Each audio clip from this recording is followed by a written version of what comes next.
Good evening, folks. How are we all doing today? Right. Well, first of all, I have accusations of heresy to dismiss. I think you'll find that the Astartes have no authority over me. I am a member of the Adeptus Marzipanus, and we were given full sanction by the Emperor himself to contain this substance in any way necessary. What we do with it is our purview. Much like the Mechanicus, we have full control. All marzipan belongs to us. Alright? So send all the Astartes you want. They have no authority here. I mean, you basically replace a D with a T as close as it needs to be. Hello, how are we doing? Yes, we are back in Rogue Trader, having just killed a heretic Astartes, his Ritune, 2 Forge Fiends, and a big old Mechanicus dude. Rogue Trader's cool. Yeah, Rogue Traders are fascinating as an entity, rather than cool. Sending Karen from HR. We're dismissing the order, right?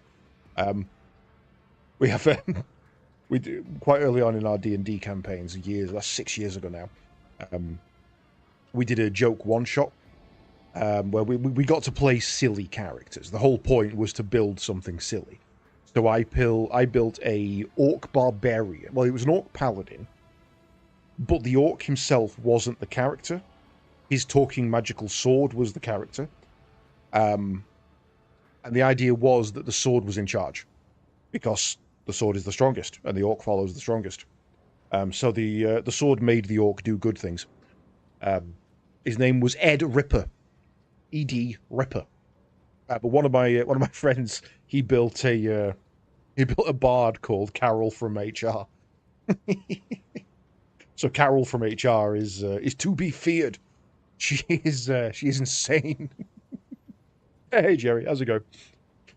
Right, so what are we doing? We are on Kiava Gamma. We have taken down the Fabricator Census, the leader of this manufactorum.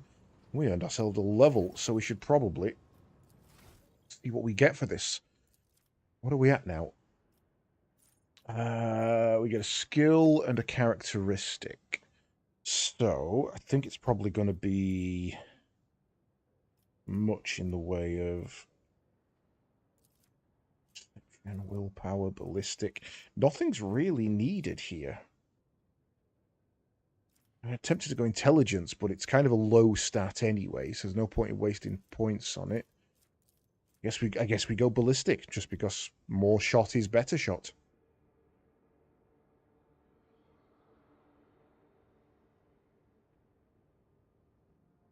Heard any more about the 40k film? Well, we don't even know if it is a film yet. It might be a series.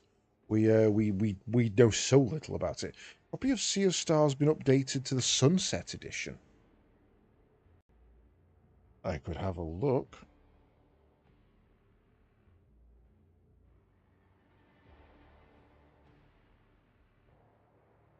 If you spell it right, though, I suppose. Sea if Stars.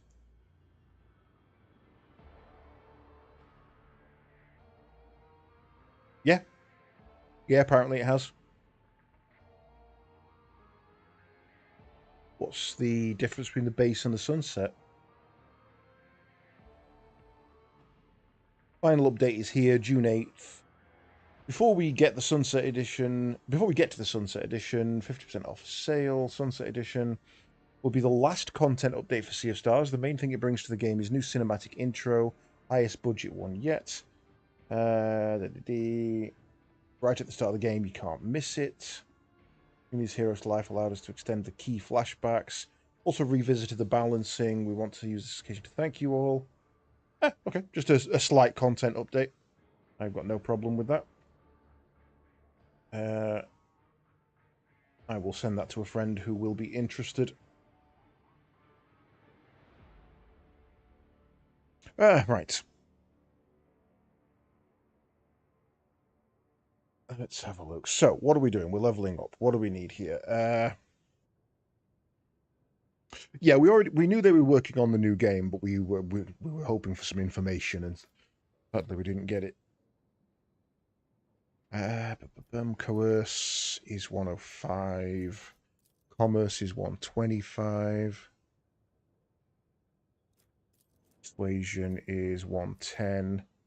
So coercion is our lowest, so we'll bump that one up. And keep them roughly even from this point on. Right. Yours is carouse. I know yours is carouse. We may as well get some strength, because there's no toughness. Yours is weapon skill, always. And athletics. Yours is tech use if we can get it. And no intelligence, so I guess ballistic. Yours doesn't really matter, you're not going to be with us much longer. Yours was Lord Xenos. And no willpower, so weapon. And yours was Warp Law. I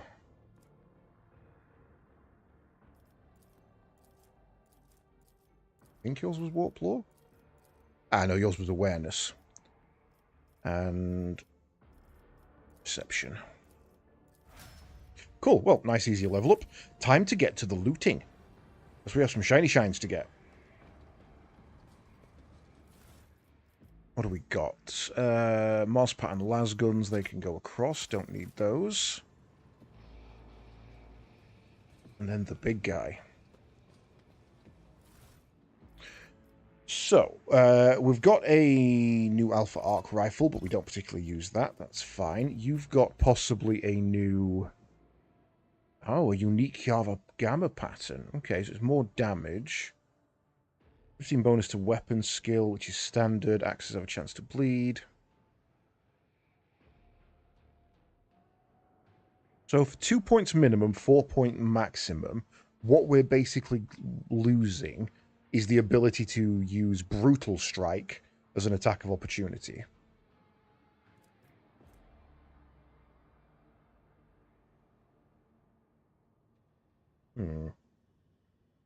I think that's better. I think we keep the one we've got.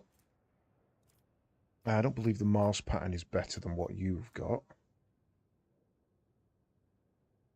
What you've already got, so that's fine. And then Shiny Shine, a shifting combi tool, grants plus 20 to tech use. Nice. Well, that goes straight on you in place of this.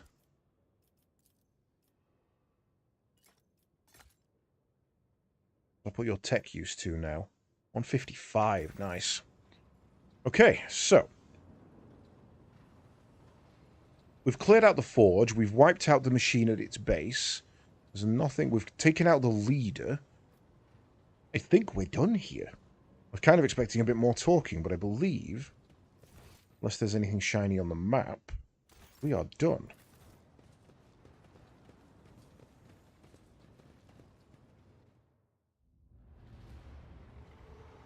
Oh no. Oh shit. Black Legion.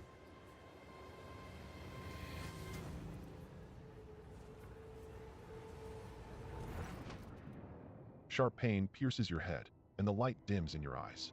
You smell smoke and burning. You feel a wave of nausea, your legs buckle, and your knees hit the metal floor. In that same moment, the manufactorum surrounding you disappears in a whirlwind of mist, ash, and gray shadows. Struggling against the elements, you can barely raise your head to look. Your eyes sting and burn, but through the tears, you see it, a colossal silhouette rising above you. The roaring tempest is unable to shake the mighty figure. Awareness 30 is rough. I'm not going to risk that. Who or what are you? The warrior's inhuman eyes bore into you. I am the master of those who have been felled by your hand in the halls of the primordial truth. I am Eurolon the Cruel. The souls of my followers return to the fount of power they served, crying out for me to cast my gaze toward this sacrilege. And what do I see? Yet another lackey of the corpse emperor. They call you a hero. An empty word, a worthless pedestal among hundreds like it, all built by the lackeys of the false god in their hubris and ignorance. This pedestal will soon become a sacrificial altar, and you will become yet another reminder to the Expanse that no hero can save it from the truth. The giant's voice causes the storm raging around you to die down somewhat, as if the very sound of his voice is enough to make the whirlwind subside. You glance at the huge warrior and notice on his chest a winding azure symbol. The shades of blue seem to glimmer and mingle together. Mm-hmm.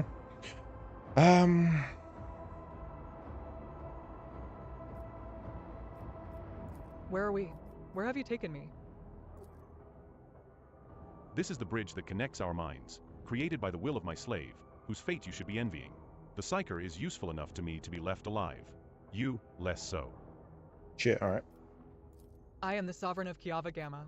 This is my world, not a dominion of chaos. Oh, clinging to illusions will do you no good. The rituals have already been performed. The mortals are already singing the litanies of the primordial truth or decorating the sacrificial altars with their flesh. Kiava Gamma, as you call it, is already saturated in the nectar of the truth, a fate that awaits all worlds that would stand in our way. What do you want with me? I want to look upon the one who has disrupted my flock's duties and my master's plans. That warrior from my legion, the Fabricator Censor. You think of their deaths as a triumph, however, it is but a minor hindrance on our path. There are other worlds that serve our goals. There are other sources of plasteel and adamantine. Revel in your victory, it will change nothing. Nevertheless, the blood in your veins whispers to the spirits that you warrant a closer look. Yes, you are a descendant of the rogue trader whose warrant Conrad Voigtveer sought to obtain. By defiling the relic and binding it to himself with the tethers of the Empyrean, he was meant to become my servant, a rogue trader who would do the work of the truth. But then you interfered. Could it be that you wish to gain the true God's favor instead? Do you wish to present the corpse's relic to me and serve the truth? Hear your very blood calling, begging you to submit to me. What would be the point of futile defiance? Ooh.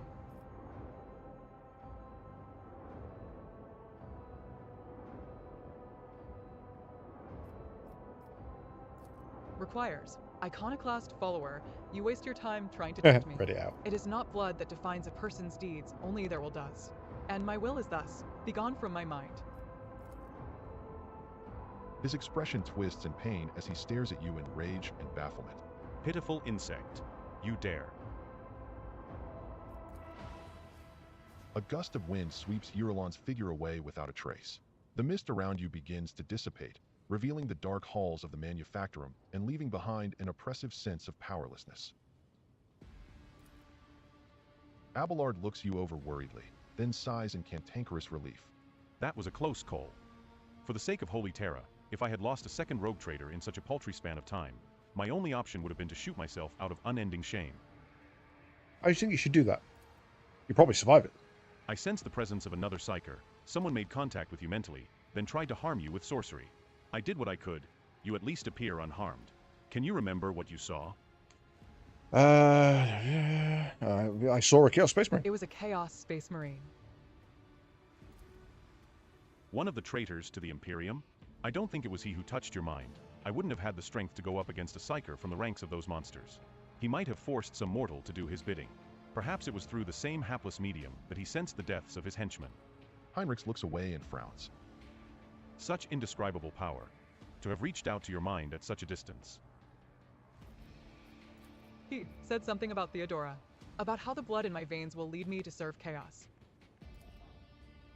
Heinrich stares at you, whether in surprise or anger, you do not know. Then he gives a curt nod. I see. We can theorize later, although I will say, Aletheia, that his words do not leave much room for interpretation. The Manufactorum around you looks the same as before the vision. Maybe the shadows have grown a little deeper and darker. You dust yourself off and continue on your journey through the darkness.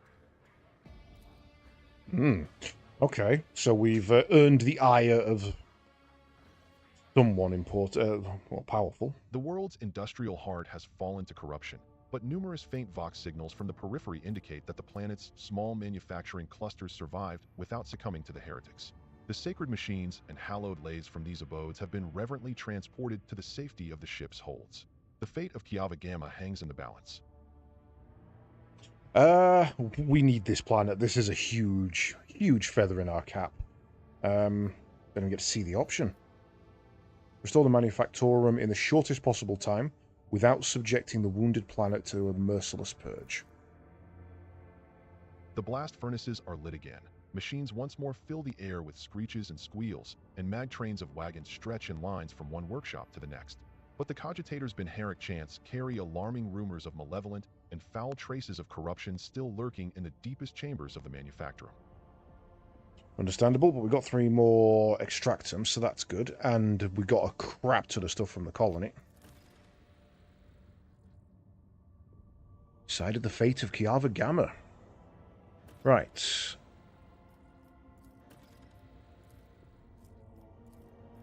What are our options? Cursed Boots.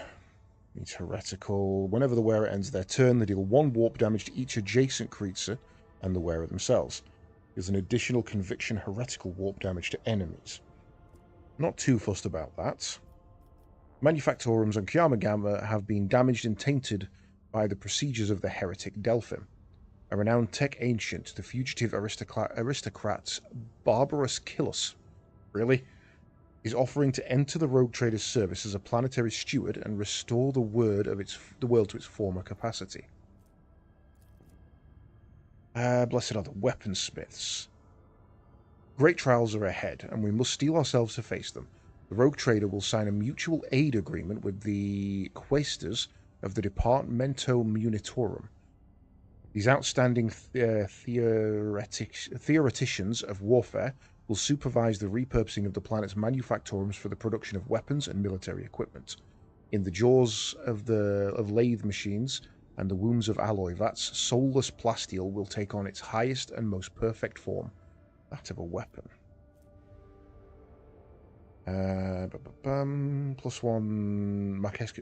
Wield against +1 stack of Marchesa's Thirst when scoring a critical hit with this weapon, and 3 stacks when killing a target. Upon reaching 5, the wielder gains an additional attack at the end of the turn. That's actually insanely good, but we don't have a plasma user, because plasma's a little bit batty, if I'm honest. For generations, the Adeptus Mechanicus have been custodians of the machinery and cogitators of Archive Gamma. Recognizing the value of this tragedy-stricken world, they are willing to deploy a forged cathedral on it as a token of sympathy. Therein, the blessed fabricator sensor Fortron will envision and lay out a new and more perfect design for the planet.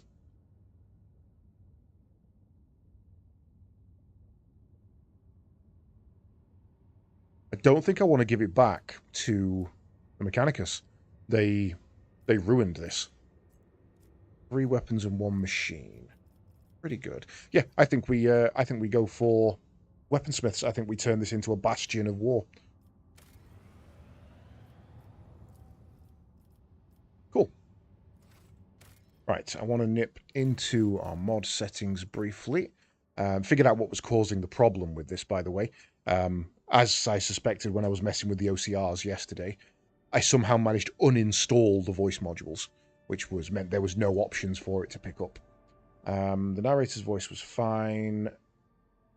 Protagonist's voice was a little quick. Might drop that another one. Female voice has been fine. Male voice was also a little quick. Let's just tweak that. Right. Is there anything else on this planet to do? No, there is not.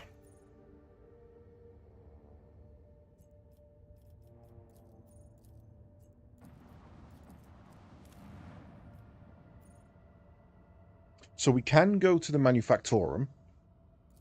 I mean, we should probably nip down and just check the map. I kind of want to check one thing, realistically.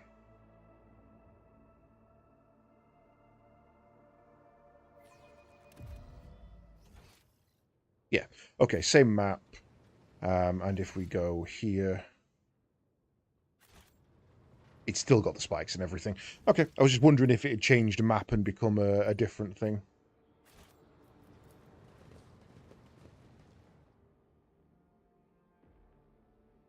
Well, one thing's for sure, I'm glad I dropped Iolette off and brought Idra instead.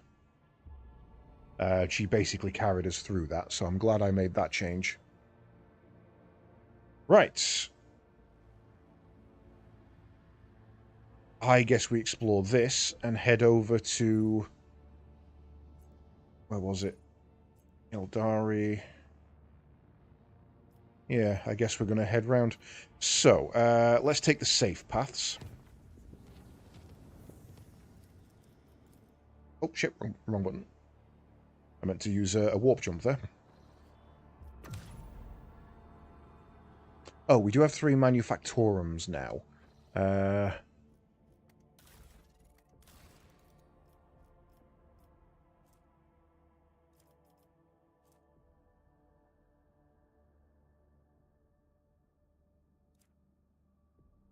Realistically, what are we low on? Nothing. We're doing okay on everything. Plasteel is the only thing we're down on, but the only ones we can get are +2s.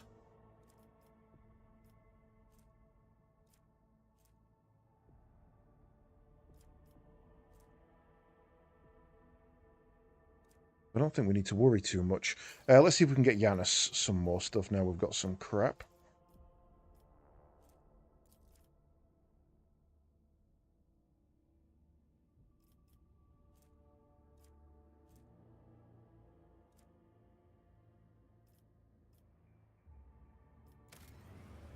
Get that going.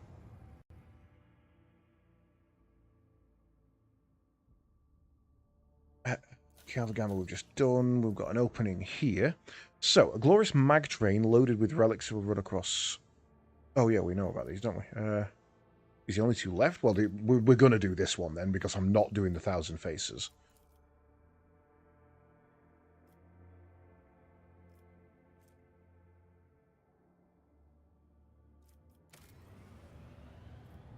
Okay.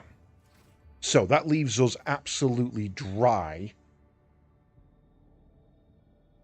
on plasteel, so we need to find some plasteel.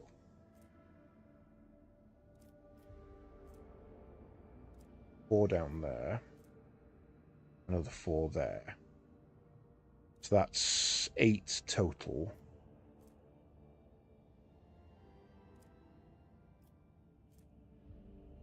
Some there as well. Did we not head over there? No.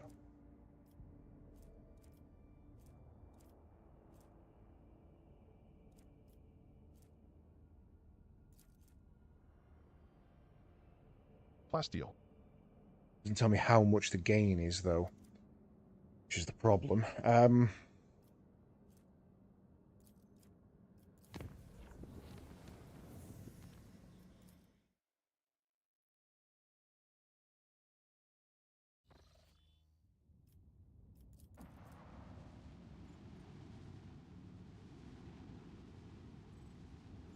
Why did you plot that weirdly?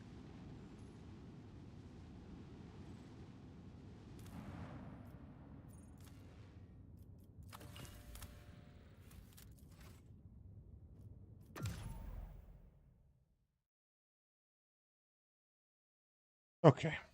So, we've got another jump here. And then, apparently a system I completely missed. We've already got the extractor on that one.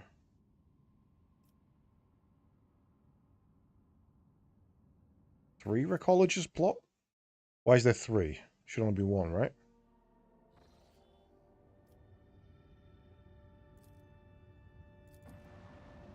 Do we have the ability to trade with you yet?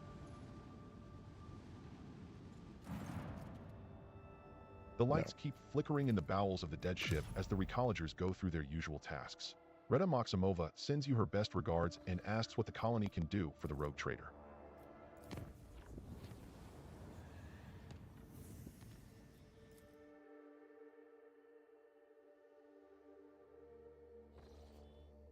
Porta Septentum. Enemy fleet. A fucking warp gate? Is that a Necron warp gate?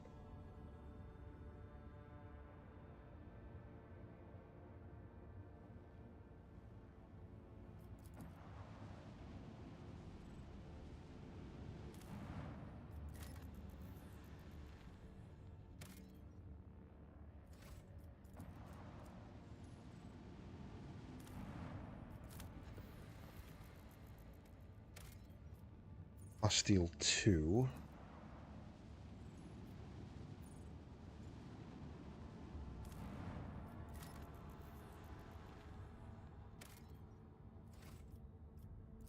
hell is this? Lord Captain, we are passing by a construct marked on the star charts as a dimensional gate. Our augurs are not showing any suspicious energy readings. The device is dormant. Thank the Emperor. An ancient Xeno artifact, older than humanity itself. Judging by its design, this is a gate leading somewhere, possibly straight into the wicked abyss of the warp, considering all the nasty shit that used to roam around here. Many captains, Her Ladyship Theodora included, have tried to reveal its secrets, but it seems that no one could figure out how it works. Good for them, if you ask me. What was Theodora interested in? Her Ladyship didn't exactly share her plans with us, always kept them close to her chest. But I'll go out on a limb and say she was searching for a way to open the gate and see what's on the other side. The Cognizance fleet conducted its own analysis of this Xeno artifact. All records of the expeditions to the site were added to the exploration catalog. Nasty in what way? I don't want to repeat the rumors, and I don't know the truth, but it was bad. There was word of ships, and even whole trade convoys disappearing. Captains started avoiding the system, until eventually the Lord Inquisitor came here and made short work of it. Hasn't been much in the way of rumors ever since. Actually, the Inquisition made sure Voidsmen kept their mouths shut. Whatever the gate used to spew out, it must have been profane and a danger to humanity. We live to serve, Lord Captain. I wish to study. Lord Captain, I would advise against approaching the gate. The Inquisition has declared the entire area around it off limits and packed it with mines. Our augurs won't be able to detect them. Oh shit, alright. Consider it done. Well, cool. I guess we're out of here then. Meow. I wonder if that's a new addition to allow you to get to the Infinite Mausoleum. The new DLC.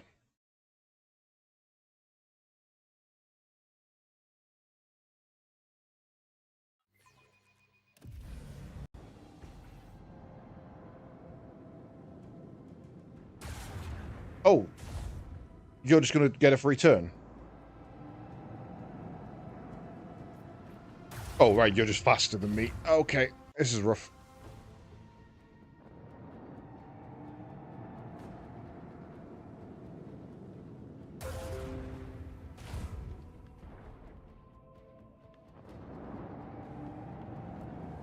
This brutish monstrosity will inevitably falter. You fucking ran me.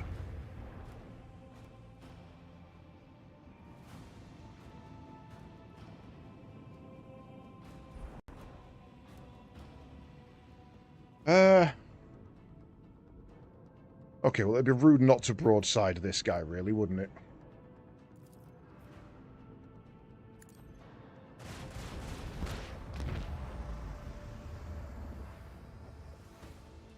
Okay, recharge our shields. Oh, that's not shields to recharge, that is.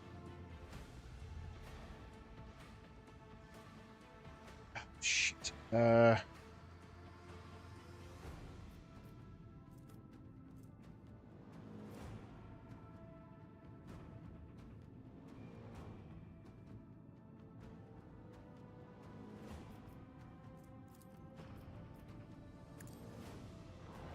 Back off somewhere different for a bit.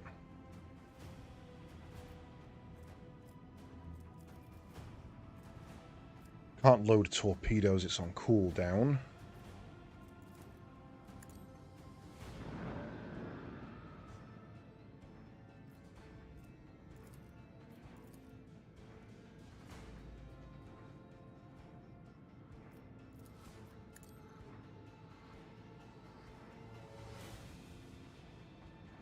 Okay, that answers that question. We open fire from the front. Nope, that's not going to hit the front.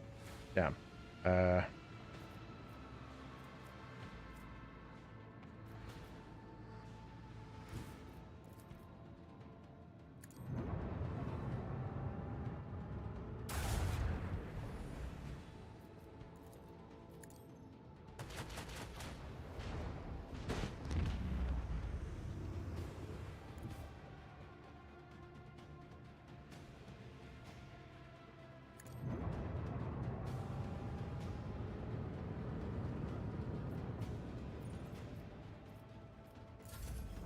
Right, let them chase us.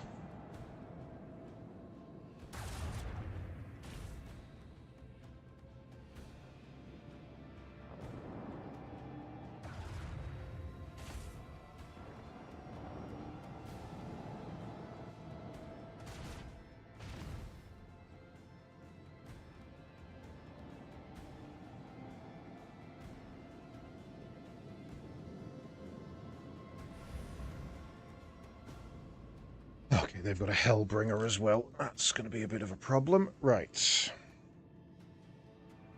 In that case, I think we direct our torpedoes towards that. We can take these on our own.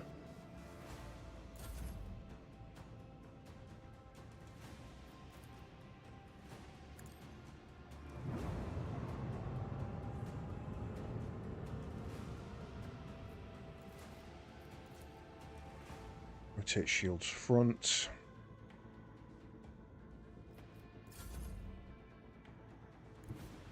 Set the course.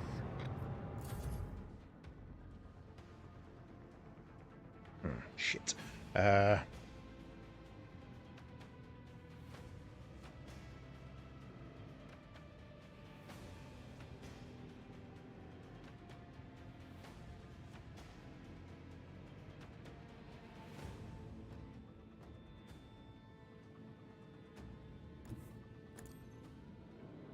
I'm relying on that coming down here, but I think it's going to be too close. I think I'm going to miss with this set.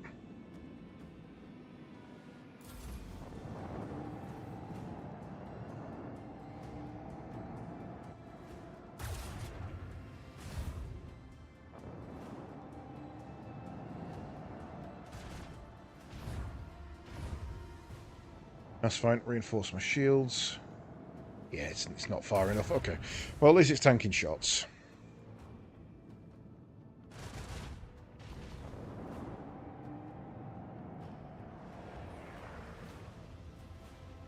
Hell is that? Right, okay. Well, we can get in on you at least. So let's wipe your front shields out if we can.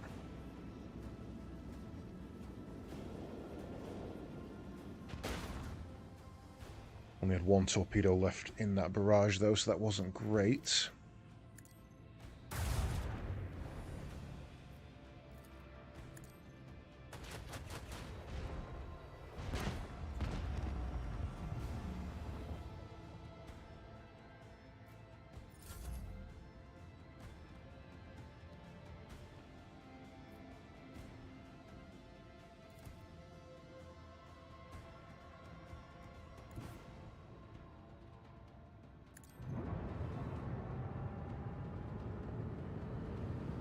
Let's make a sharp turn. And see if we can get you out of our... Really help.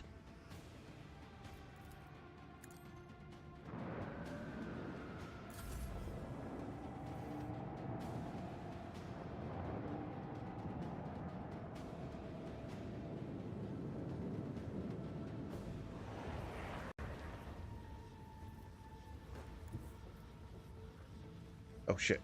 Oh, right, he's doing that. He's opening up a warp rift. Right.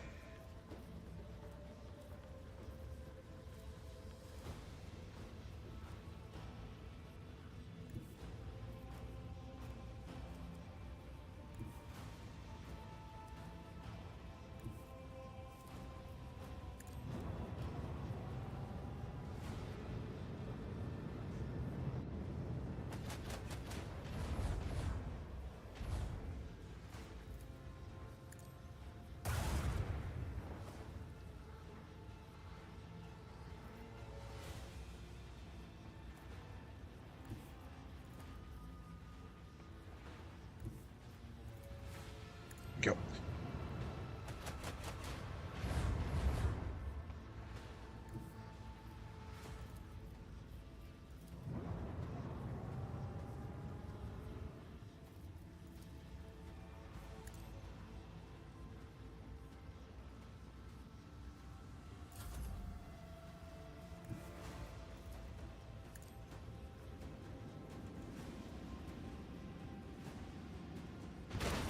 Oh, just not enough.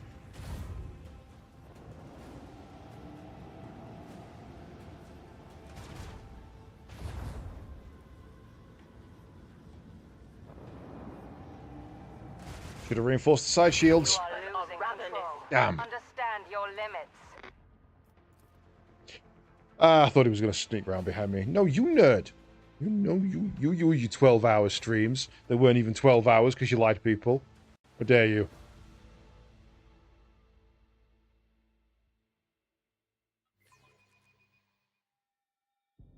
I was kind of engrossed in what I was... I was kind of locked in there, to be honest.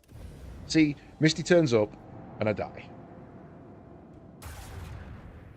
Oh, great, they've spawned in different places, I think.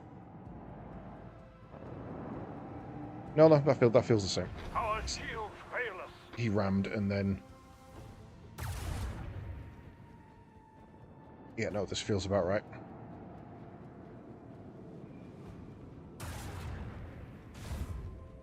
Ow. Well, as long as you know, as long as you're aware of that, that's fine. I got rid of right near the end, so you had to go long. That's fair.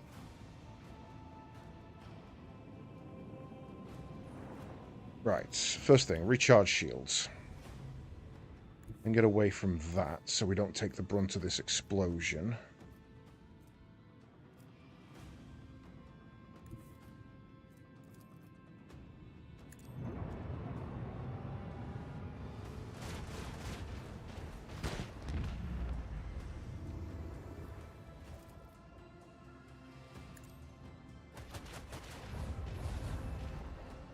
Shields down. With the force of a supernova.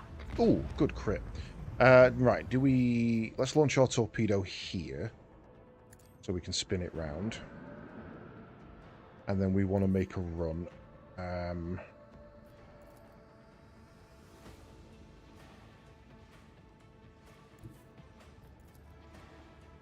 think that's going to be something we could do here.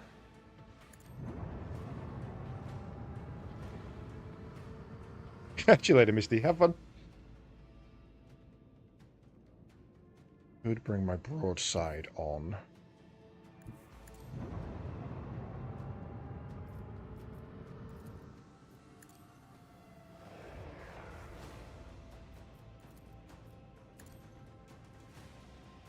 Show me your weak spots. Heals are recharging.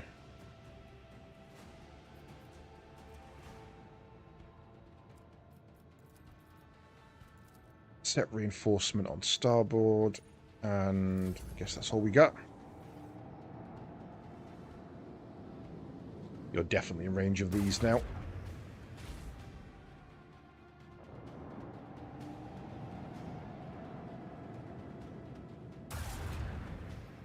Reinforce was a good idea. Hellbringer should come through the gas. Oh, it's coming around the outside, okay.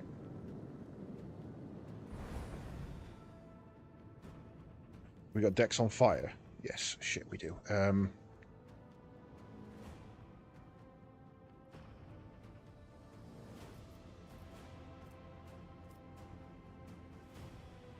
What do we do here? Oh, we can change the type now. Oh, okay. That's how that works. Right. Not going to hit that regardless, so...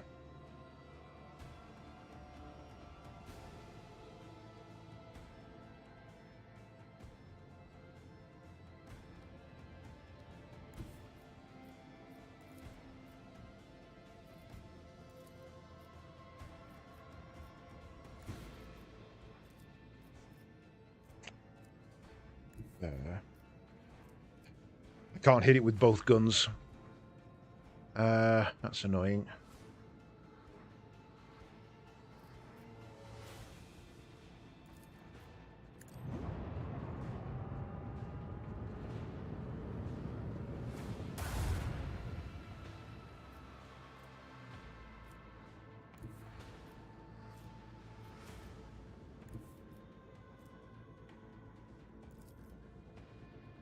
What's the most damage here? Stygius pattern versus Mars. 4 dealing 14, 4 dealing 21.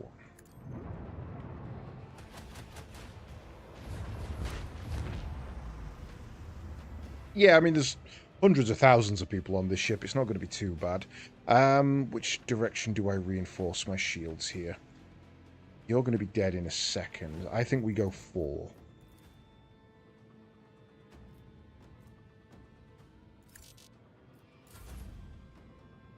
And then we bring you to there. Detonate.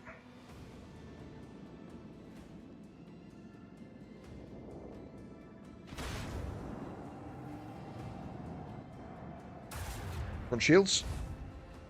No, I think that was side shields. That's front shields, though. Okay.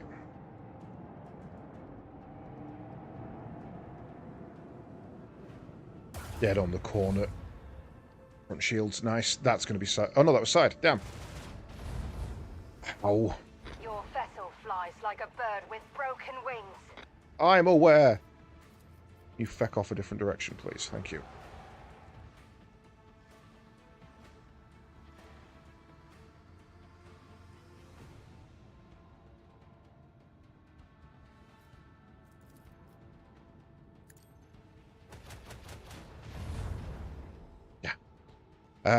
I can kill that next turn regardless, so that's not a problem.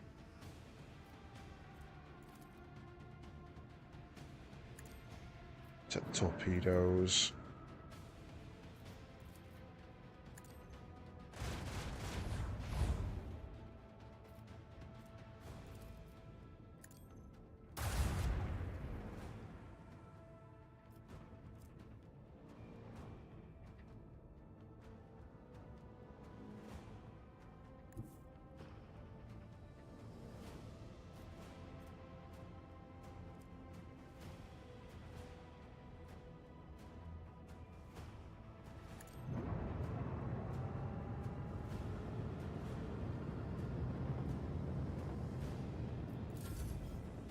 Okay. I thought he was going to make a run for it. I didn't think he was going to stay and fight.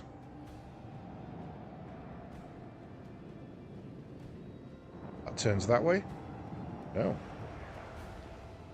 And the other way.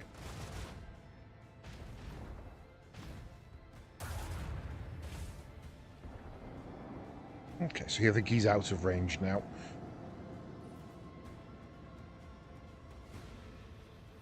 Shit, I've got to go into that warp rift. There's no way around it now.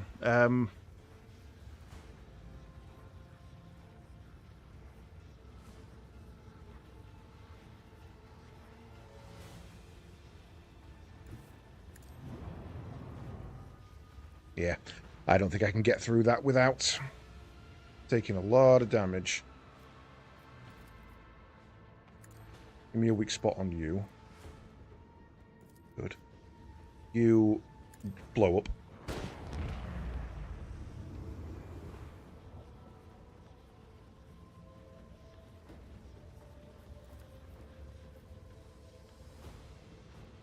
I need you to turn a little more, otherwise you're not going to get on that guy.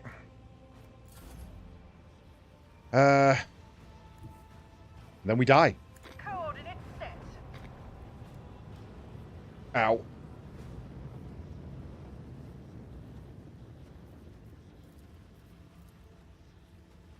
Reinforce shields.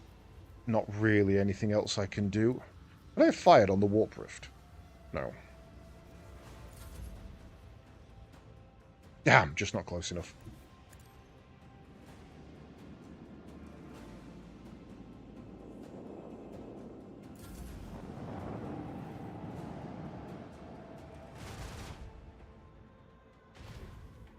Yeah, that's fair. That's fair.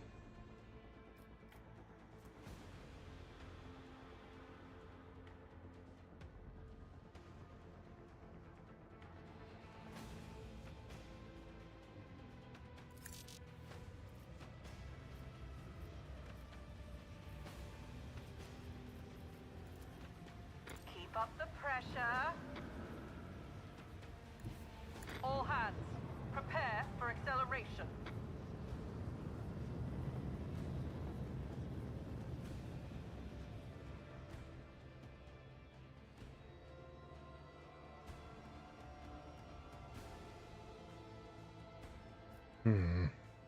You don't? I googled this the other day. The only way to change your ship is to buy the collector's edition and start a new game, and you don't get any additional ships.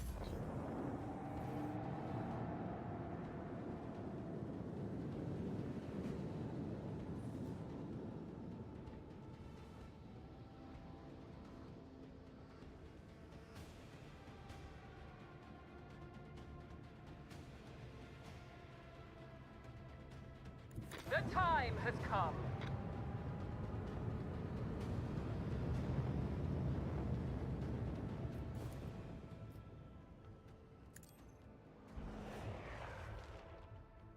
Okay.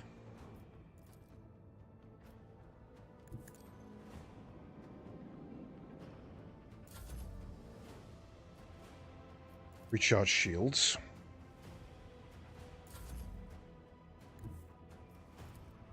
Go and blow him up.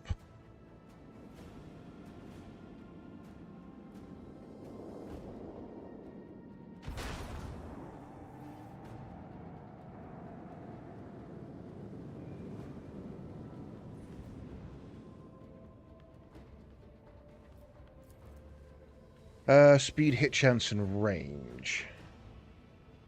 That doesn't affect missiles. So we're kind of okay to head in there.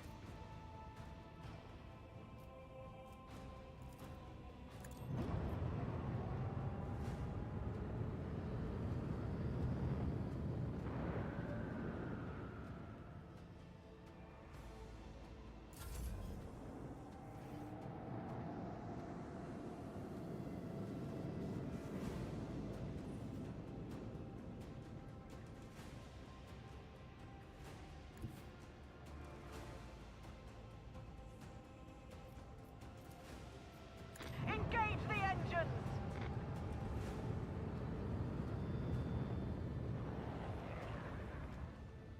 Harass it with special powers, essentially. Not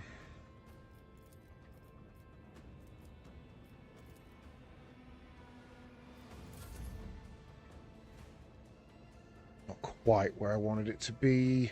You're going to go that way, so...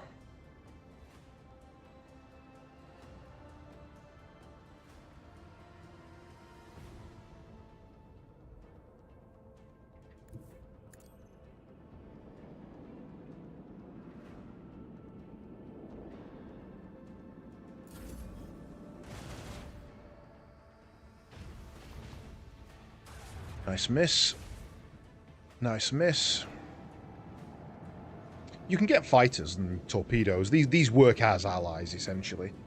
Oh, he's dead. He is so dead. Warp rift opens.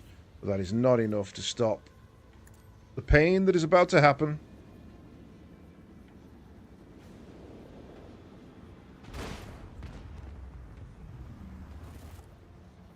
Yeah, so you can outmaneuver them with disposables, essentially. Which is what I love doing. Right, this is an assault. No, this is a Galleon Ceramite Void Ship Plating. Negates 7 damage on the port and starboard, but 3 on the fore and aft. Which is more... No, I like what we've got. We've got 9 damage on the front and 5 on all others. That feels a little too uneven. Let's keep what we've got.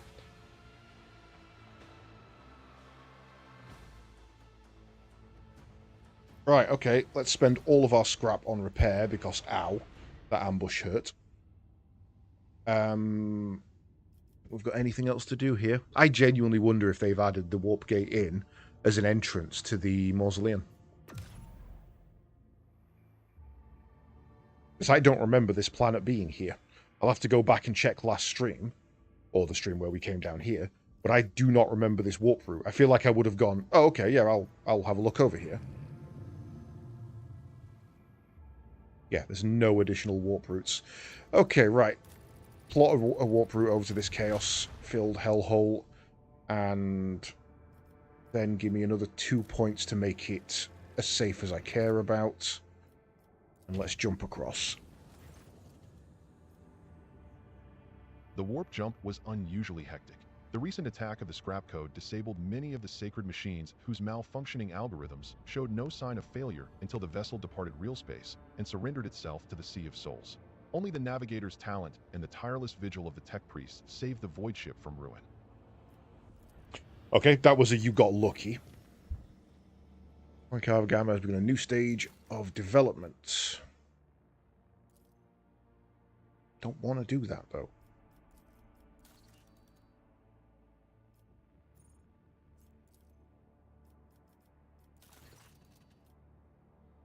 Lord Captain, the tech priests have made a sinister discovery on Kiava Gamma, a blasphemous machine built at the behest of the wicked cubist Delphim.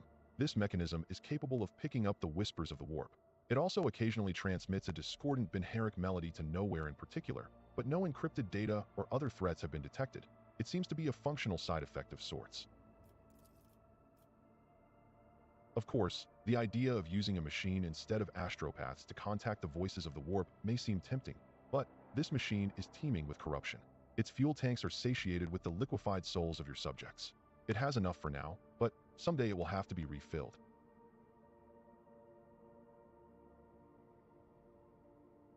That is okay, so there's some insane ideas here. The idea of using a machine instead of astropaths to contact the voices of the warp may seem tempting. No, it doesn't. None of that sounded tempting. Switch the machine to receive it from receive to transmit? No. Assign technomechanics to listen to the voices of the warp? No. Destroy the fucking thing. Your command shall be relayed to the manufacturer attendants. Whenever the wearer is targeted by an ally's ability, the wearer gains allies' fellowship bonus temporary wounds. That's pretty reasonable. The device was mercilessly but carefully destroyed.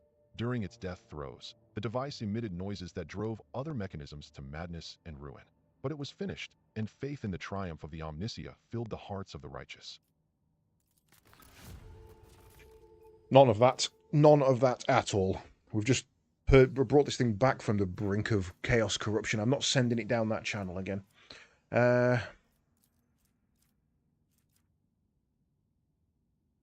Plasteel, we might be able to build that soon if it's useful. Mechanisms, weaponry, and efficiency.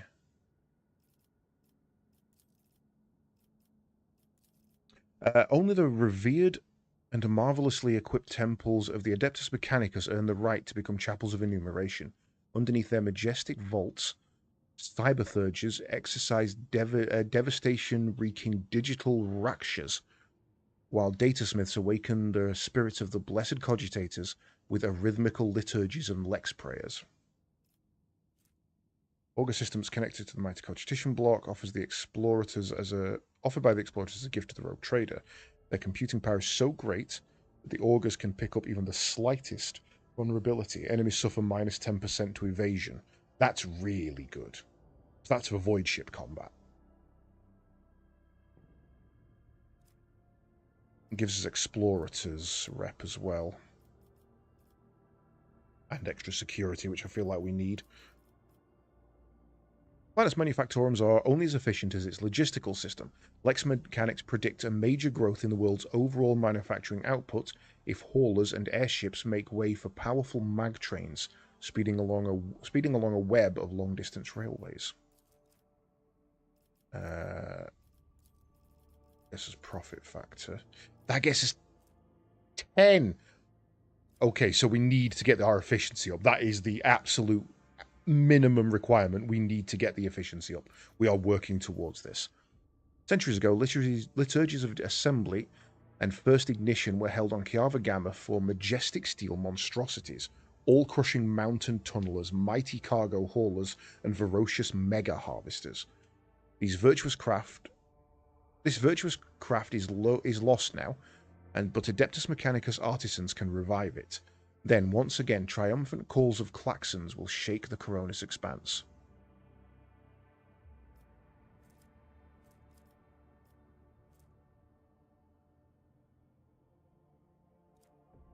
Yeah, we need efficiency. What is our efficiency at the moment? Can we see that? 0. We need 5 points. That's 2. That's another 2 if we had it already. Another 2.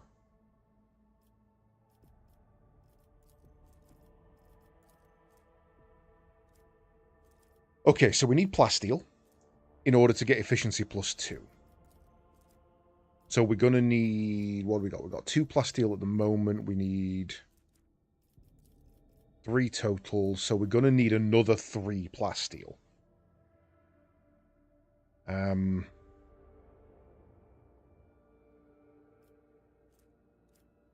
A hospice for servitors will provide care for out-of-order automatons to the utter bewilderment of the Adeptus Mechanicus.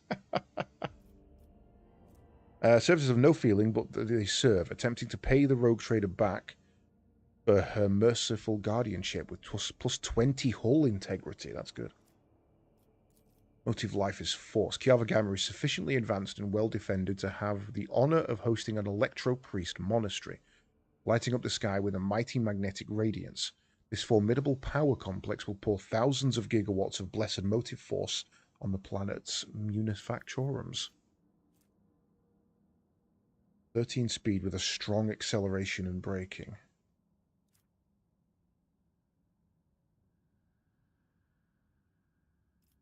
Plasteel, though. I'd love to have that, but that doesn't look like it's going to be any use. A servitor is superior to an ordinary worker in every way, being efficient, durable, and devoid of service-irrelevant brain processing. Archive of Warhammer will have the capacity to provide the entire Protectorate with servants of flesh and metal, once given appropriate amounts of human raw materials. The new production line will be deployed at an ancient and venerated workshop decommissioned for preservation years ago by Lady Theodora's order. And that would block tech guards.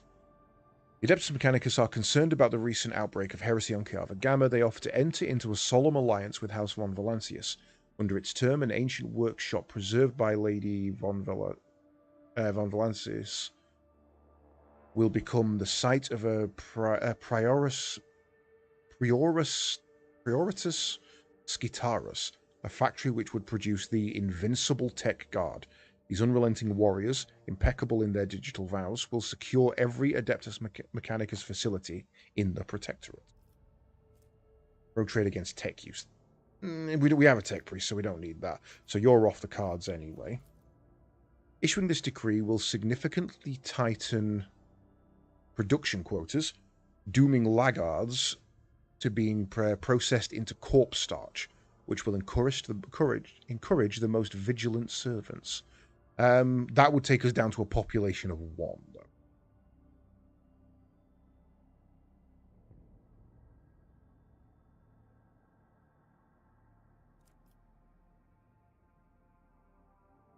Well, that might be a good start.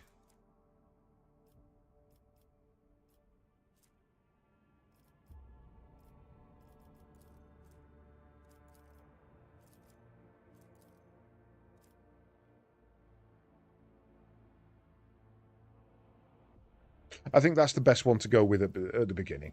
It gets us the 2 efficiency. Then we'd be able to do that for 4. And then we'd only need 1 more, which would probably be giants. No, we can't do giants, which would probably be mag trains. So, yes, we do Compassion for the Silent, go and hunt down some more plasteel, Decree of Diligence, then go mag trains, then go giants.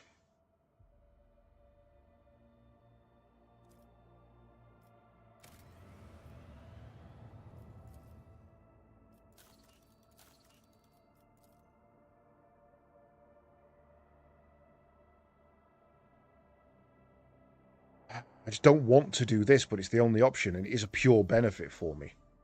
It does give me Drusian. Sod it. Fine, have your crazy tattoos.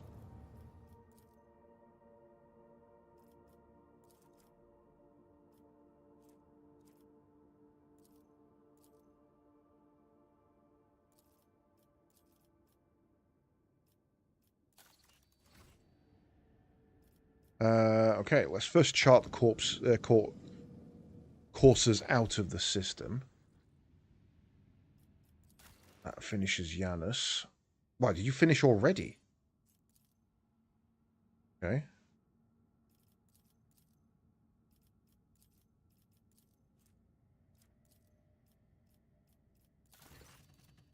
Troubling news has arrived from Janus, your ladyship.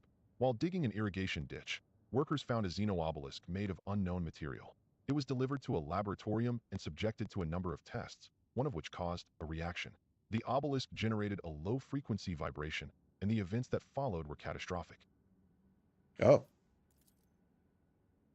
A series of anomalies were recorded in the Epsilon 2 Majoris region. It is almost like Janus itself is fighting us there. Many logistical chains have been disrupted. The only people who visit the uncontrolled territory are the wretches fleeing deeper into the region in greater and greater numbers. The observers report strange fires in the sky at night, completely imperceptible to the augurs. The esteemed Ultraquisitors are gathering outlaws and fortune hunters for an expedition into the heart of the region. They assume a priceless trove of xenomechanisms is waiting for them inside. Either Blackstone or living metal. We've seen hints of Necrons in this area, though I know they're not in it until the expansion. What exactly is happening? What exactly is happening there? The vegetation demonstrated a remarkable ability for wild growth. It took the plants only 2 days to overrun the agri-complexes in the region. Extinct species of local megafauna have been spotted in the newly formed jungle, aggressive and acting in unnatural cohesion. How were the wretches involved? We do not know. It is as if they all received a signal telling them to abandon their work and rush deep into the afflicted territory. In accordance with your decree protecting the wretch populace, no one attempted to detain them. As a result, almost 1,000 specimens flooded into the region. Okay, so they've become the problem I expected them to be.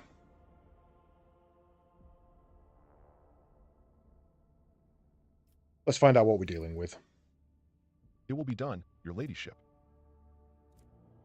Item received Blessing of the Warp Spider. Whenever the wearer kills an enemy or scores a critical hit, they gain 2 movement on their next turn. Kara, you,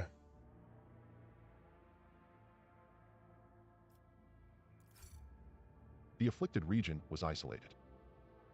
Soon after the quarantine had been imposed, one of the escaped wretches emerged from the jungle and handed the wardens who met him a parcel containing some kind of xeno artifact and a message: accept the gifts and leave the world in peace. What? Are the Eldar trying to bribe me off the damn planet now?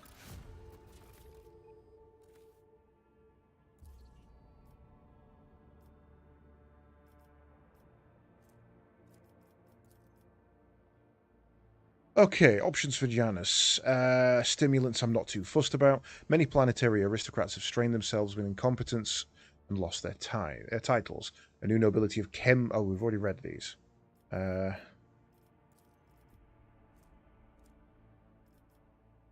So we are just ridiculously low on plasteel. We need to get as much plasteel as we can. Really hoping there's going to be something on Kiava Gamma that produces plasteel.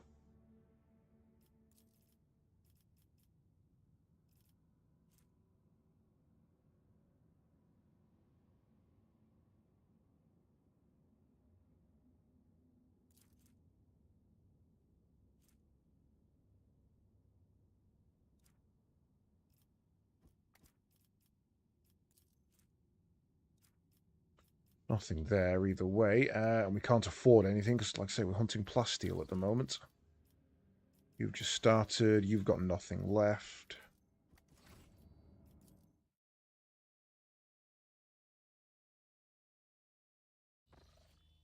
It does sound like a threat, doesn't it? Those are Eldari cruisers. Hopefully we can talk our way out of this, because we are trying not to kill the Eldar in this run.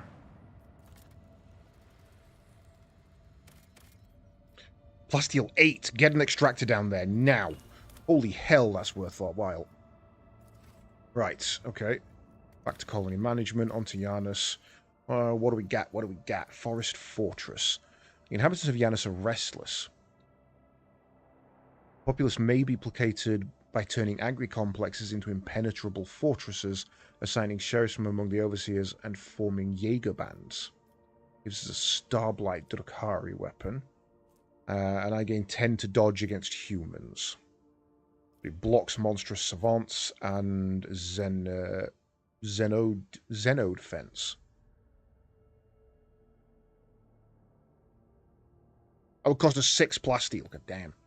5 profit factor and security. Probably not worth it. Giants haven't been completed, but we can later. That requires security 3.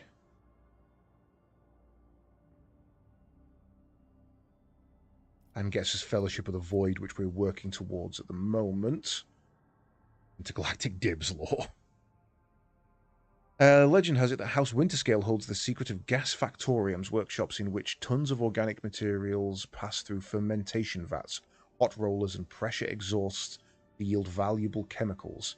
This sacred technology could enable Janus to produce enormous volumes of promethium. However, only the most skillful and highest paid smugglers would be able up to the task of stealing the resources. So we need to increase security, and it will then reduce our security. We have no populace on this place? What's going on? How's that ended up happening? That increases our security, but I just don't want to spend 6 plasteel. That's an insane amount of plasteel to spend. Captains of Janus are restless. The Adeptus Mechanicus are ready to run experiments on the serfs that will turn them into obedient, battle-ready genetic deviants. No. Janus are restless. The Maltex may prepare for the coming storm by studying Xeno artifacts and using them in the construction of weapons. That gives us 2 security. Doesn't take resources from where we need it the most. All enemies suffering from burning, toxin, bleeding, and a 30% penalty to dodge.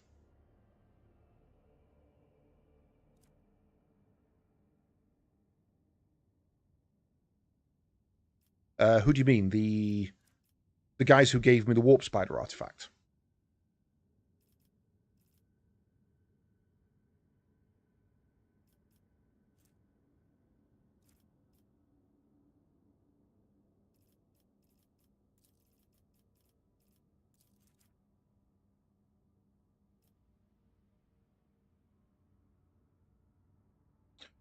So there might have been a misunderstanding there. What's happened is, to kind of give the full backlog of that planet, the planet itself was infested by Slaanesh.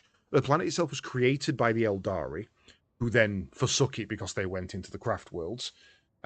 We then found it and took over it, but it was infected by Slaanesh. An Eldar craft world was destroyed, so they tried to take back the planet. I teamed up with them to uncover the Slaaneshi threat, and then allowed the Eldar to stay. I basically said, look, you want to dick around in the woods and do what you want, that's fine. Just do not interfere with us, and we'll do the same with you. Couple of jumps later, we had a message saying that some mutants had formed on the planet, and they weren't aggressive or anything like that. They were being purged, if anything. But they were kind of really efficient workers, so I put a decree out saying they're not to be harmed. Use them as workers but don't allow them to breed. Just let them die off. The wretches have then run into a corrupted part of the forest, possibly Slaanesh, possibly Eldar, not sure which. One of them then came back out, handed me the artifact, and said, take this and leave. So, no. they are asking me to leave, and I just took the artifact and ignored them by the look of things. Or we'll get to make a decision on that later. So yeah, there's some shit happening, basically. Okay, I really want to do this because it's so much plasteel. But to get that, I would need Dark Sages. And I don't think I can get Dark Sages here. It's blocked by Capella Biologis, which is the one I've done. So my only option is to spend all of that plasteel I've just got to bring up the security. Which sucks. Dark sages and onion stuffing. Nom nom nom. You've got nothing left. And you're still working. Right. So we've just done that one. That got us a load. Hopefully there's some more here.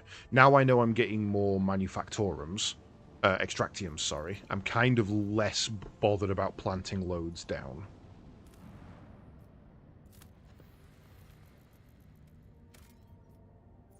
Steel 2. 2 is the lowest we can get, so I'm trying to avoid those if I can.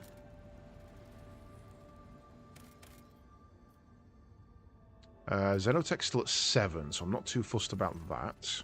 Charred ruins have been detected on the planet's surface. The architecture, building materials, layout, and passages betray their Xeno's origin. There are currently no signs of Xeno activity on the planet, and the ruins seem to be abandoned. Let's send in a recon team. The burnt husk of an Imperial shuttle has been found in the heart of the ruins. The pilot's remains are badly damaged. It would seem the shuttle smashed into the building at full speed, causing the fire that destroyed it. Jensen believes the crew has found the remains of a martyr who sacrificed himself to protect humanity from a Xenos threat. He proposes to erect a monument and hold service in their honor. No, fuck about that. Yehadari is impressed by the pilot's bravery and believes they would have been honored to have their equipment serve new generations in the fight against Xenos and heretics. Let's do that one. Close examination reveals a few precious Archaeotech items. Unfortunately, removing them destroys the pilot's remains. White shards of bone are now scattered among the burned-out ruins. An Archaeotech lasgun. Okay.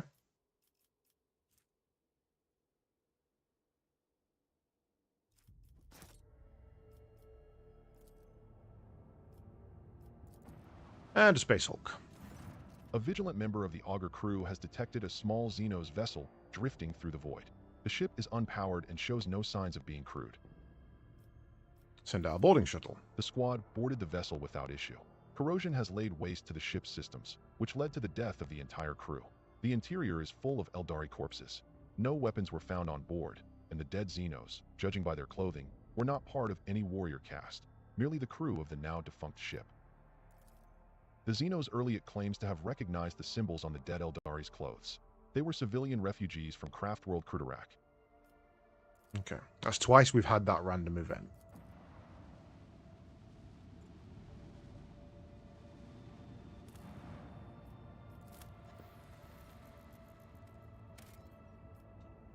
Do we need adamantium at the moment? I've got 5. I don't think we need 2 more there. Right. Let's go fight us some Eldari, I guess. This will be our first Eldari combat. Or these Drukhari.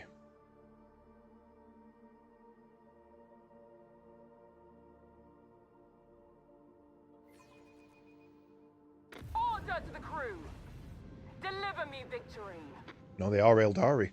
Shadowrunners.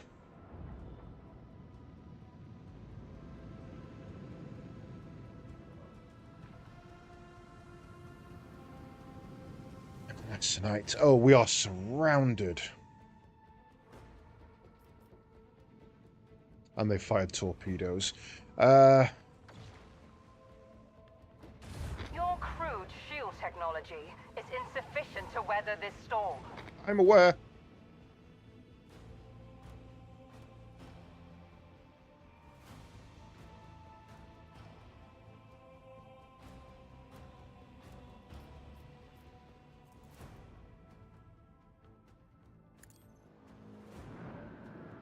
Do we take the big one or do we run and gun the smaller ones?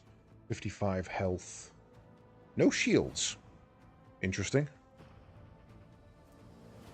Yeah, no shields.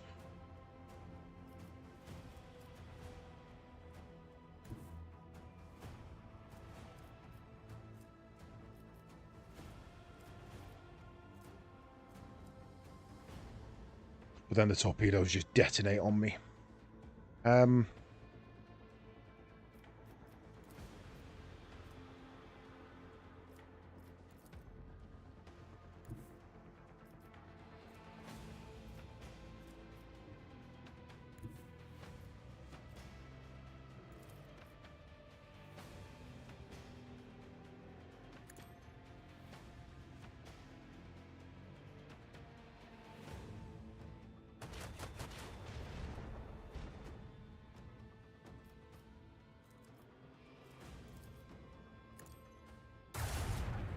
Damn.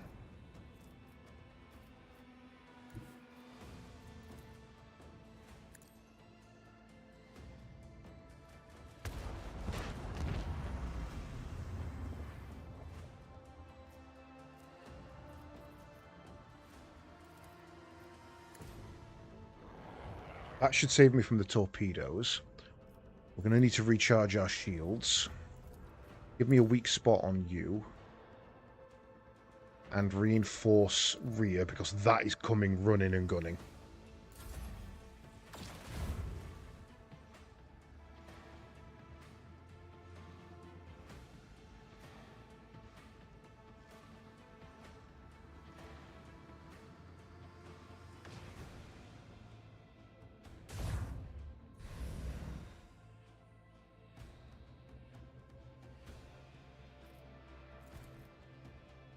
That's up to 42, that's 18, so that's the one we want. That missed? Shit.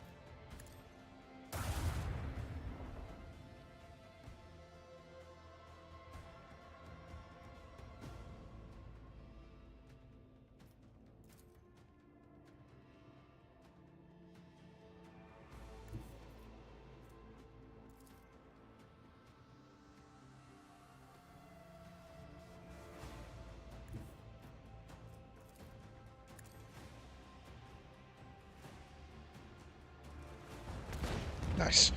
Okay, that went well. Right, now let's get away from that as best we can. Put you on a random different trajectory just to keep you out the fight longer. What's next? Neutron torpedoes, then me, so I don't need to waste that ability.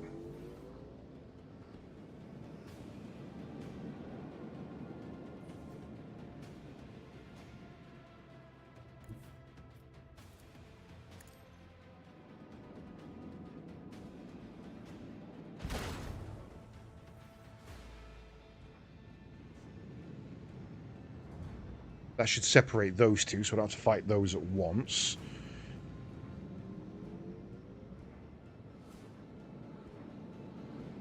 They missed? Those torpedoes missed. Interesting.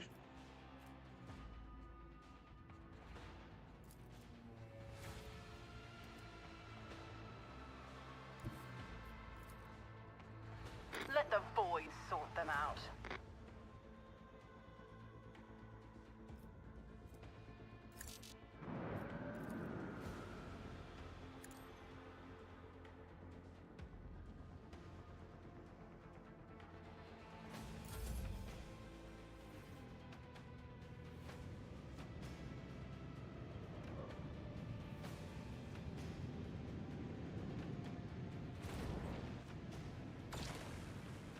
Fine.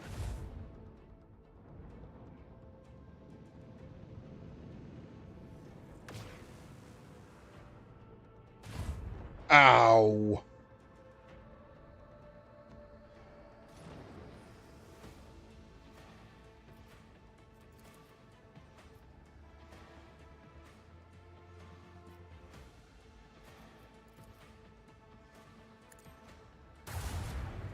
Miss again.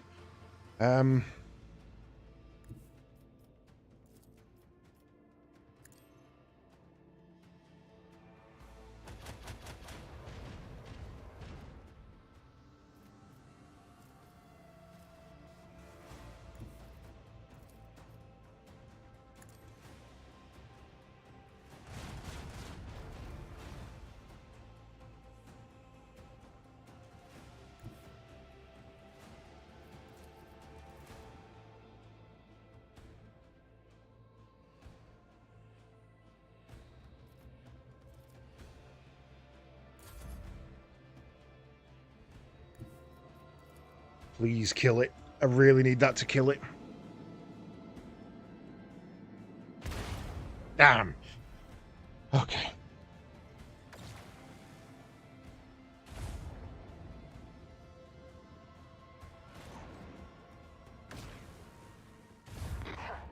Clumsy and fragile. No match for Azuriani craftsmanship. Please, please stop firing. Oh god, you did. Right, you're dead. Explosion was nice and close. Ow.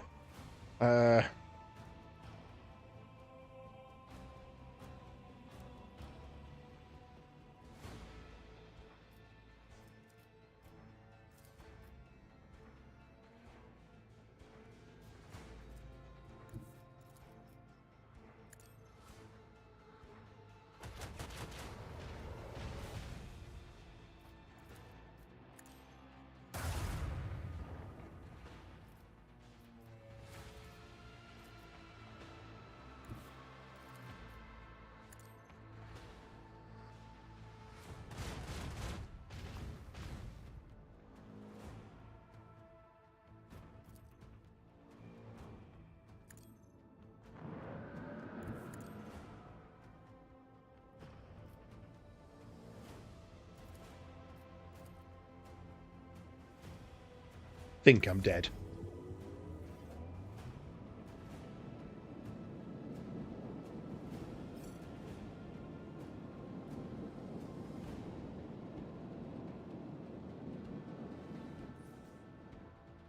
Oh, I go before they do. Oh, thank Lord.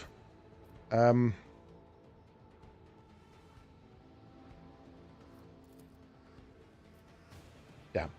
Right.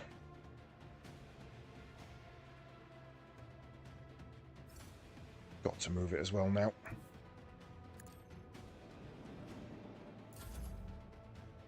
Right, recharge shields.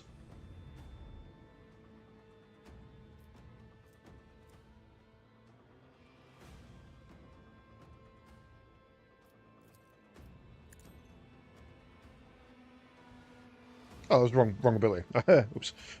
Do I 180 this and come back in guns blazing? I think I do.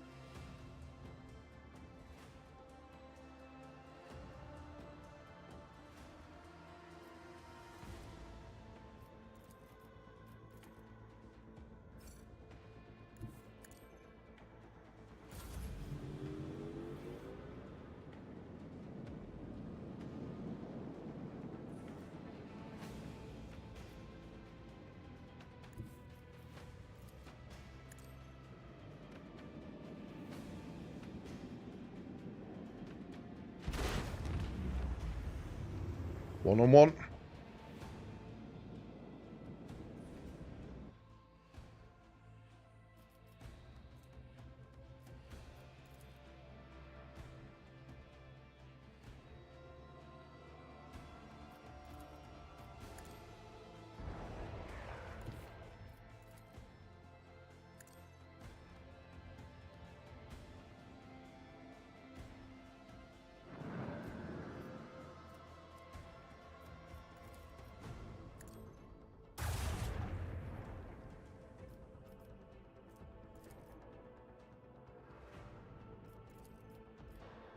Shields are reinforced front.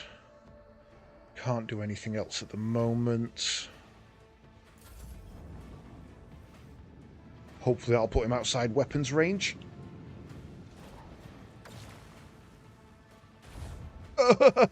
Didn't, but only just. Right.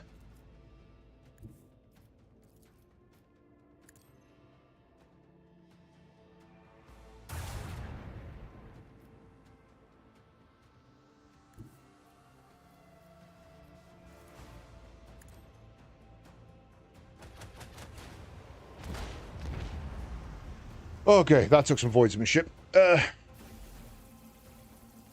Eldari trophies cargo. Got a level up.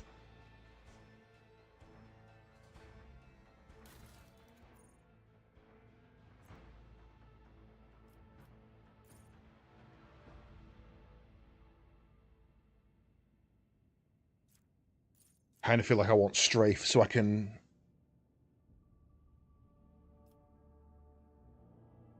couple of times where that might just get me the extra broadside.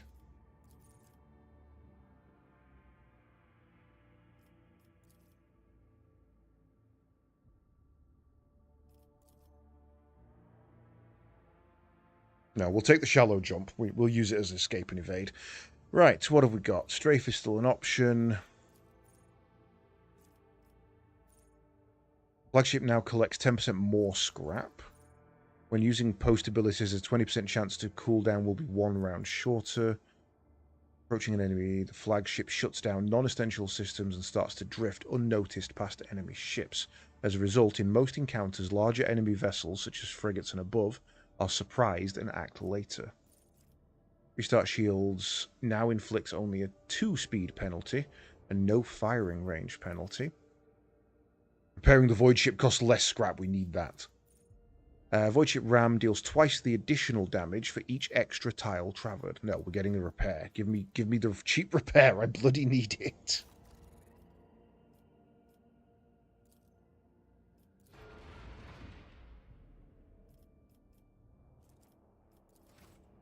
Okay, right.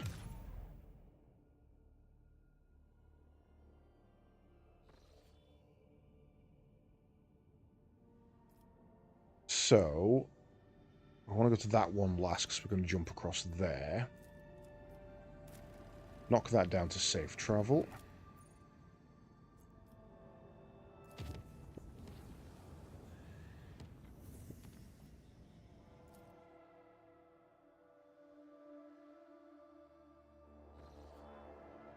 An unidentified object has been located in the system.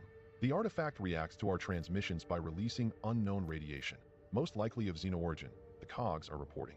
If you want to get a closer look, we need to close the distance between the vessel and the object. Mm-hmm.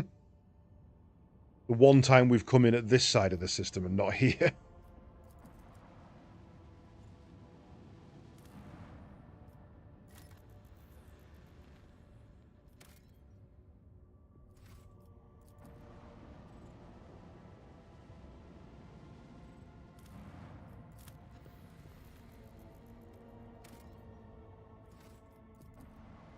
Come on, just give me a big old chunk of plasteel, and I'll be very, very happy.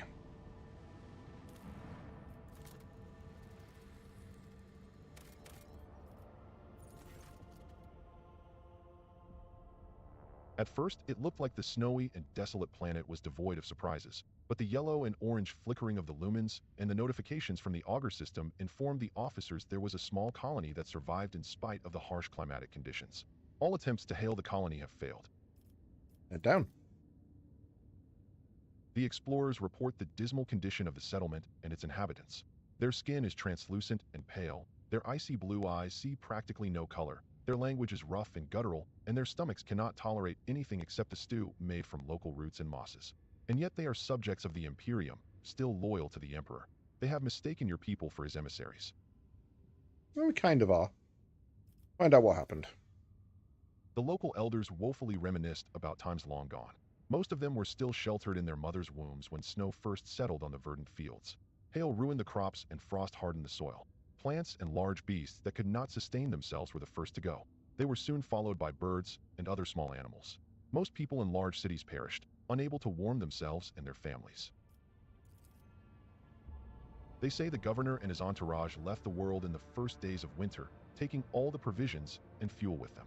No one responded to the pleas from this dying world. The stars remained deaf to the messages transmitted by the planet's Vox stations.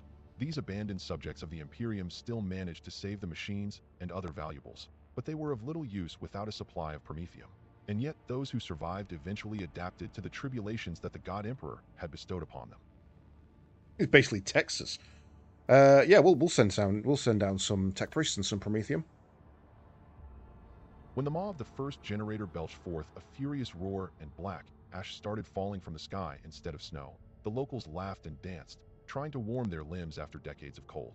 They called down blessings upon their unseen savior, a rogue trader from the Von Valancius dynasty, and thanked the God Emperor for the fortuitous encounter.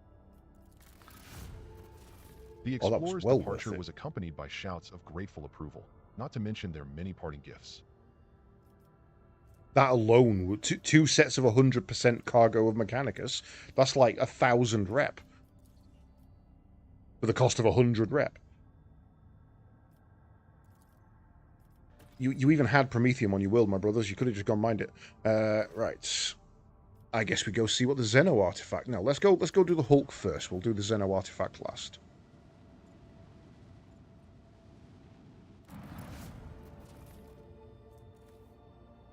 Some ship components, thank you.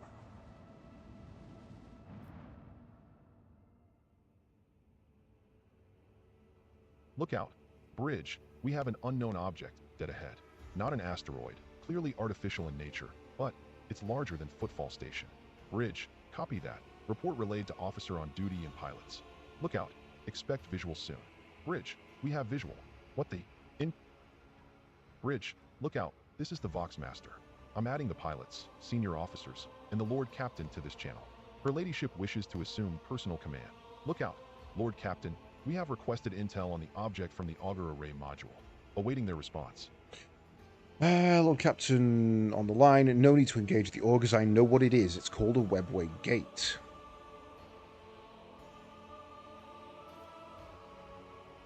Sure.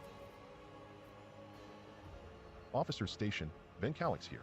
What we see before us is a webway gate, an artifact that Xenos use to get to their sorcerous realm, so to speak. It allows Eldari to get around the sector quickly and serves as a hideout for their most unpleasant tribe, the Drukhari, whom we have already met. Officer Station, Earliot here. This gate is just like the one you saw on the Lilithan. The children of Asurian wander the void through such constructs, erected in ancient times. Any ship that passes through such a portal will enter a tangle of paths fathomable to none but my kin. Any report on the augur? Tech use test succeeded. Bridge. According to available data, the object consists of an unknown material foreign to the Imperium. We are registering an unknown class of energy profile. The engineers are at a loss about how this technology works exactly, but they did specify that the energometry suggests that the system is holding an active charge. The object appears ready to do whatever it's designed to do. Can we activate the device? Bridge. Requesting response from the Engineerium. Bridge. Apologies, Lord Captain. The tech priests have refused even to consider such a possibility. It would be a violation of the Omnissia's tenets and an extremely dangerous undertaking. Bridge. Perhaps a certain companion of yours could. Officer Station. Even if I knew the secret of this gate, I would never surrender it to the Monkey. The webway is our kin's sacred refuge and a deadly trap to those such as you, Elentak. What are the senior officers' opinions? Officer Station, Ben Calix here. What we see before us We've is already a had webway this gate, one. an artifact that Xenos I use guess to we're get to leaving their it be then. I sorcerous don't want realm, so to to. I don't speak. want to fire It on it. allows Eldari to get around the sector quickly and... Bridge. Yes, Lord Captain. Maneuver engines. Changing course. I guess maybe if I'd got more out of your let, it could have been a different outcome, but yeah, nothing we can do with that really. And I don't just want to randomly blow up a webway gate. Hell, Jagetti Khan could be in there somewhere for all I know.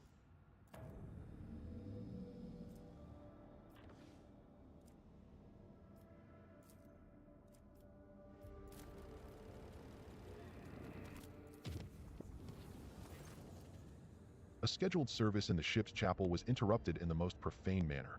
The images of saints and martyrs depicted on the altarpiece started to move and step down from the canvas. The congregation was filled with terror and dozens perished in the stampede.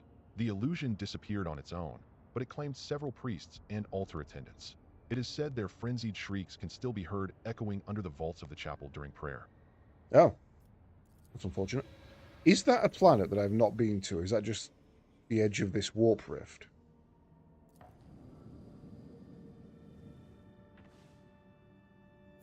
Feels like there's something there, right? Lost in the void.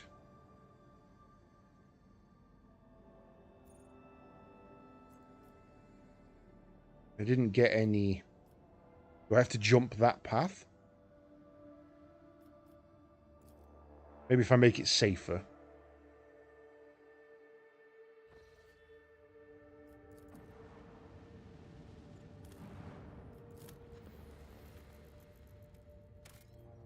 Seven plasteel. Give me, give me, give me. Thank you. It was worth holding out for. Right, let's get back on our constructions. You're still working. So are you. No need to do anything yet, but that is a lifesaver. We're back up at 10.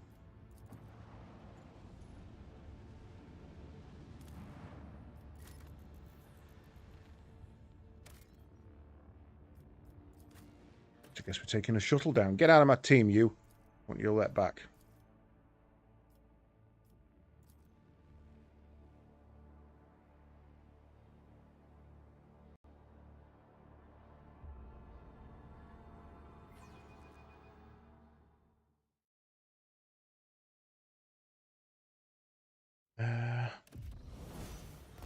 Right, Yolette, you've got a couple of level ups to do. So,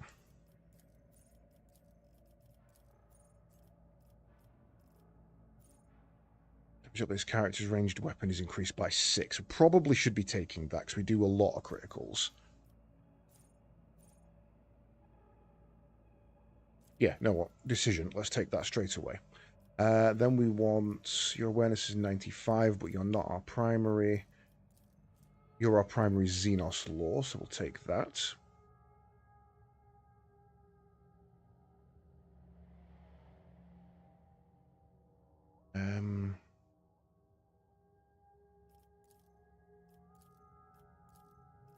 Guess we put it in perception. Not really much there else.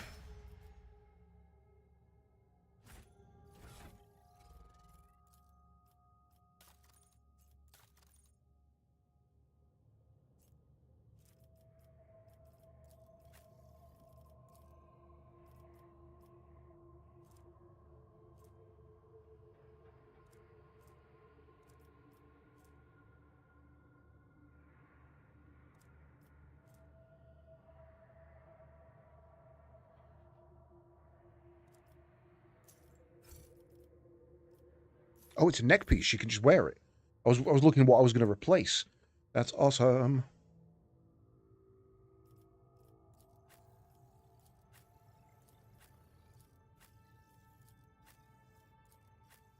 Everybody but you has a neck piece now.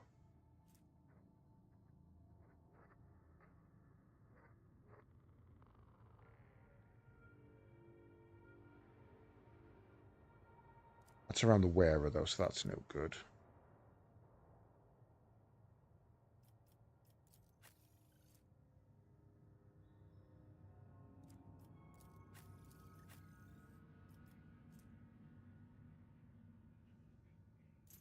Might be worth swapping those two. That way everybody's got one.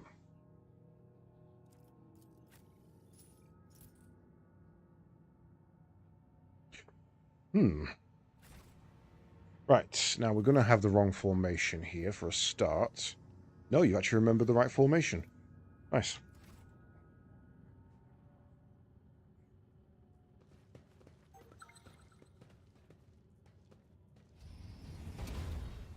Oh. The airlock is sealed. This isn't right.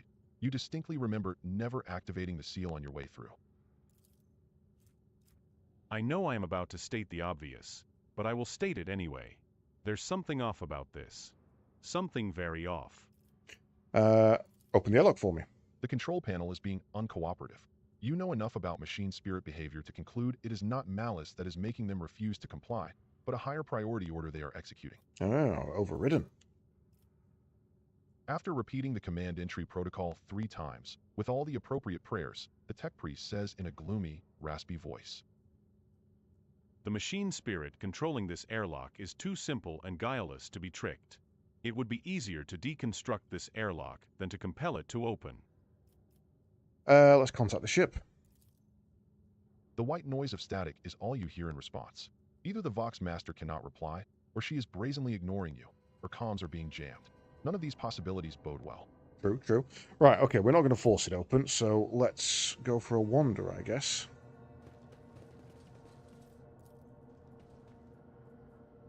You hear a strange sound that reminds you of dripping water or the clattering of something sharp against metal.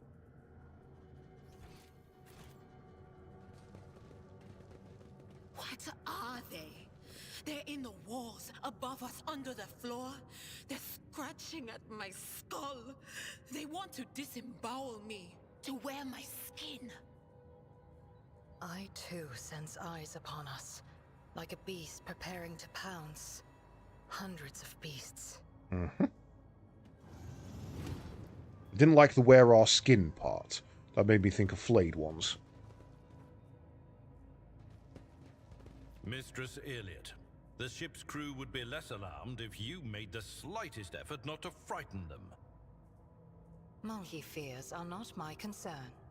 And even if I wanted to assuage them, your kind will never cease to fear those who stand above them. Yeah. The ventilation system still works. There are strange gouges on the metal. They look like the claw marks of some beast that was trying to crawl into the shaft. Kara, do you think?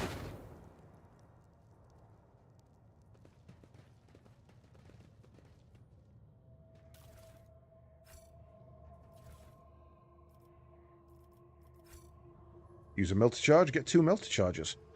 I like that deal.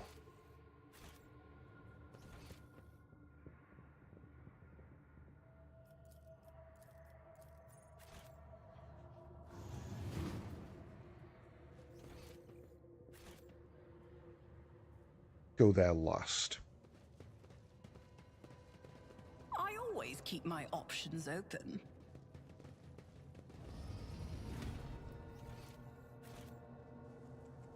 Interesting. You good there, buddy?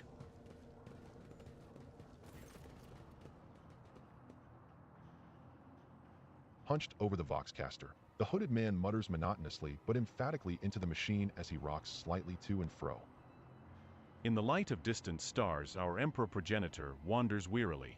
With thoughts and visions of us, he sends us particles of his light. Though his body suffers, his mind lingers on us. Let us therefore nourish him with the light of our souls, with our prayers, with our faith. Put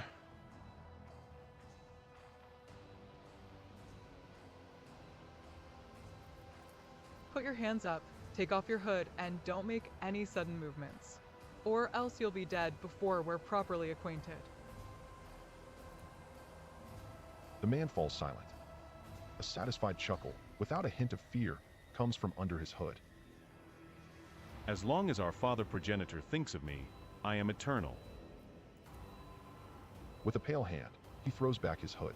You see an ugly face, with a flat, wide nose, disproportionately large brow ridges, irisless eyes with enormous pupils, a wide toad-like mouth, and skin that transitions to purple scales at the cheekbones. Standing before you is an abominable subhuman, a mutant.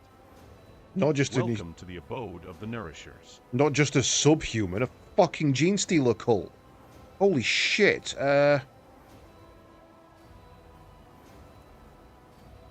This being's nature has strayed too far from mankind's blessed genome. The Creed sees no humanity in deviations like these, and so it commands that such creatures be exterminated without mercy. I understand this to be a trap. Am I correct? Indeed, afflicted one. You have nowhere to run. The mutant shrieks, grinning. May the grace of our Progenitor be upon you. His words are piercing, becoming a shrill echo of 100 voices, minds. Growing ever louder, it torments your mind, and before you know it, you reach for your weapon. The unworthy will be destroyed! You hear a clanging echo growing louder in the empty modules, like hundreds of clawed limbs striking bulkheads and grabbing onto bars. Whoever is advancing upon you, there are a lot of them. You ought to run for your life before they trap you in this crammed Vox cabin. Can't save. I kind of want to fight some gene stealers. The clanging is getting closer. It's coming from the ventilation shafts and dried up fuel ducts. The deck under your feet vibrates. They're closing in. The psychic din grows more and more distinct as the abominations rush toward you. One look tells you that there is nowhere to hide in this place. Well, at least you haven't wasted too much time.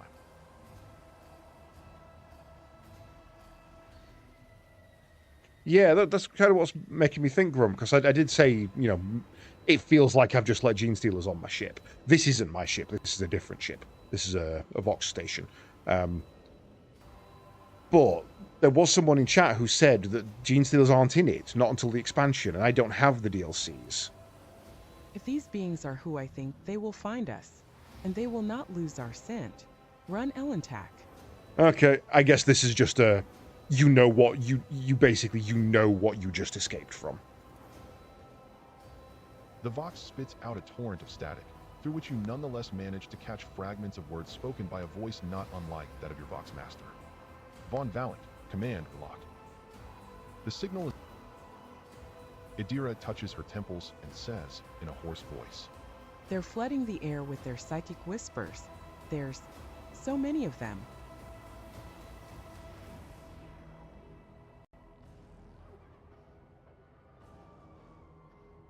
Okay, I guess we plan our retreat. if you had had a few hours to explore the ship, you surely would have found any number of discrete shafts and unlocked modules you could use to leave the ship. As it is, you're only aware of a single possible escape route, through the airlock, back the way you came. Any other path may lead to a dead end.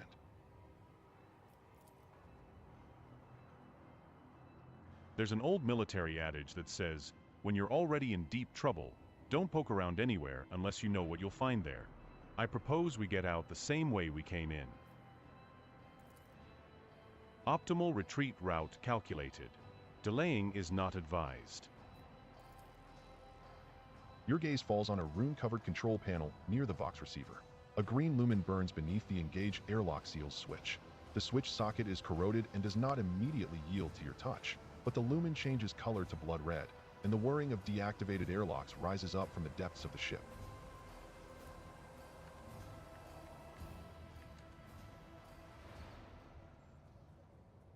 I want to fight Gene Stealers. The hell is that? Is that a heavy stubber?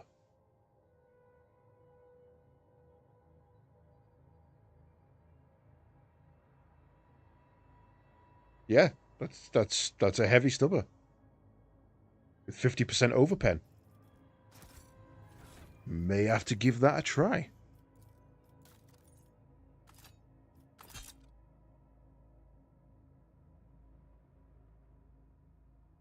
No, it's not a heavy stubber, it's an auto cannon. Auto gun, I suppose, in this instance.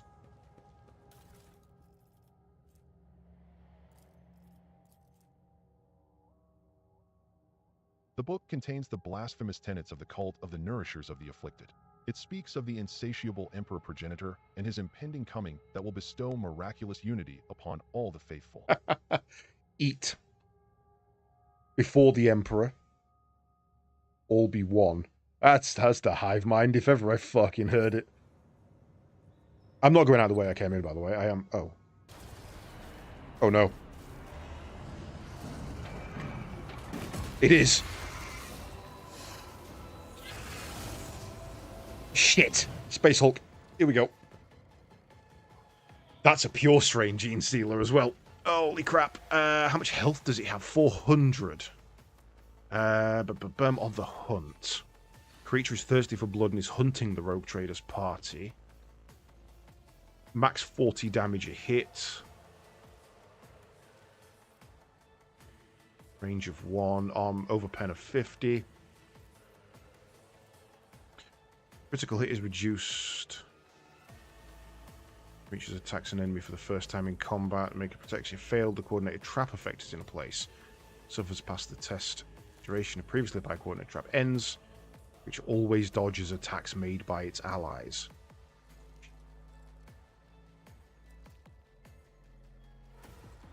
You never know what a Gene Stealer cultist is capable of until they do it, or until you get too close. Bloodthirsty creature focuses attention on those who are hunted. As long as there are 3 or more such creatures in combat, each of them gains the Ties of the Brood effect. If there are 2 or less of them, whenever one of these creatures' wounds drops below 50 of its maximum, it immediately runs away and hides for a round. This is really... They've done a really good translation here of the Space Hulk game. Right, prepare to start battle. I will go there. You get to fight a Gene Stealer, my friend.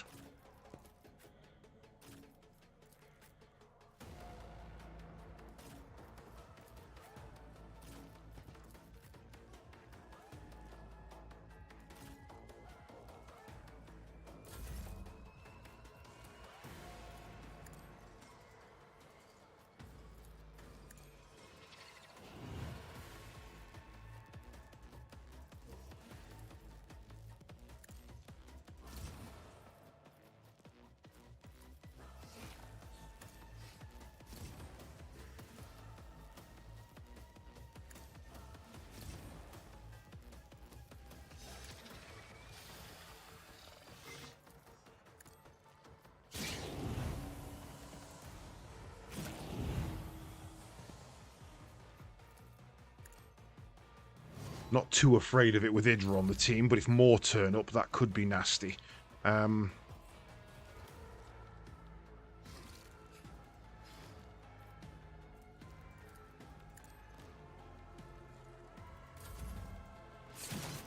Fuck! Okay, now I'm afraid of it.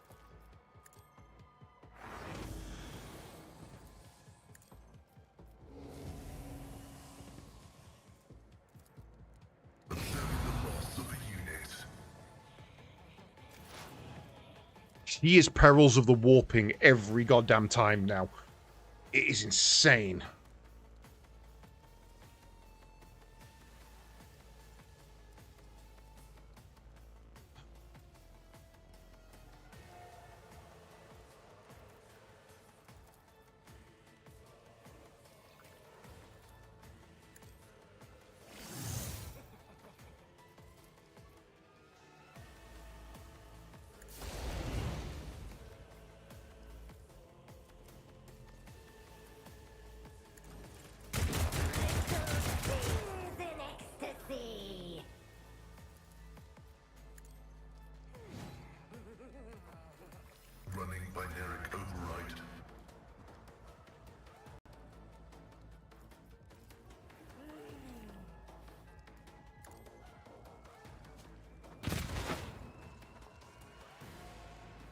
So close.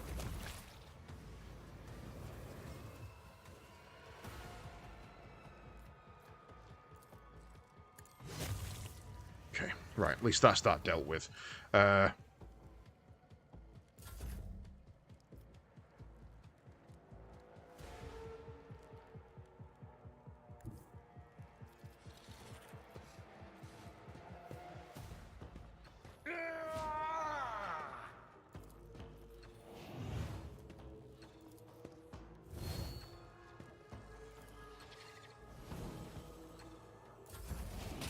Shit. Okay, yep, kind of expected that.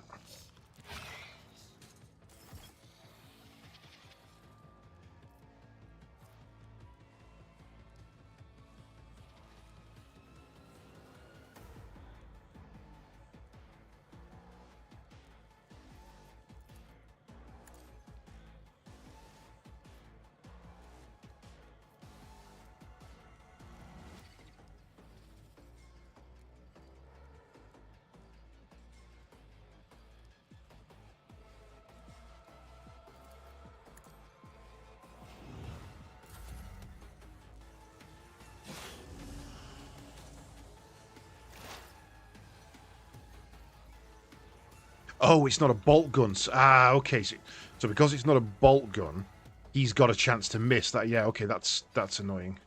Okay, we can do that, though. Are you hunted? You are. Utilize your cover.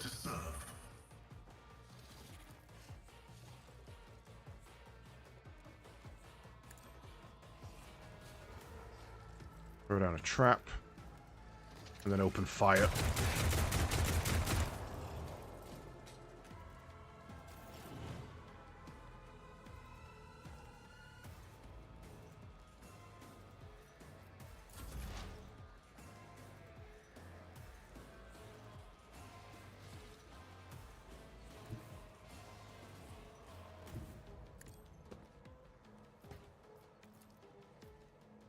Didn't think so.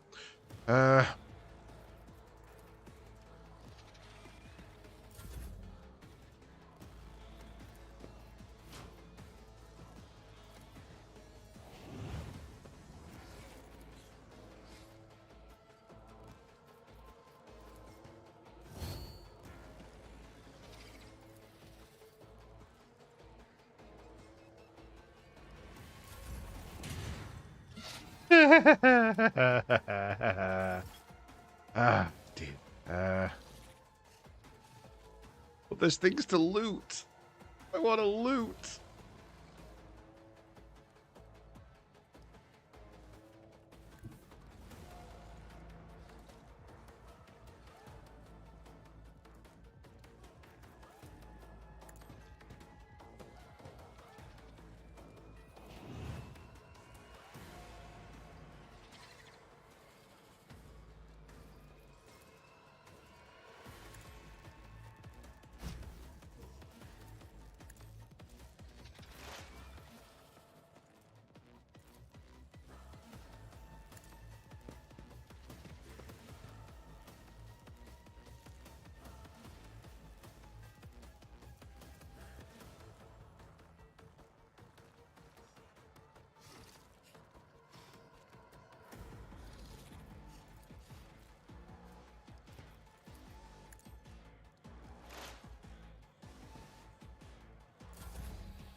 Shit, I should have moved it.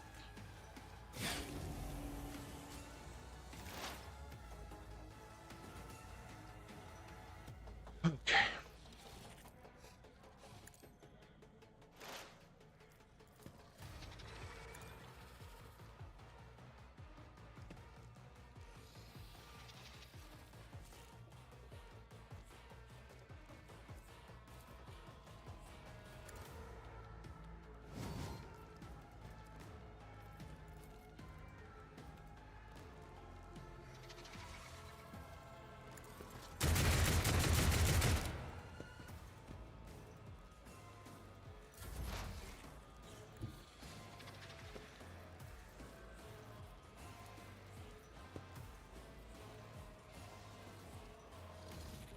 This tedium is beneath me.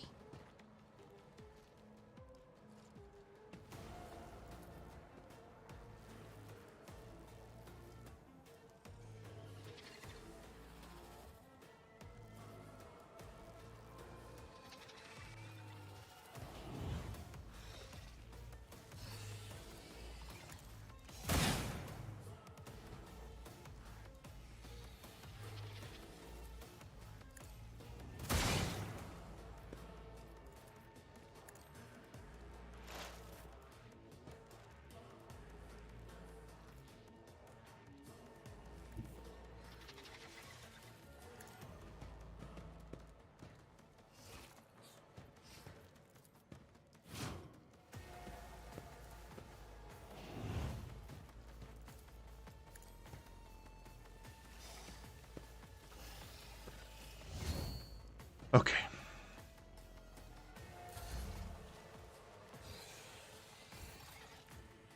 No new Gene Stealer showed up on round 4. Right.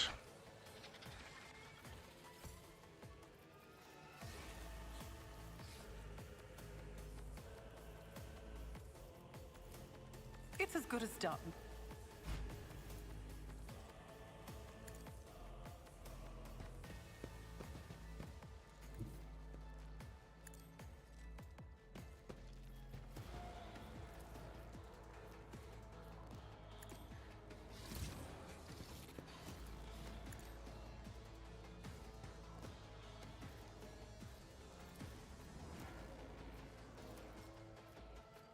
On it.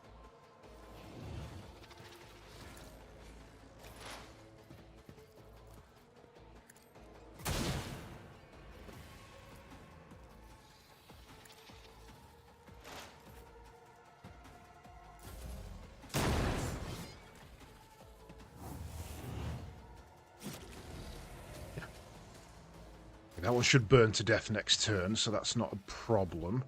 I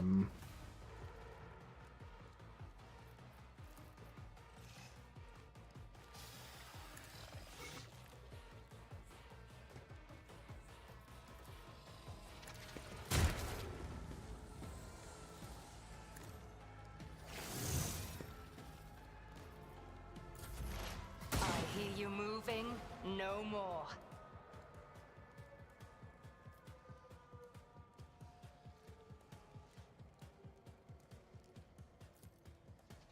Line of sight. That one's going to burn anyway. Do we go hunt that one?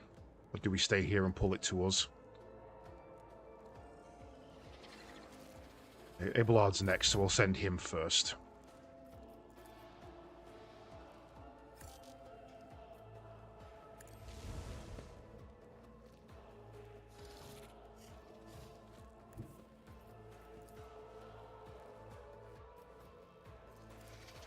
My place is at the fore.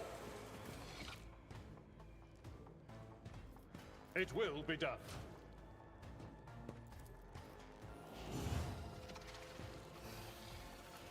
I will do my duty.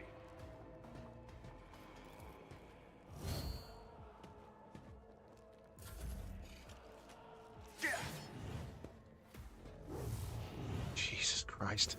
I want to open this chest and I can't get to it. Right, okay.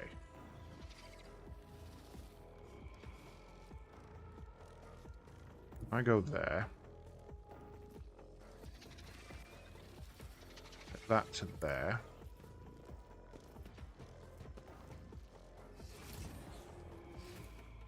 Give that movement ability.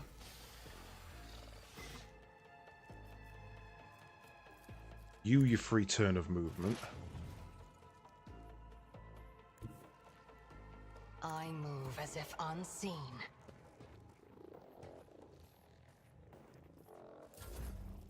Give you a free turn.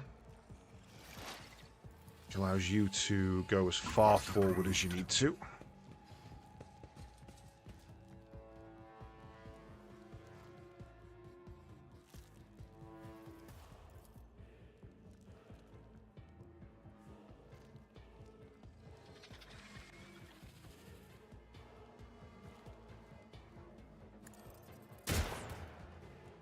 Gonna throw in a trap. Right. I'll make it happen.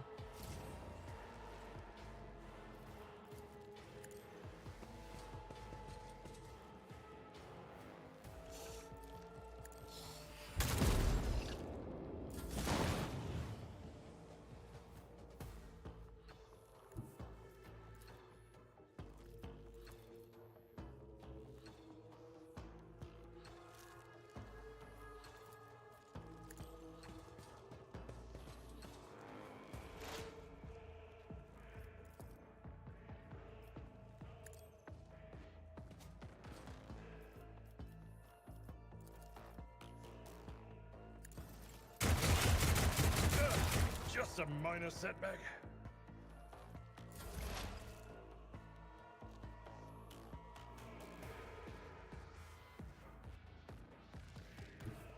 She can see it from there. I was wondering why she couldn't see it. Marcus, pray for me.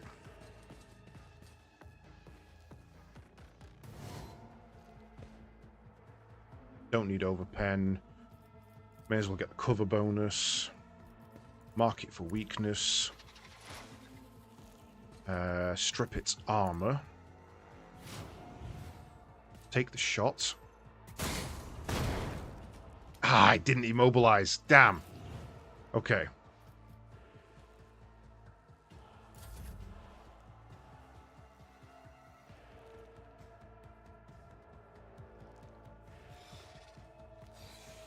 At your beck and call. Don't chase it. Let it come back to you.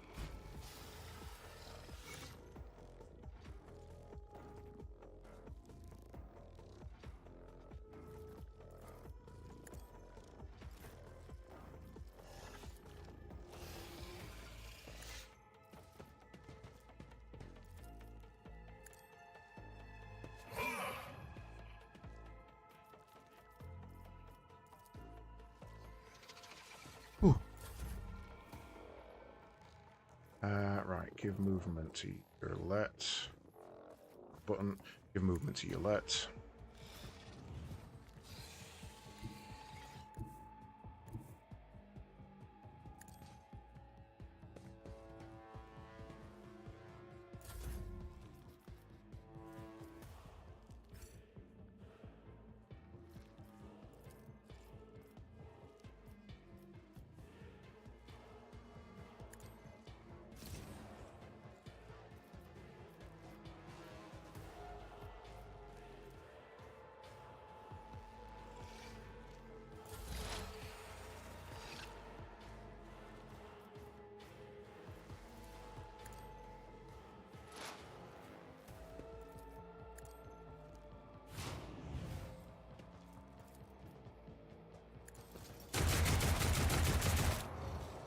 Yeah, you better run.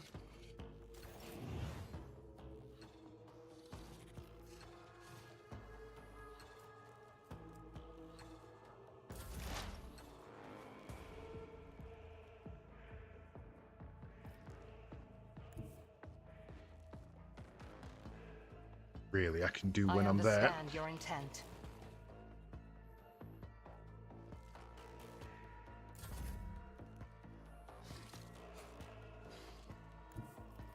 Victory is imminent.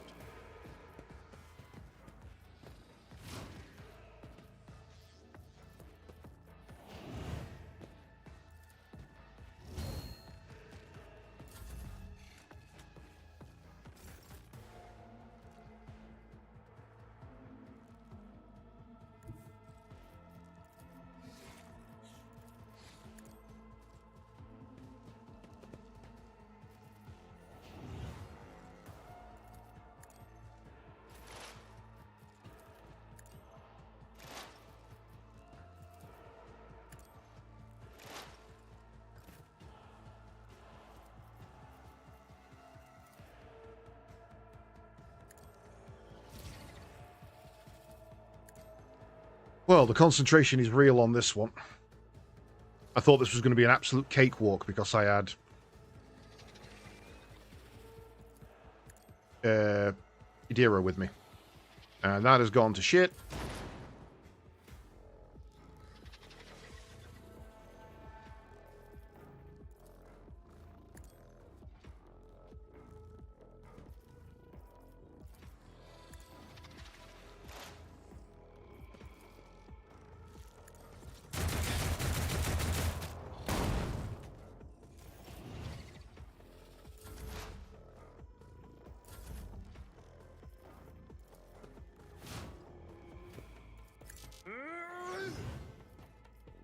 At your beck and call.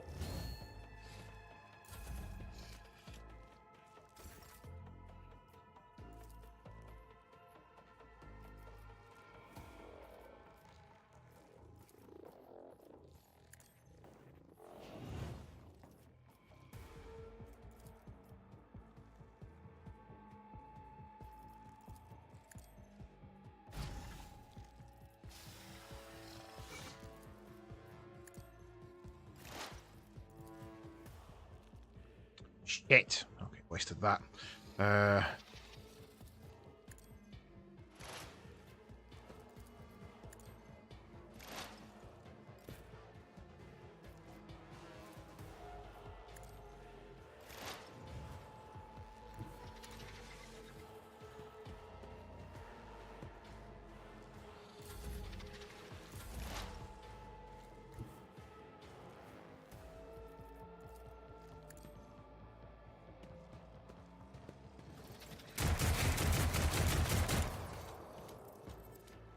Just keeps running away, but now I've got it pinned into a dead-end corner.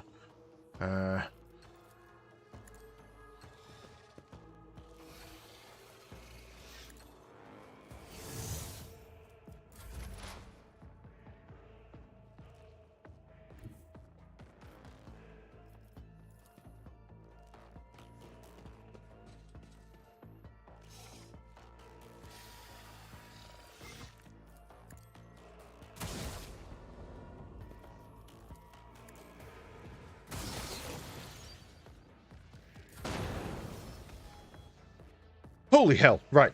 Gene Stealers are not fun. You have to really plan your moves around them. Right.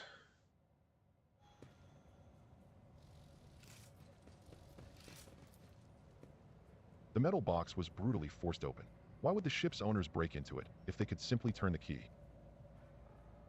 The secret item went away.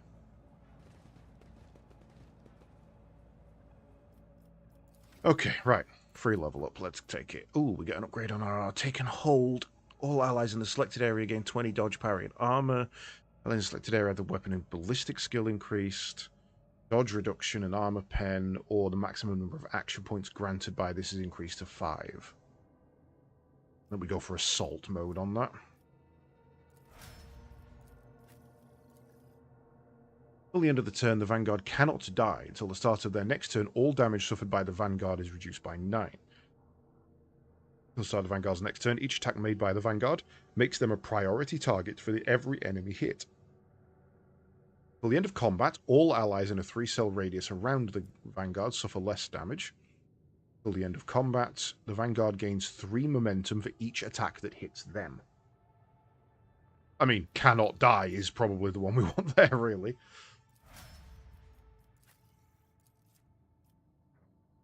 At the end of combat, the target of dispatch loses half of its armor and deflection. Which one's dispatch?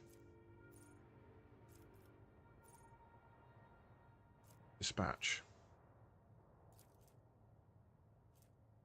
Oh, heroic act. Okay. So that actually makes that worthwhile. Additional damage equal to 45% of the missing instead of 25%. Whenever the... until the end of combat, whenever the assassins hits an opening, they gain rounded down temporary wounds. Dispatch kills a target, all enemies in a 3-cell. Now, we want to lose half its armor. That makes that really ridiculously good. Wild Hunt. Prior to the attack, all prey suffers penalty to armor, plus movement points and restores 3 hunt prey. Attacks exactly one target, which is marked as prey with Wild Hunt. The attack deals additional 300% damage. All prey has its MP reduced by agility, but no less than 2. End of combat armor penalty. Sure. Probably going to be the same on you, to be honest. However, for you...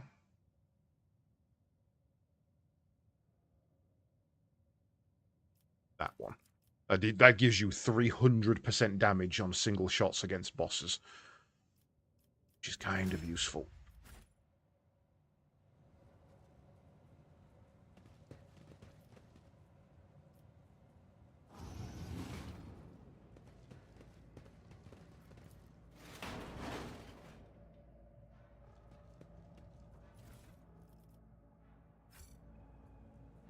Rain silo.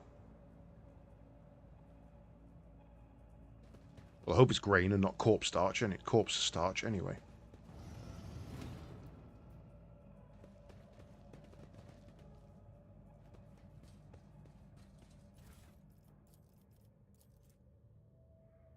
A thick diary filled with entries written in neat, precise handwriting. Its author was documenting the events of his life with thoroughness bordering on obsession. After browsing through its pages, the following entries catch your attention. Exodus. Watch 1. Never thought this day would come. I'm addressed as Master Captain once more. How many times did I swear never to venture into the void again during those 2 Terran years I spent among the mangled ruins of the unheralded Reckoning's Bridge? Unfortunately, life in a gravity well didn't bring me peace. Reverend Hieronymus promised me that performing a selfless feat of devotion would bring me serenity. Maybe he's right, but I'm still writing in this journal during the long nights to keep my sanity. Just like I did for 2 years there and 7 Terran years after that here. We'll see if I'll be able to live without the somewhere that is our wasteland wayfarer's destination. Exodus. Watch 237. The crew has reported hearing strange noises from the ventilation shafts for a 3rd time. Alas, I'm charged with pilgrims, not seasoned voidsmen. The venture scares them, and they've already managed to make up their share of absurd ghost stories. I asked Reverend Gravik to calm them down. He's the official head of the pilgrimage, so they ought to listen to him. Exodus. Watch 240. The vent inspection is finished.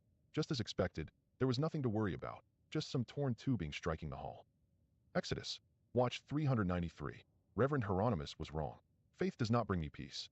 I prefer not to take any sides in the theological dispute that has broken out aboard our vessel, ignoring the debates altogether. I'll let Reverend Gravik handle it. I'm slightly concerned about this schism, but as long as both groups are peaceful and agree to follow my orders, they can bicker and shout all they want. Exodus. Watch 810. The great day has arrived. The Wasteland Wayfarer has successfully landed on the planet's surface. I wonder if it'll ever leave it. A settlement is already being built down the hill. Its official colonial designation is A3649 Minories, but Reverend Gravik said he's going to name it Jesavon. When we first stepped onto the surface, Reverend Gravik's congregation and the Nourishers used different airlocks to leave the vessel. Seems like they've ceased any and all communication. Exodus. Watch 1212. Today the last pilgrims left the Wayfarer for Jesavon. I'm alone once again. They invited me to go with them, but I made up an excuse about needing to keep watch at the reactor since my ship is still used for powering the settlement. Truth be told, I just didn't want to go with them. They say less than 1,000 pilgrims are still loyal to Gravik. The services at the main temple are performed by the Nourishers, and the St. Drusus statue is cut only up to its knees. I can't understand their beliefs, but I don't think they will help me more than Reverend Hieronymus's faith. Exodus. Watch 1287. I was awoken in the night by a dozen pilgrims from Jessavon. They were armed and scared, and said the nourishers had arrested Reverend Gravik. They were bewildered and didn't know what to do, wanting me to act. So act I did. Since Reverend Gravik is the official head of the pilgrimage, I deemed this an incident of civil unrest. I cut power to Jessavon and demanded Reverend Gravik's release via Voxcom. We are holding the line. Exodus. Watch 1290. The nourishers have come to us. Gravik was with them. He was calm and said that the conflict had been resolved. He took the confused pilgrims and their guns with him, and I restored power to the settlement. I have no idea what's going on. I do. Peace. The watch is of no consequence. Today I received the brotherly kiss, and now I believe. I can clearly see the spiral path among the stars set for us by the Emperor Progenitor. Now I can hear my brothers and sisters. I am finally alone no more. Yep. Gene Stealer implants. They'll get you.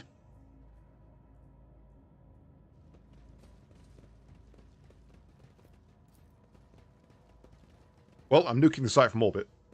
It's kind of the only way to be sure.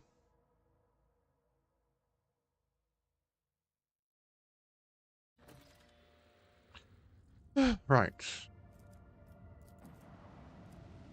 So, Gene Stealers are in this game. Fun.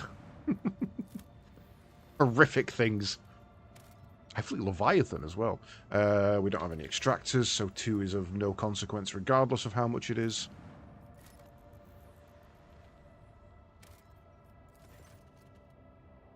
A small planet gently wrapped in amber forest greets you with a ruby-colored dawn. Basil von Dem Clerch, the local governor, gives the rogue trader a warm welcome. After several glasses of Damascene, the sweltering ruler asks if Aletheia von Valancius would like to keep him company during the upcoming hunt. Sure.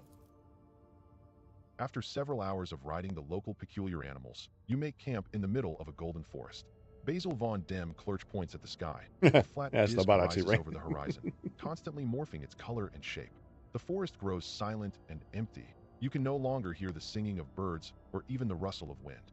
The governor nods with satisfaction, and a few shapes step into the clearing. Their bodies are twisted by an unknown phenomenon, and you watch the freaks with astonishment as they begin to dance to the throaty cackling of their brethren, turning the bony growths and pulsating flesh of their scaly hands toward the unnatural thing in the sky. What's happening? The governor smiles coyly. You are about to see with your own eyes what is happening here. No, we're not. Eliminate. Having armed themselves with flommers and chains words, your party cleared out several acres of nearby forest. The scouts report destroying several villages inhabited by heretical entities. Basil von Dem Clerch excitedly explains that the creatures you saw are the children of the great king of distortion. It is he who is the true god and patron of these fertile grounds. Once every cycle his chariot shines its light upon the world and bestows transformations upon his most ardent followers. The rogue trader may become one of his heralds. No Tzeentch worshippers in my fucking colonies. Separates from his neck with a distinctive squelch. Black and brown blood seeps into the soil beneath his corpulent body and is immediately transformed into a writhing tangle of worms that burrow deep into the ground with unnatural speed. You return to the ship pondering what to do with the world and, more importantly, what to do with the King of Distortion. King of Distortion is either Nurgle or Tzeentch, and I'm not happy about either of them. Let's go find out what the fuck it is. Yes, you missed the senior Gene Stealer. officers observe suspicious activity emanating from the twisted celestial body at the heart of the system. The chaplain advises you to get ready for a potential encounter with spawn of the archenemy, so it may be wise to reconsider unless you have holy relics, sacred wards, or blessed effigies of the Emperor. Aflame with a plethora of colors, the distorted celestial disk trembles slightly beyond the endless windows on the captain's bridge as the rogue trader's ship approaches its center. An otherworldly voice, cold and enveloping, enters your mind. What could this puny wretch possibly offer a king? The officers on the bridge look around, perplexed. Their eyes are full of terror and confusion.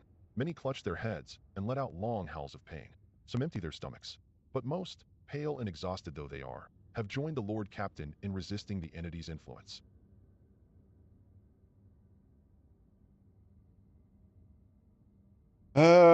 Release my subjects. Oh shit, he clicked the wrong one. The king is intrigued. Never before has a mortal sought to obtain his divine blessing. All you have to do is claim ownership of Amberworld and not interfere with the events unfolding on the planet. If the king is pleased with you, he may even let you collect tribute from his playthings. Attack. How dare you disturb the king with trifles? The entity is furious, and you feel a gust of invisible wind blow 1,000 blades right through your ship. Officers are collapsing at your feet, choking, and hundreds of casualties are being reported from every deck. A resonant silence descends on the ship, and a bright flash stuns you for what could be any length of time. Great Unclean One. Herald of Tzeentch. Oh. Nothing. And then the world just vanishes. Wow, okay.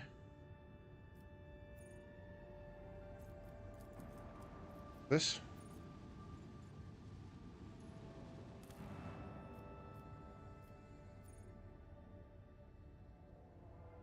Did we set down here? I feel like we haven't been here.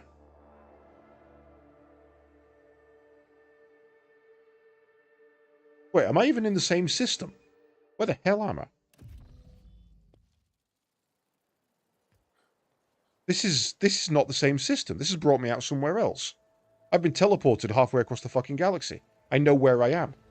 This is that pit that was talking to me, where I went over here and it had a conversation. The darkness had a conversation with me. Black, impenetrable darkness carries on with its silent existence. Numerous ropes and cables end abruptly at the very edge of the pit, Keep your wits vanishing about you. into the gathering darkness.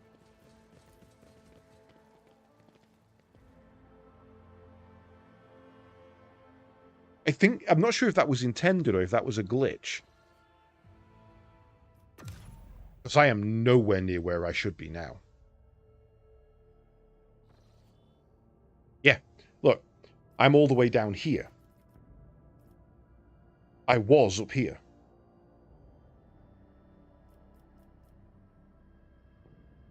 We were here. The unforeseen event. I'm not sure how that's happened, or if that was intended.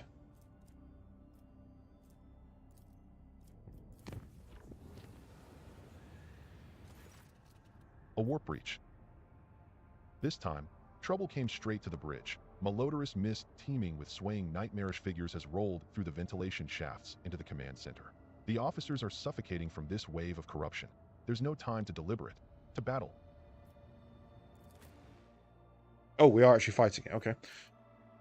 Right. Yeah, that was weird. I was not sure if he just cast me across the Immaterium, or if that was a glitch.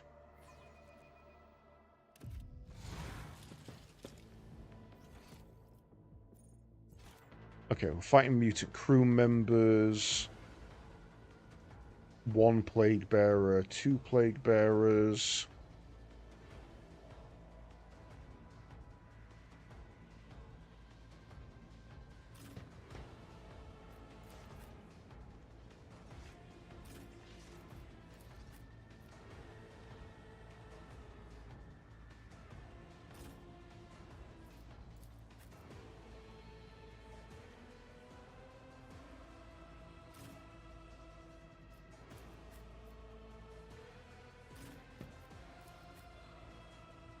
They've got all the good firing lines locked down. We may have to just leave her out in the open.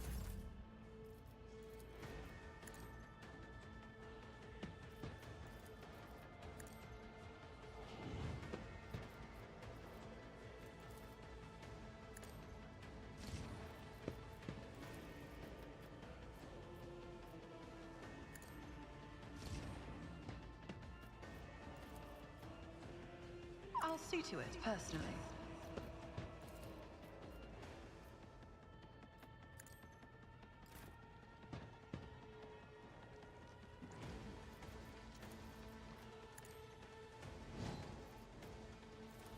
If it serves your cause.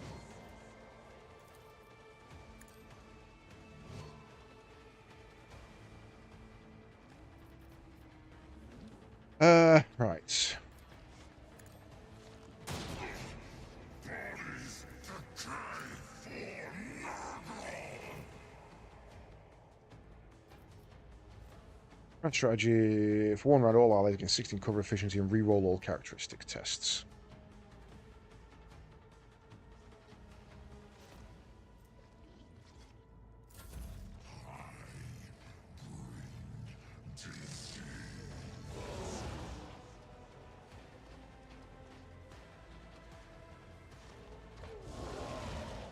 Yep.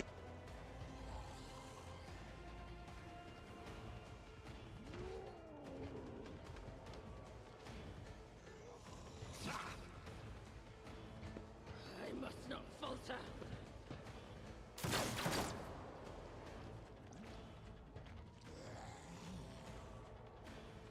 I like that you can have fights on your own ship. Like, stuff does happen. Thank you. You're not prey, so that's not going to matter. So, let's finish you off.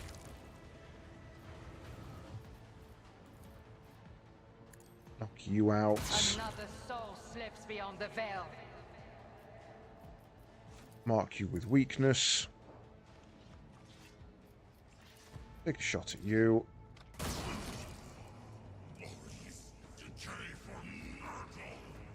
And then take another shot next turn. Onward!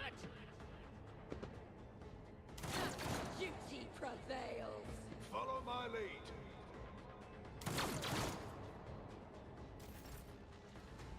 Kara.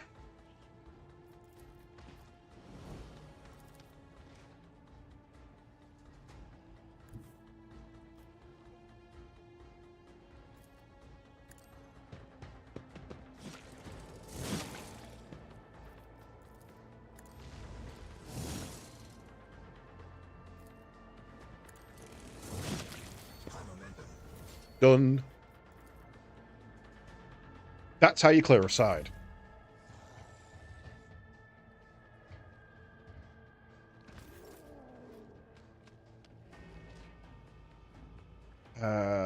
Right. For once.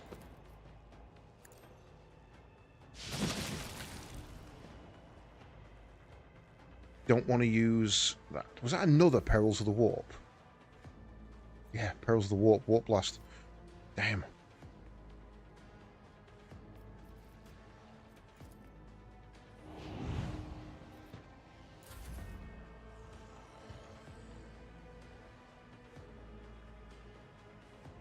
Weapon at the ready.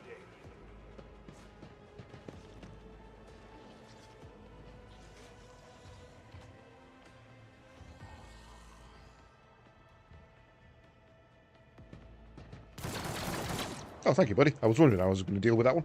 Right.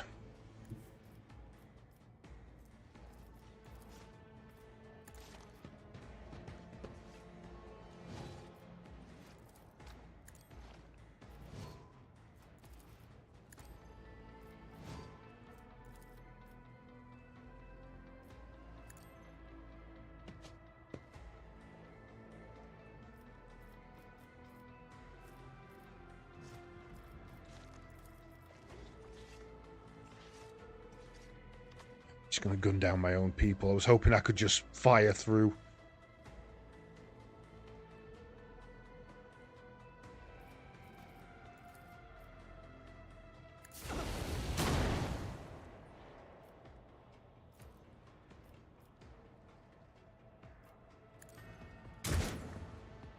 That goes bolter on.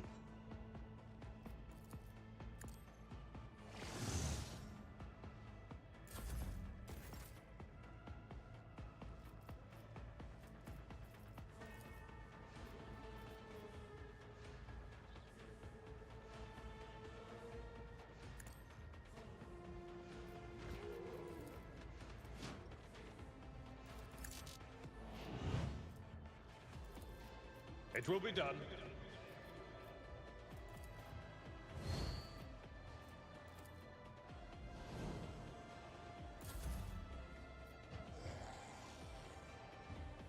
Boop. Nope. Weather the storm.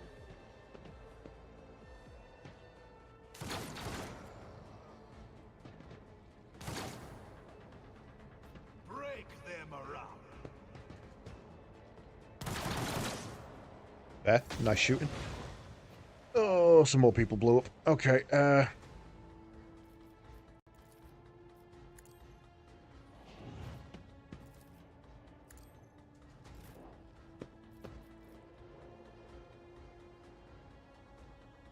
look, nothing back there.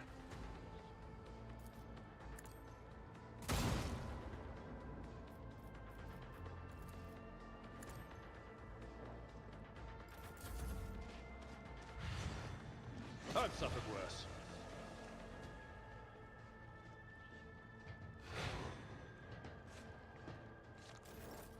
I hear you moving. No more. Just shoot at a corpse.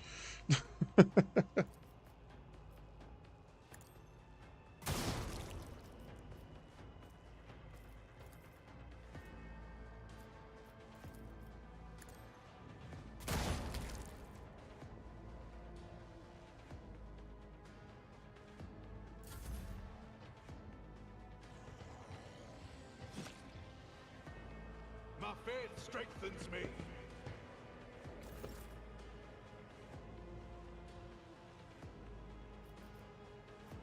Uh,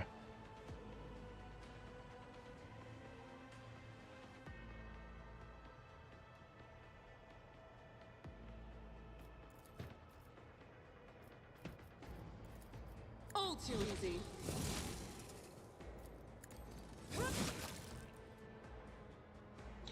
then she doesn't have any movement. Pop up your endure.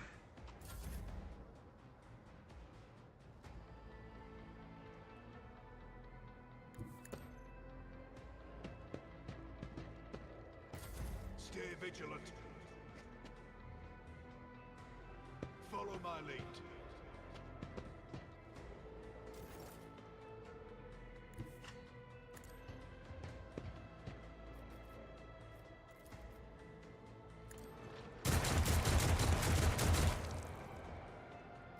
That'll do it.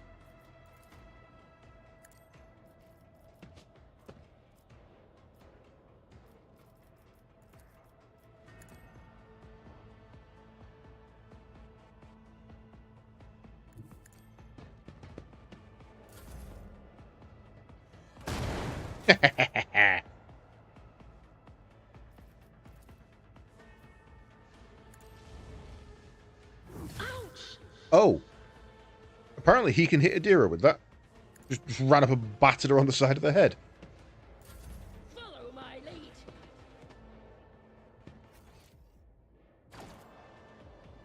Follow my lead. Ah, shit. They're all... You weren't even in the gas.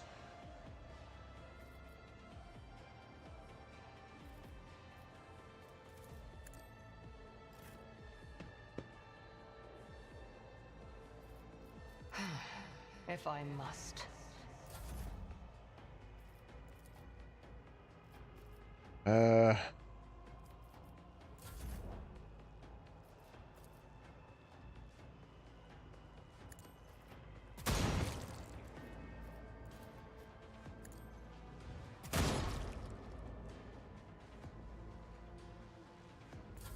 Weapon at the ready. Stop standing in the goddamn gas, you idiots. You know how difficult you're making my goddamn life.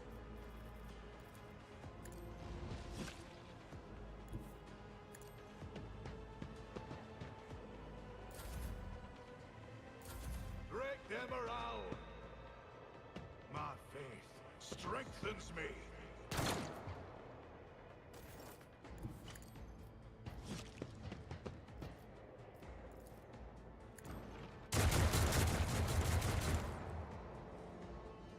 Got him. I should have just opened fire down there and dealt with them that way. That would have been so much easier. Right. Let's go looting, shall we?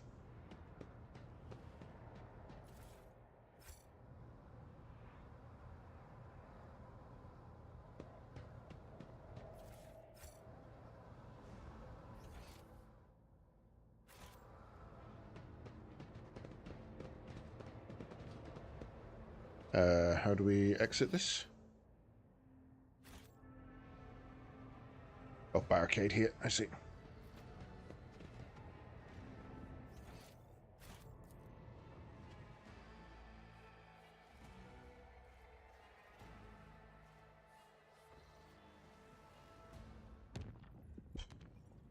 Right then. Okay.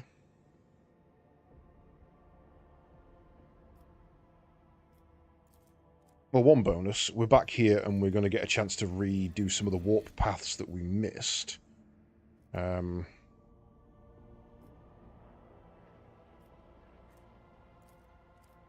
happens if we just chart a course across the entire galaxy? Shit, you can as well.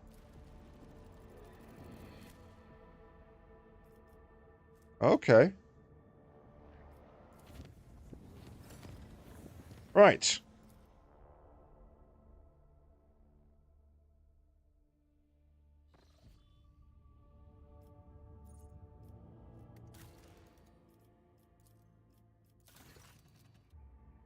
Your ladyship, Janice is reporting about a disaster. Ghostly Xenos figures that appear at dusk and go away at dawn. In a ravenous swarm, they attack one agricultural facility each night, freezing everything they touch. The attacks take place in the complexes closest to the uncontrolled sector of the planet, where nature itself has turned against us. Fortunately, not too many facilities were damaged. Our irreconcilable struggle has moved the borders of the affected sector. The important production lines have survived. Get by my usual method. Fire and sword. No, I think I can just... Basically, every time you scan a new planet, you find new warp paths. And every new warp path gives you 1+ warp ability.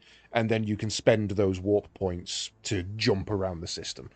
You can basically create paths wherever you want.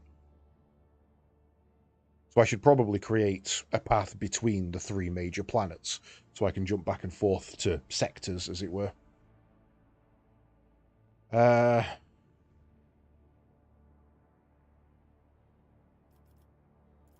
What's spawning them? It is likely. They gather at its borders at the break of dawn and whirl in a wild dance, howling and destroying all living things, then disperse into thousands of fading flashes. The agricultural facilities that happen to be in the way of their dance fall into disrepair. What do we know about them? Not much. They are incorporeal and difficult to discern, but they happen to have Eldari features. Yeah, I figured. The spirits draw the warmth out of humans, plants, and inanimate objects, but it seems that they do not hunt consciously, but rather they simply do not notice anything in their way. At dawn, they dissolve into mist. The wraiths also differ among themselves. Some are as dark as the void, and others shine like the stars in the night sky. Something is not right. The wraiths appear on the planet's outskirts and rush toward the heart of the contaminated region instead of invading from within it. Furthermore, their differences may suggest that there are 2 groups of wraiths opposing each other. Possible. When dealing with Xenos, one should be prepared for the manifestation of all sorts of ominous mysteries. There is a whole cast of specialists among the cold traders who use rituals to expel spirits from Xeno artifacts. Perhaps we should ask these Xeno Whisperers?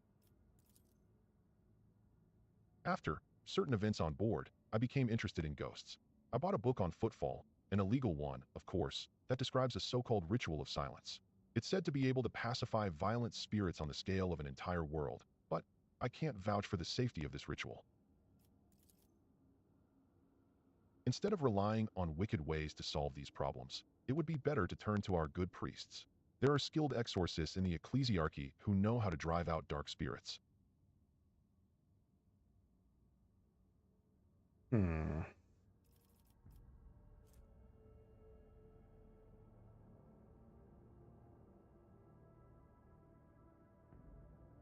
Oh, kind of want to do a ritual. I hope this gamble doesn't cause even more serious problems. At the appointed time, dozens of psychers around Janice started a rite known as the Ritual of Silence. Surprisingly, no catastrophe followed, none visible to the naked eye, at least. An invisible force pushed the wraiths away from the structures, stopped their horrifying dance, and shielded the Lord Captain's subjects from the rampage of the Xenos. +5 profit factor. Right, what else have we got here? Nothing we can build at the moment because we're short on a lot of things. Giants in the sector, security 3. Need more people.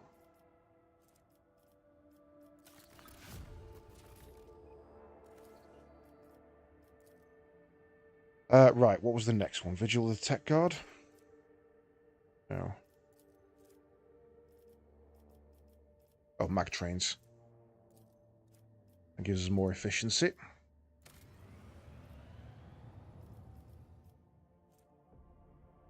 And then if need be, we can do that, but we're out of people, actually.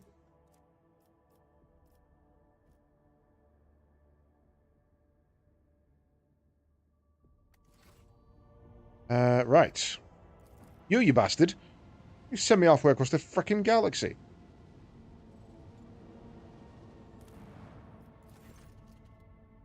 The golden forests of Amberworld look enchanting, even from orbit. I demand tribute. The golden forests of Amberworld look enchanting, even from orbit. Yeah, I think that one's glitched. I don't think that's doing what it's meant to be.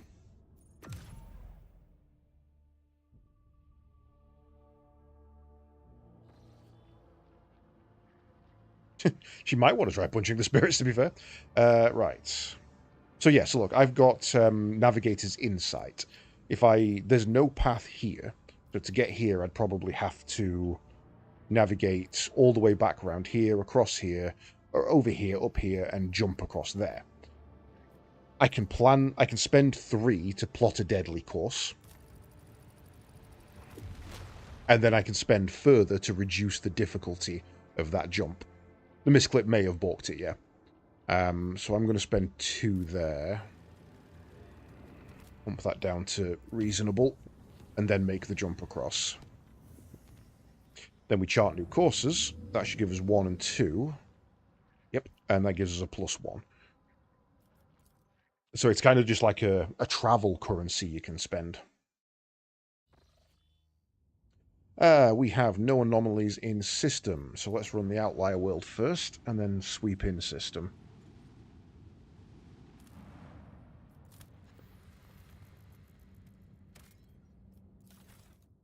Random free shit.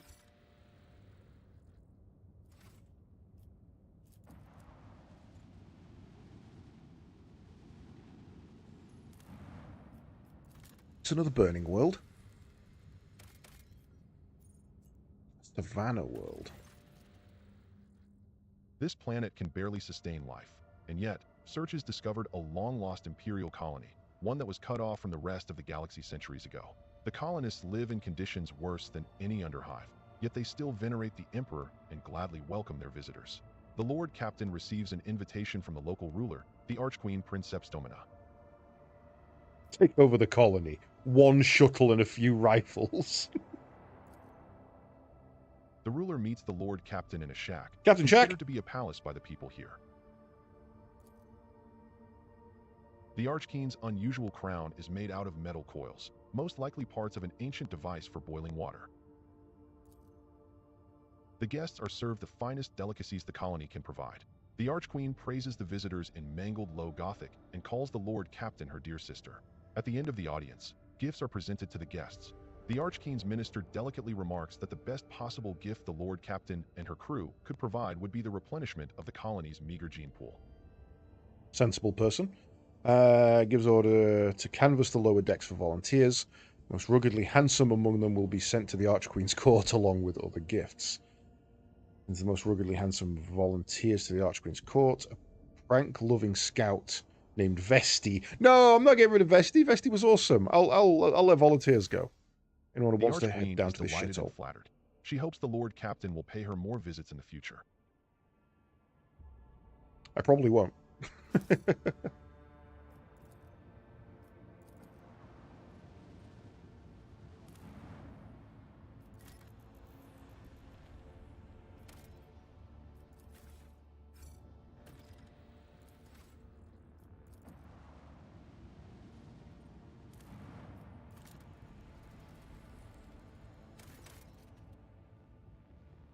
Swift and merciless retribution is a proper fate for many transgressors, but the Imperium permits using the convicts for hard labor on distant prison worlds like Viabos 6. To atone for their crimes before humankind, hundreds of thousands of rogues and lowlifes toil in the mines of the Von Valancius Protectorate until death from exhaustion or some other unfortunate accident claims their forsaken souls. Okay. This is our prison world, then. I was wondering when we'd come across one of those.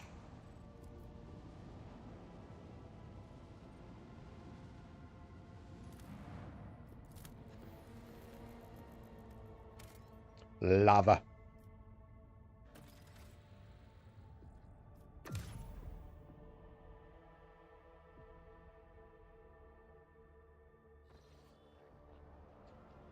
Right.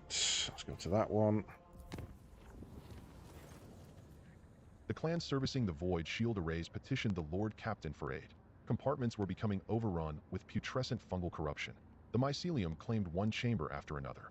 The thick black spores poisoned the rogue traders' servants, causing their eyes to burst and their veins to swell until their skin ruptured. The clan was issued reinforced unirobes and gas masks so they could keep working while the soldiers burned away the infestation. Okay. We have some Aeldari here. So, let's chart our new courses. Hopefully there's one down there. There is. It's dangerous, though. And let's go see if we can find the third of these Aeldari. Third and final, I think. Holy Lord shit. Captain, Drukhari ships are patrolling the system. The likelihood of slipping past their patrols unnoticed is close to zero. And yet I would feel like I could quite easily just go...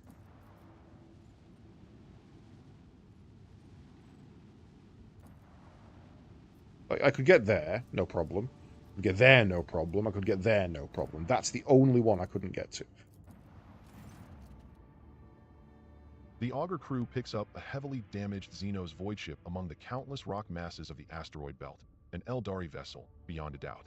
According to the Von Valancius archives, about 100 standard years ago, the Imperial Navy set up a barrier in this system against pirates and the enemies of humanity. It didn't work. Countless primed mines are still scattered among the wreckage.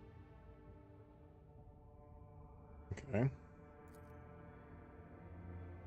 The Vox Master manages to tune the ship's systems to an unconventional frequency, and the bridge suddenly fills with chime-like Xenos voices.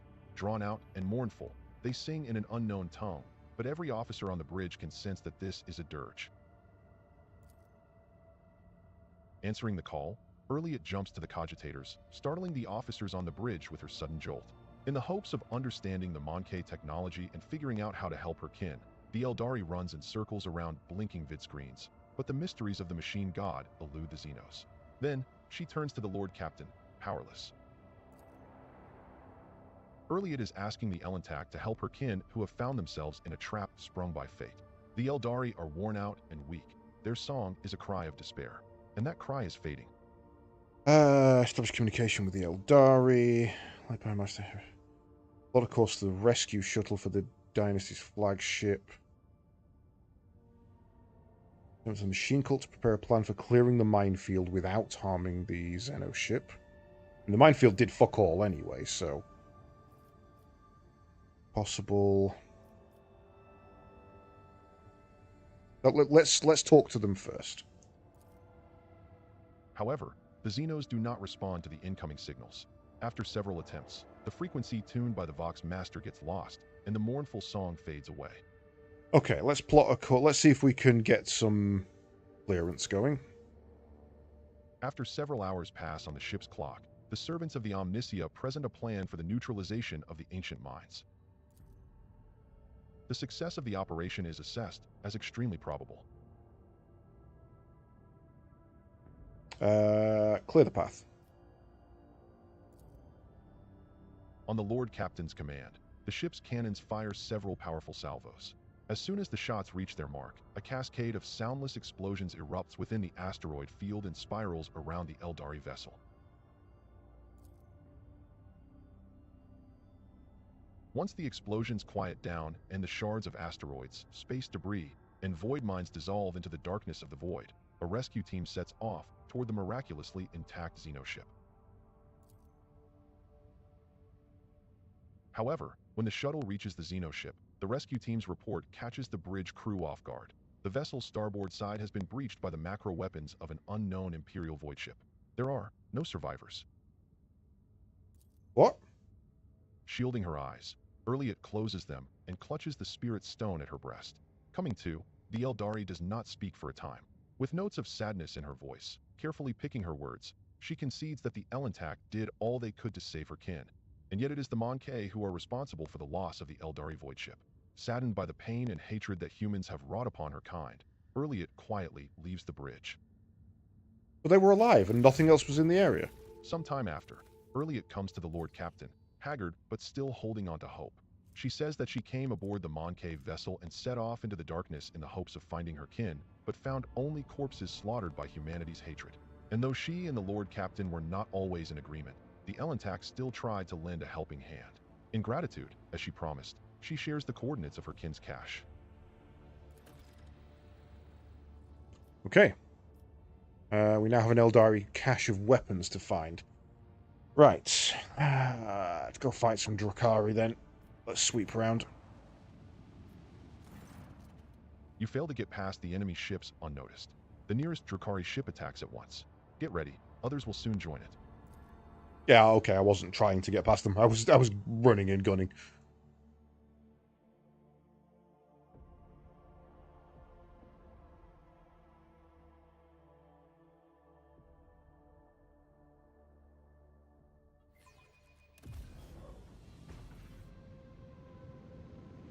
Oh yeah, they automatically put me on cooldown, don't they?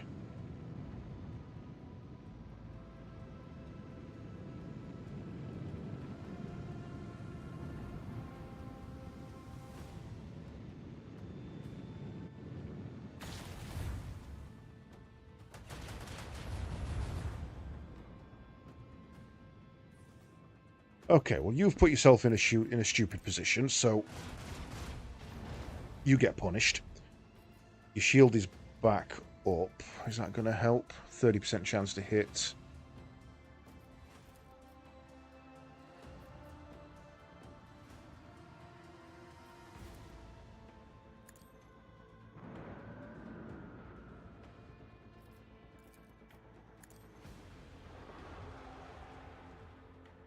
A lot of damage to you with that.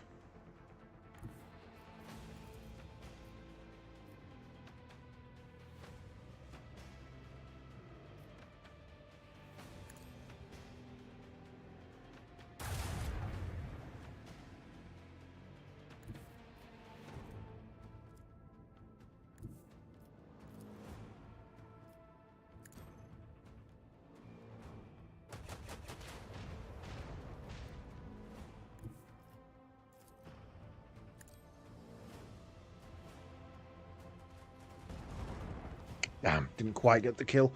Right, reinforced shields on my... Oh, I can't work out which way I need it to be. I need it to be on this side here.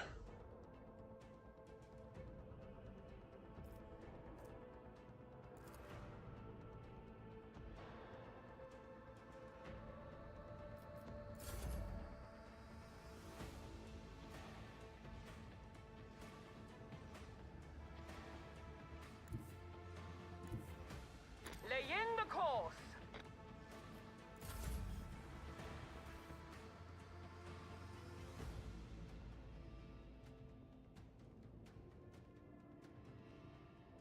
There's more coming in at System's Edge.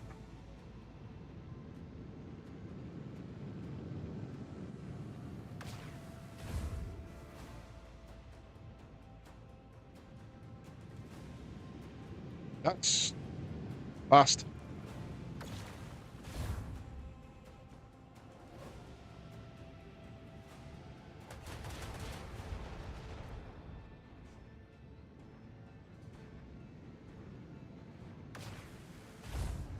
That's very fast.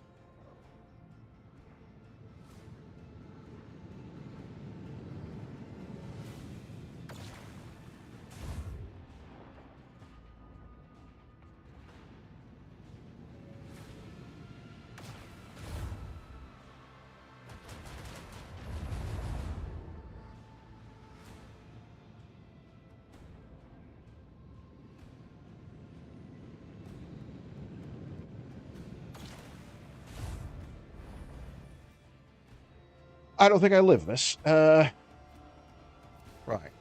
You're in a stupid position, though. I pressed the wrong button. Fuck!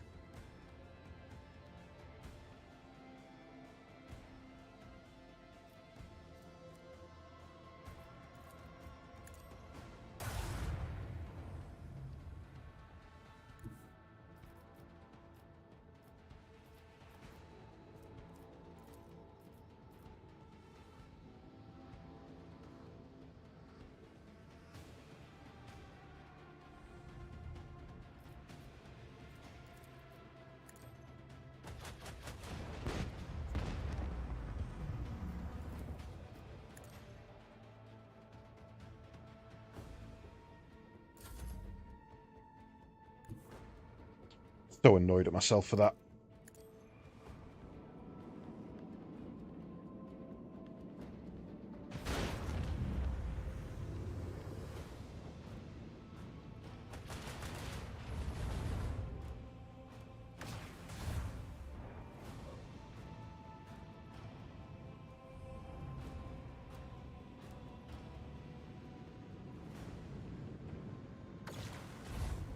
We are at the mercy of your enemies. Yeah, I'm aware. Not much I can do about it. There's a lot of them.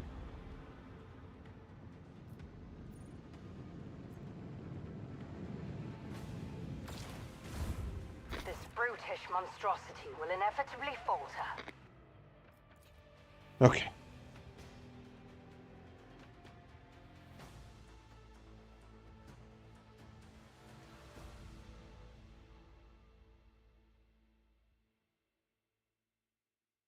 They are a lot faster and more maneuverable than me. This is going to be a nightmare.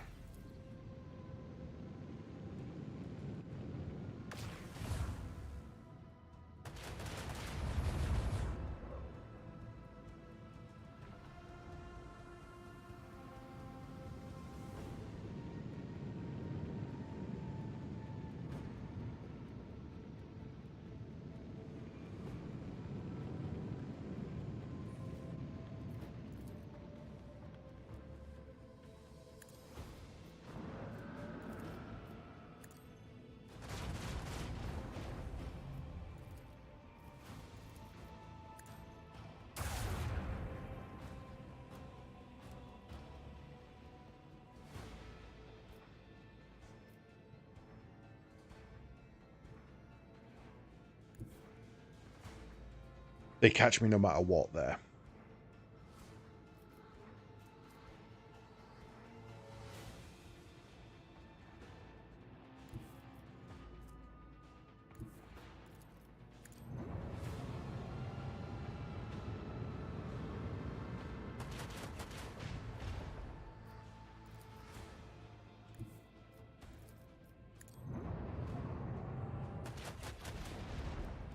Damn.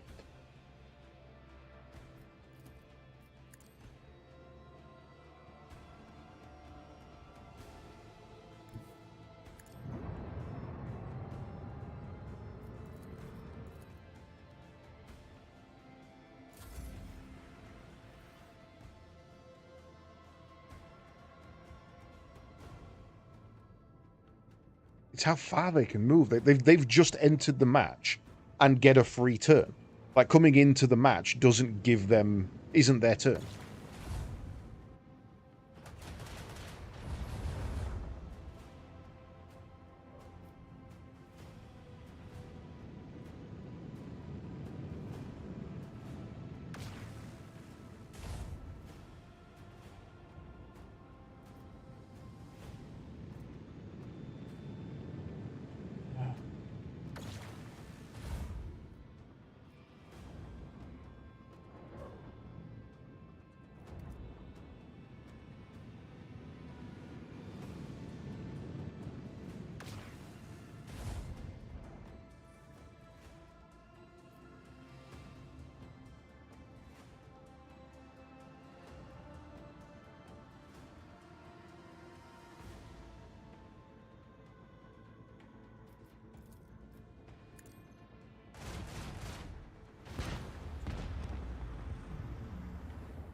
much health have you got? 97. I don't think I can kill that in a single blast, so I've got to go for this one.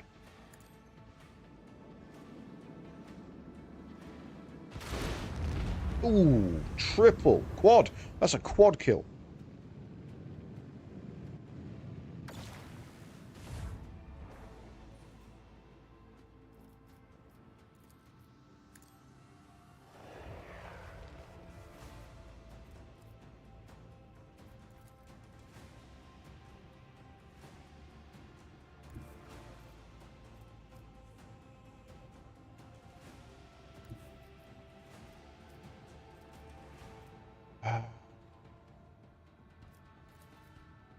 Onward!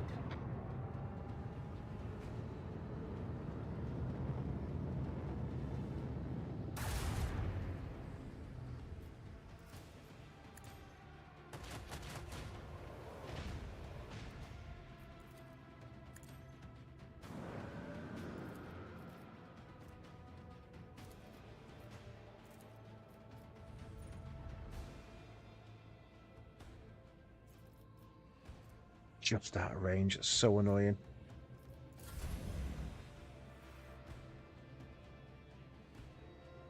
Oh, they're great. They came from the other side this time.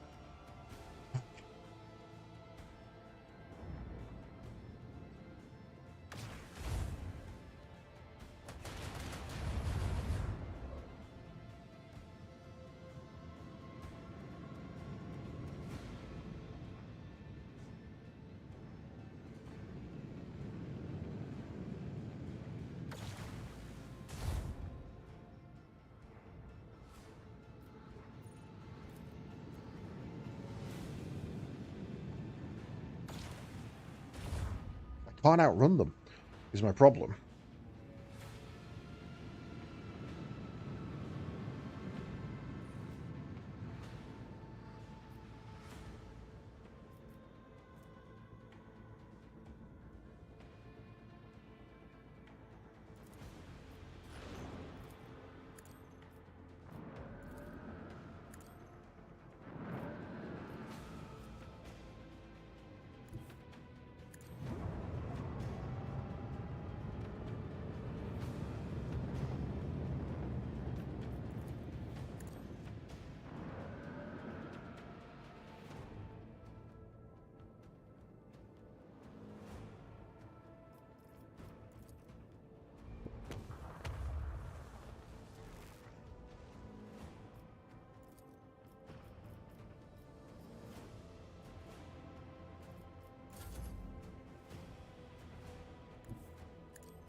Still got a shot on me. Even with a warp jump, it's still got a shot on me.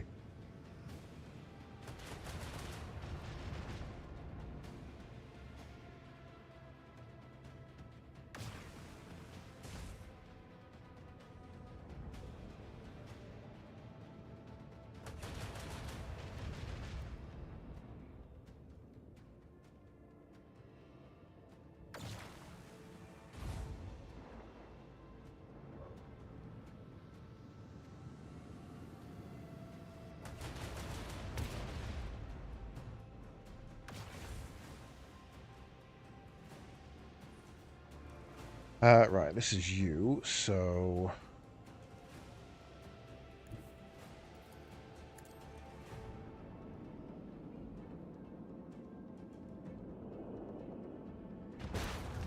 Get outplayed by torpedoes, idiots.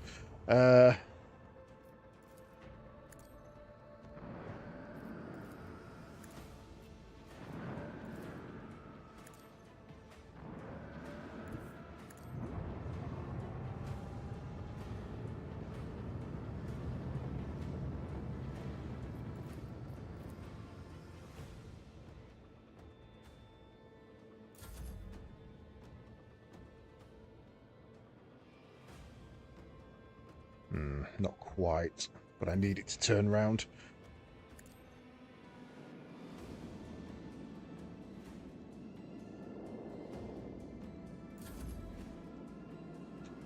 Right, can't get you. Mess you up, though.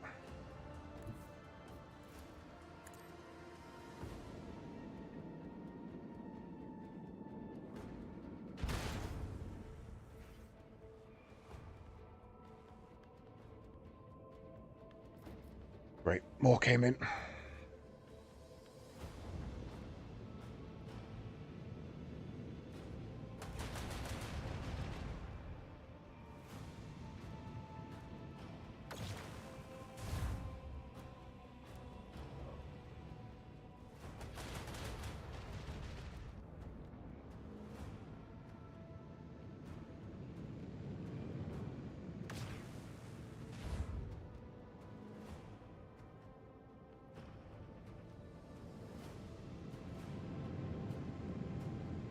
I don't think I can do this.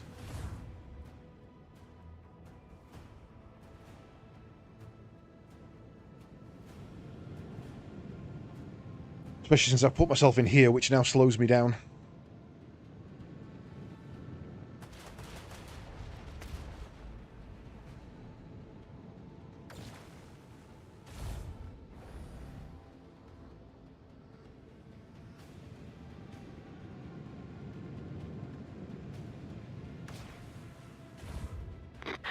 The decks are trembling. I know!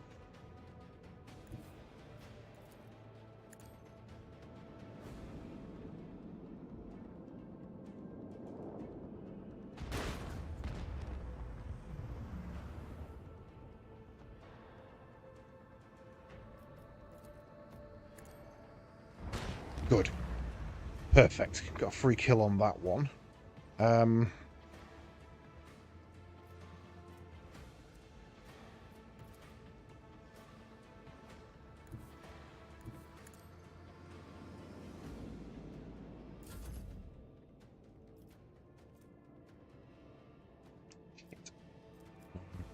None are in range.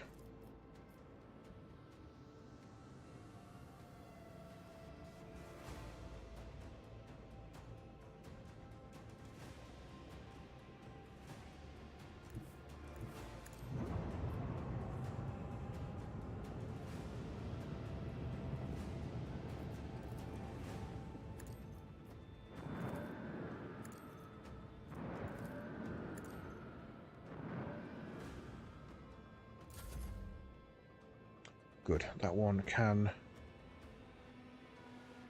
get to them, but I think that's the better option.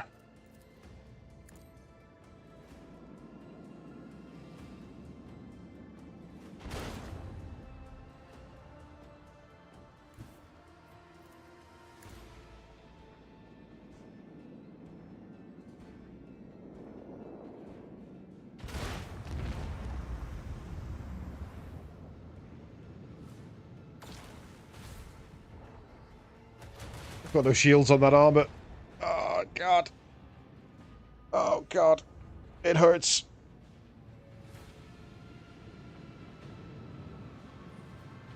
Okay, warp jump.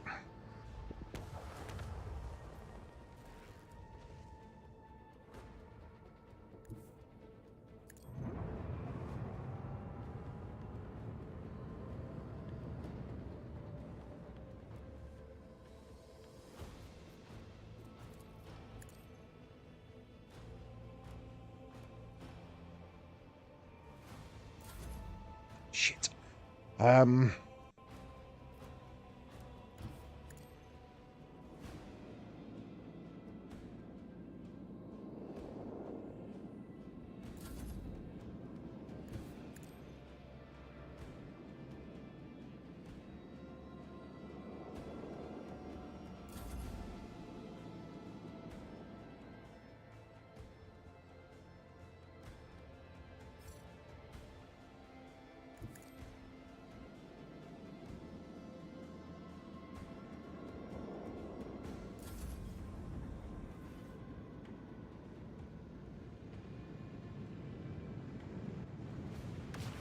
Okay, you're not going to hit me this turn. That's fine.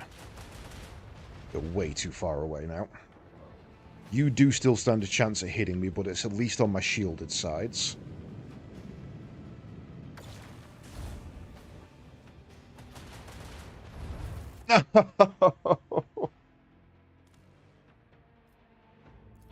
Okay.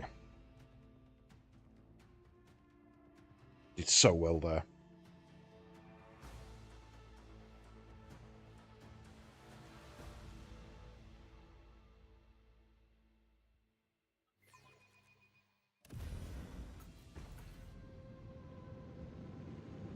It's the fact that it's claiming that they ambushed me. It's like, well, no, I literally flew at them.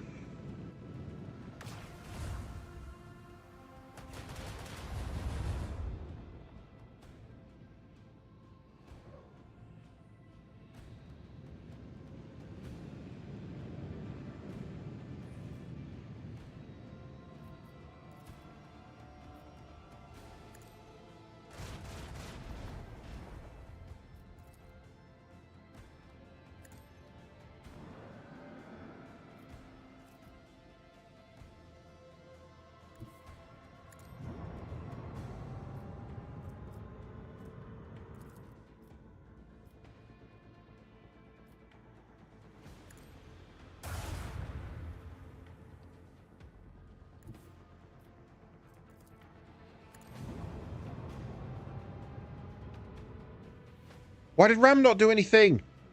Oh my god.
Damn. Okay, still good enough to kill you.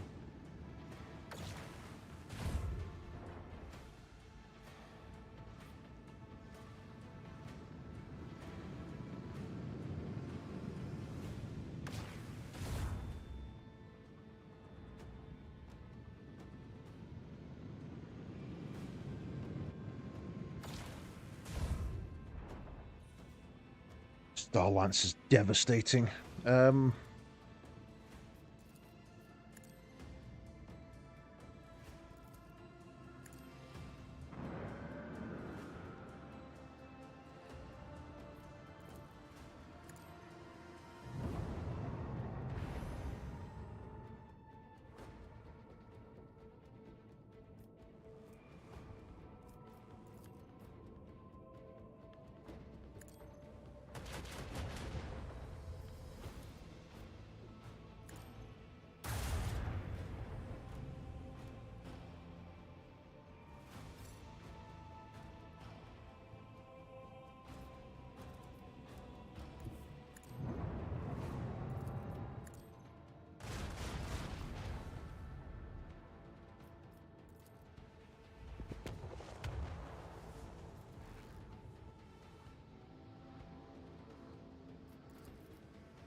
Shields are already reinforced where I want them to be.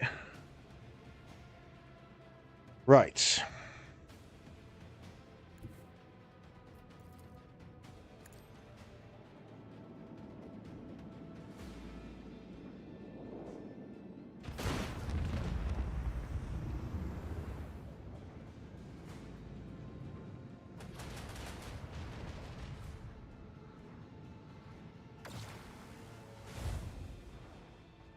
Fuck, I went straight through.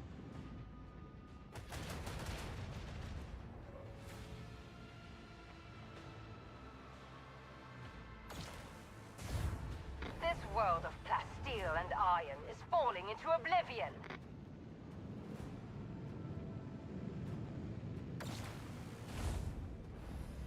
Fuck, okay. Yep, this is over.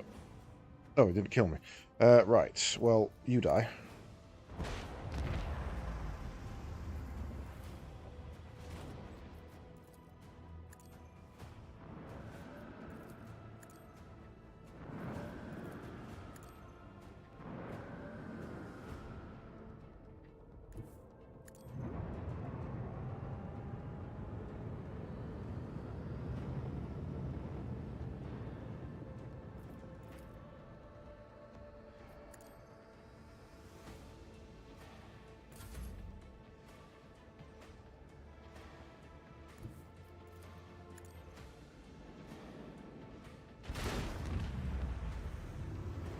They're appearing on the edge, not at the edge of the map.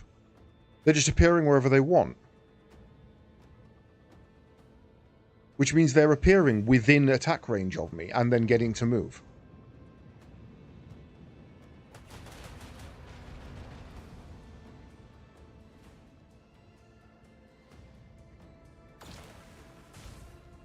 Yeah.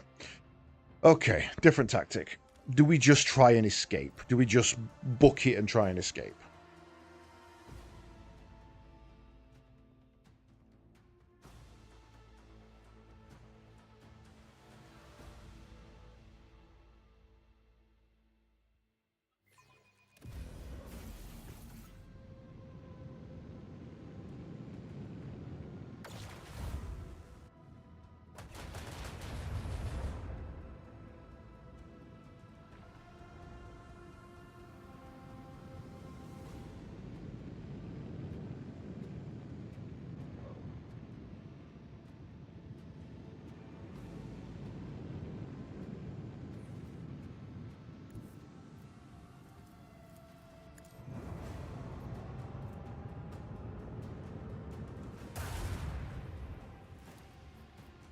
Another salvo!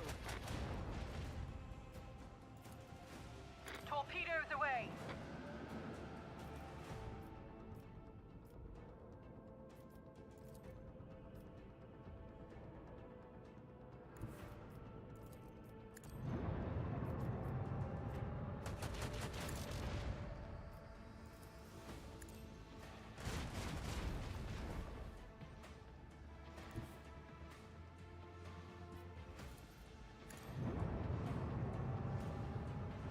Gotcha.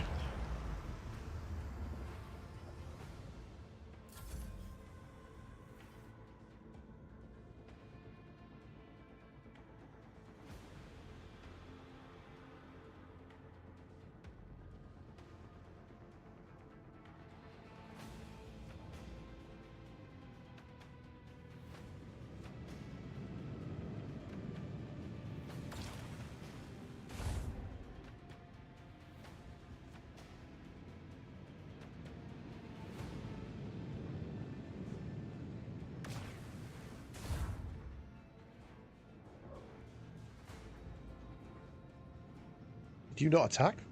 That's weird.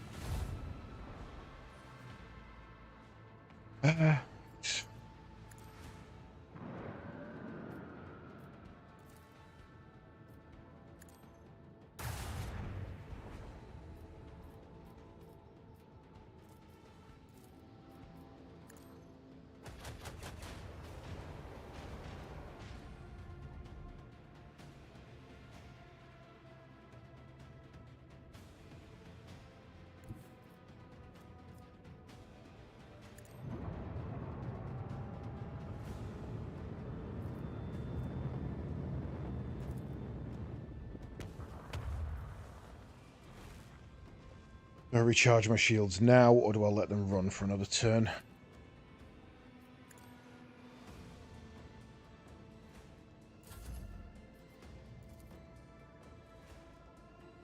Damn, just can't get in there.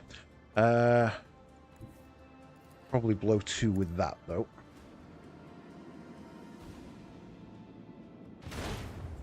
Right.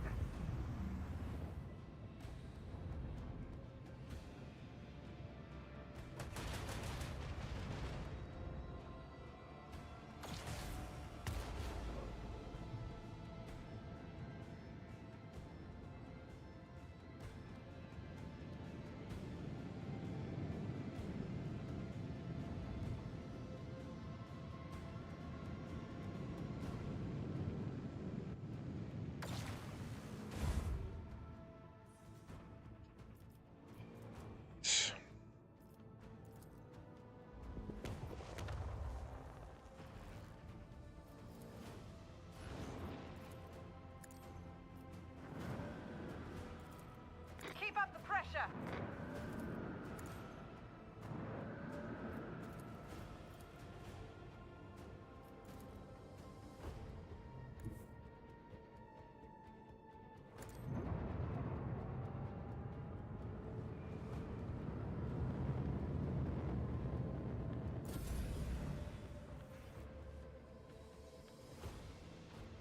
Yeah, they're coming in on me, not at set points.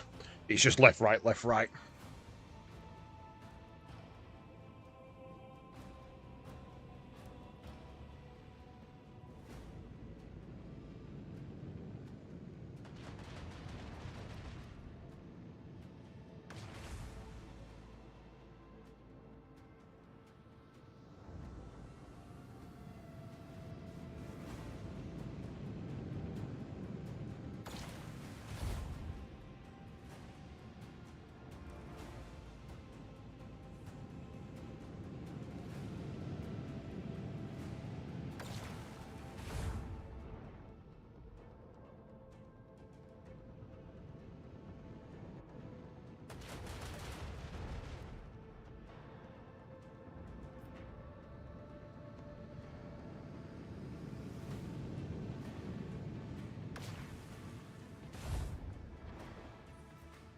It's not too bad.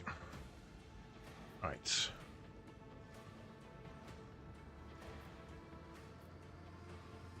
Leave that for now.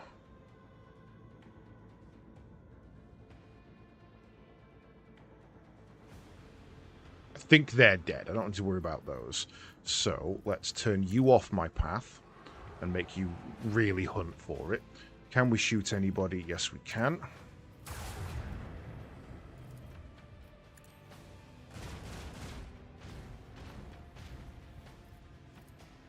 Load the tubes.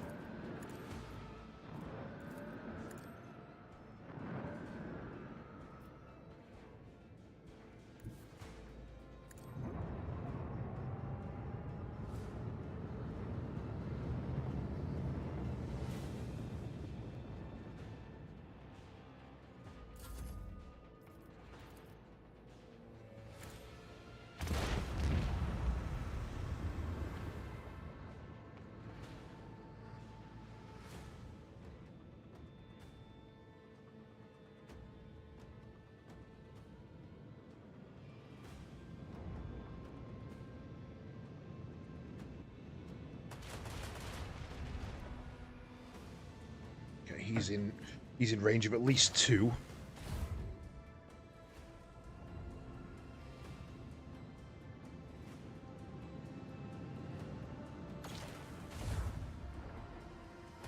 Yeah, that's gonna sting. Oh, that didn't do as much as I hoped, as I feared. And he got fucked off and put around the wrong way, which puts him out of this fight, but he might take a shot at the middle one and miss. Right. So, warp jump. And then boost as far away as we can, because no one was in gunner range.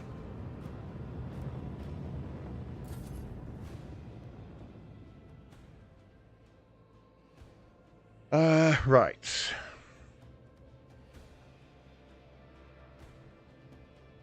You're not going to be able to get him. So, this is your job.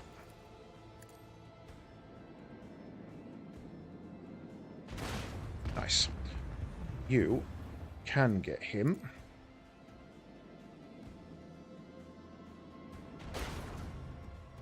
And so can you.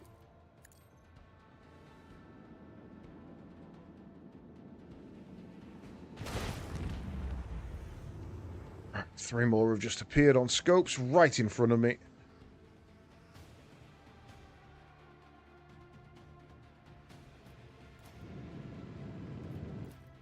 Like, so far in front of me. They're hundreds of meters away.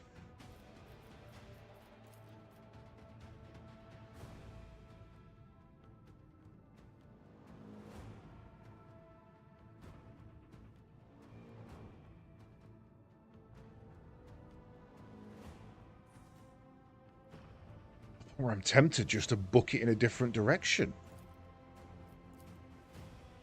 Miles away. They don't even class as engaged, I don't think. That. Right, okay, yeah, we change direction here. We go this way. And we launch a torpedo there.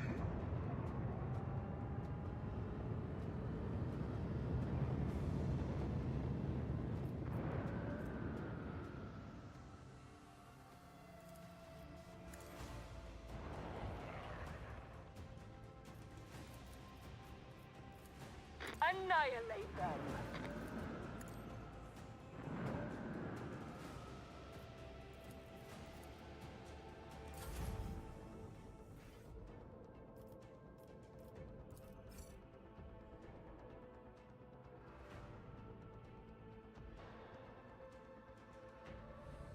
Okay, they are moving.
Right, stagger some torpedoes.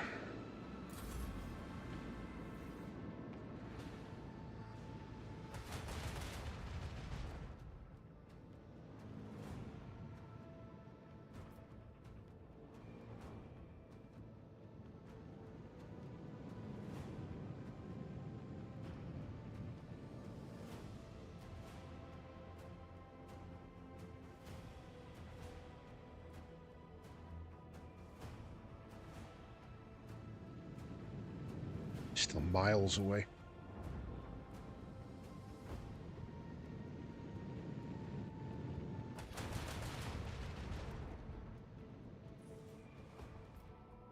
Right. Pop you there. Detonate you.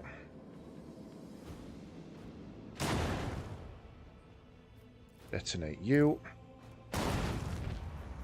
Detonate you. Switcheroo you. For the free kill.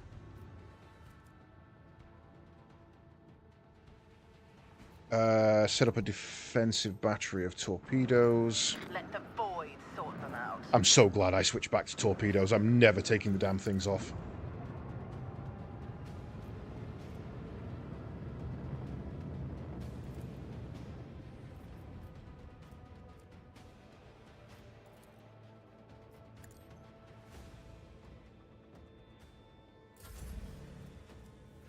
Oh, that was a hard fight. Medium range dorsal launch 32 to 40. And nowhere near as... Oh, no, that's better. That is better. 52 to 60. And we got 2 of them.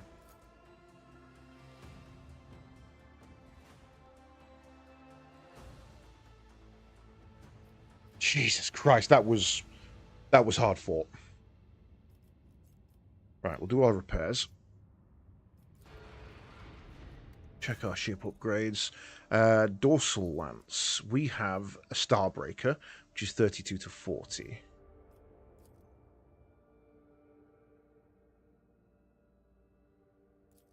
I wish I could see the firing cone.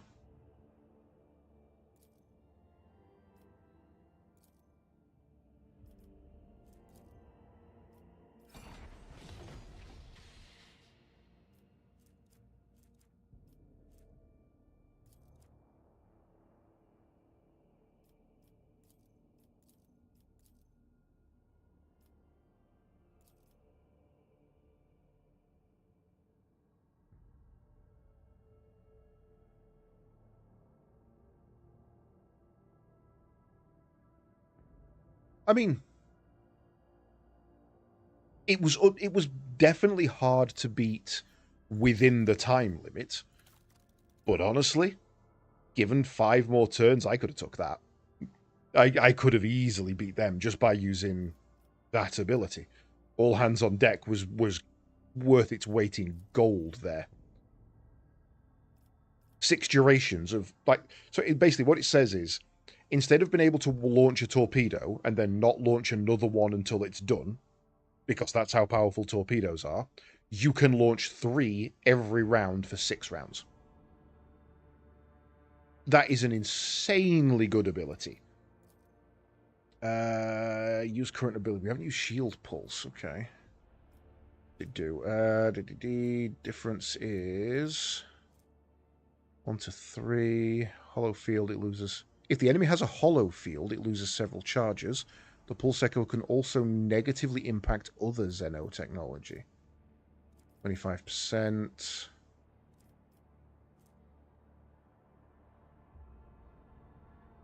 Oh, it takes away the expending of the flagship shields. Okay.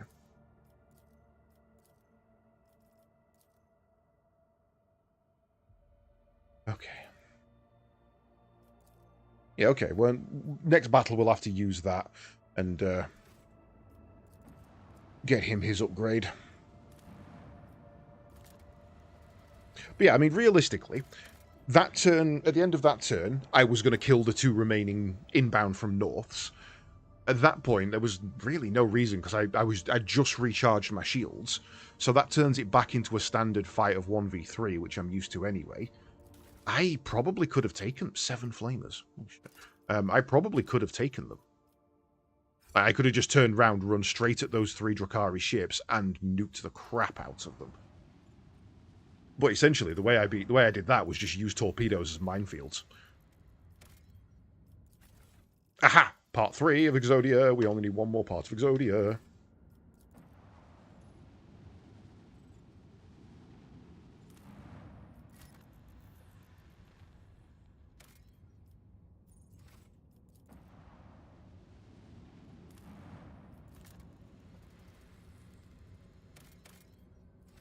Nothing, nothing, and nothing. So other than a hell of a fight, that was a pretty dead system.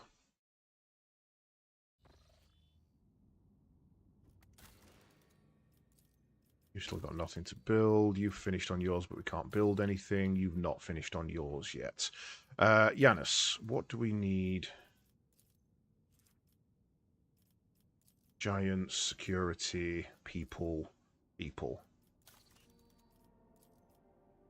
And for you, we're going to build giants next time. That will give us, what, efficiency 4? Why's our efficiency dropped? Oh, because we haven't built that yet. Mag Trains gives us 1. Yeah, okay, that puts us at 5. Okay.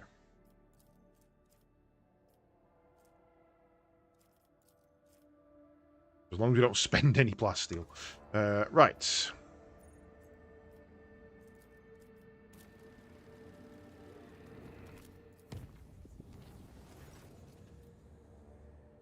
Ship's enforcers notified officers about a strange insect-like creature appearing on the astropathic chamber deck. The entity was destroyed, but the incident was recalled a few days later when one of the astropaths lost his mind, shrieking about a splitting headache. The psyker perished shortly after, and the autopsy revealed the presence of countless bloated larvae consuming his brain. The corpse and the insects were safely disposed of. Ah, shit. Mind worms.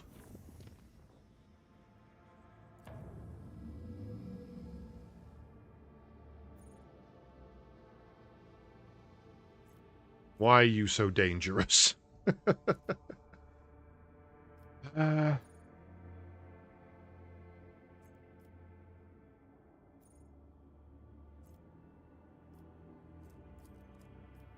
Right, let's go back and get that Eldari cache first. The warp jump went smoothly enough, although many crew members reported strange incidents while they were asleep. They sensed someone approaching them and laying a hand on their forehead. Then the hand seemed to pass through their skin, through their skull, and with tender motions, sorted their jumbled thoughts into some sort of order. Oh man, can I get me one of them? Oh man, I could kill for that. Everyone affected by the incident was horrified for a long time afterward. Resident psyker Adira Tlass, however, remarked with a grin that the tidying up had allowed her to dredge up a vital memory and find the left sock that had long been missing from her favorite pair. Hey!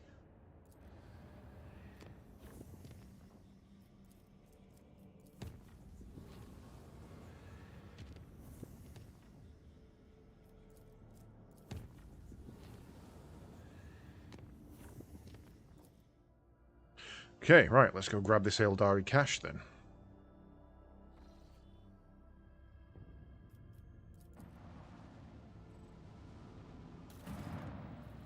That gives us a Scorpion's Chainsword. Ooh. Is that better than your Ghost Blade? It is. Okay, cool. And the Cloak of Shadows. Whenever the wearer deals damage with an attack of opportunity, they gain the Shrouded effect. This does not stack. As long as the wearer has the Shrouded effect, when becoming the target of an attack, they automatically dodge. A free dodge after every attack of opportunity is kind of neat.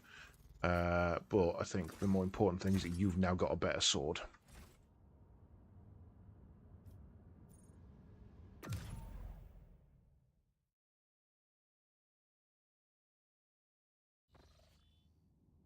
Alright, let's re-jump back this way. Emergency aboard the Void Ship. A foul warp entity has pierced the thin veil of the Geller field and spawned unimaginable beasts of unnatural hues. The Vox systems are picking up the crewmen's screams and the warp fiend's loathsome giggling. The situation demands immediate intervention.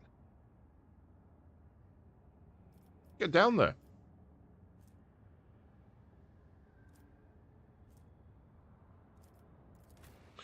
Go down there and kick their asses.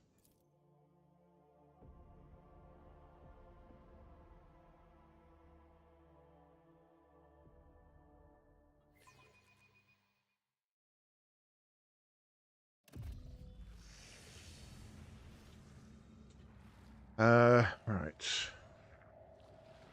Pink horrors, blue horrors. Violet.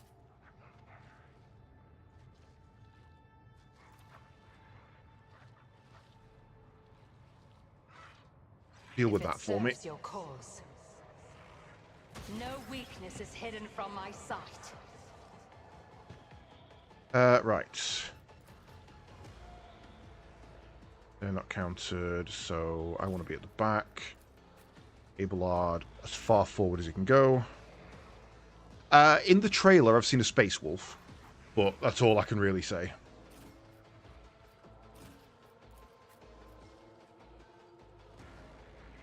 Why is that not classed as cover? Really annoying.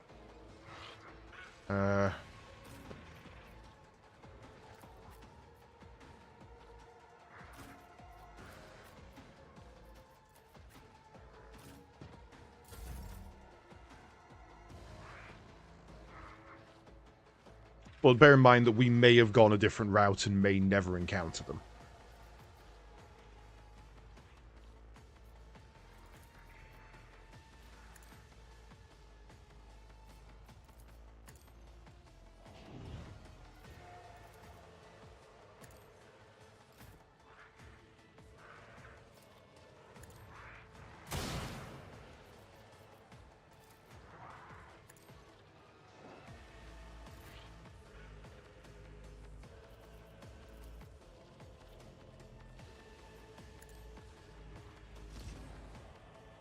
Yeah.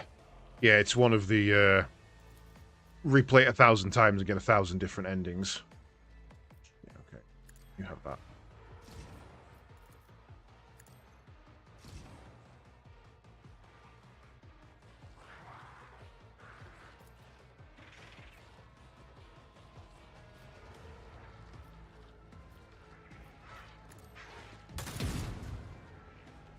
Ah, crap. Forgot to give him his bolt gun back.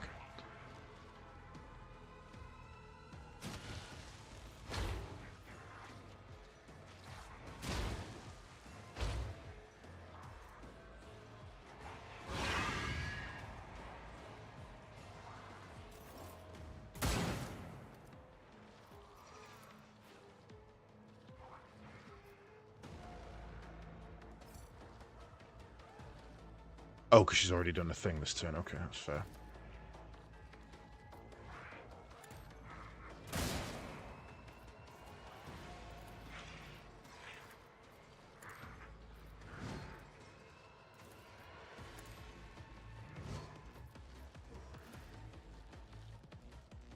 Wasn't there a third one? All the way back there.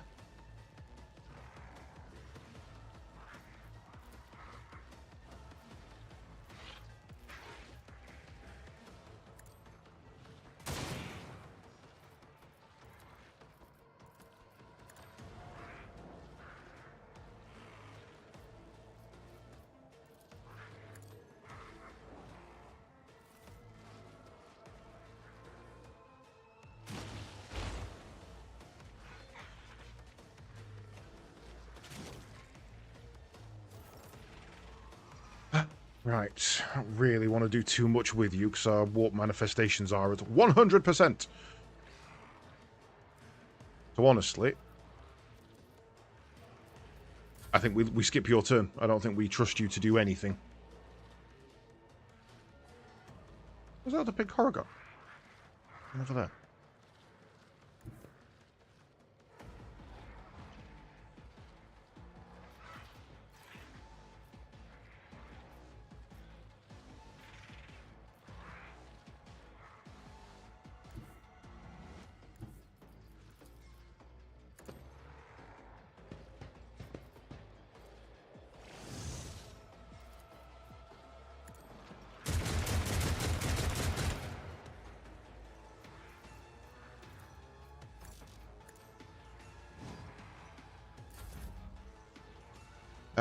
Karolov.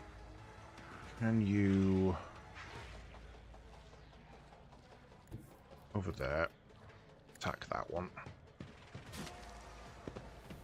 Low momentum. Put your hymns on. Turn him around. And...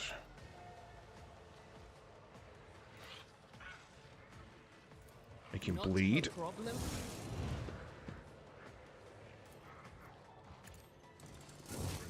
Nice.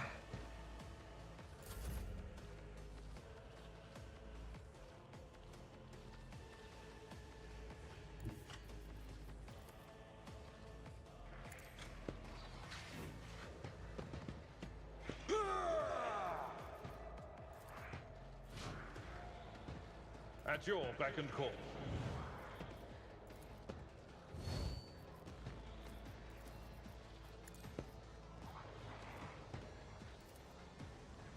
Okay.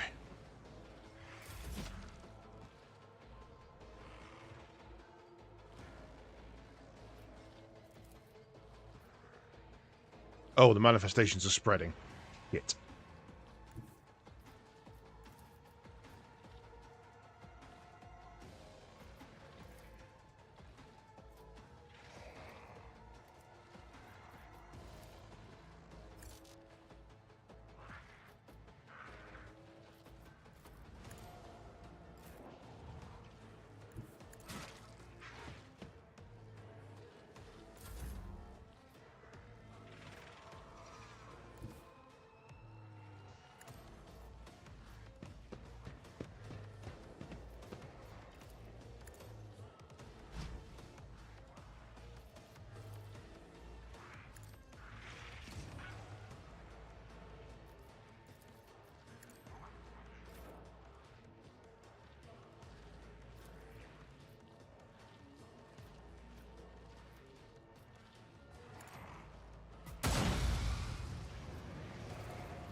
duty go hand in hand.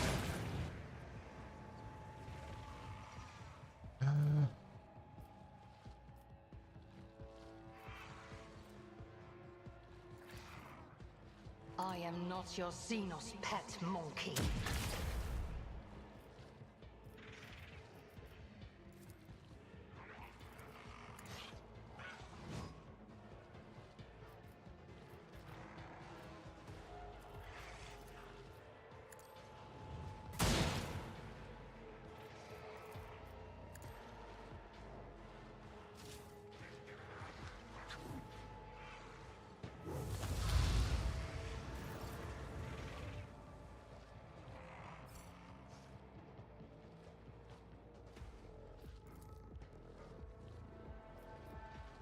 Why can she only move so little?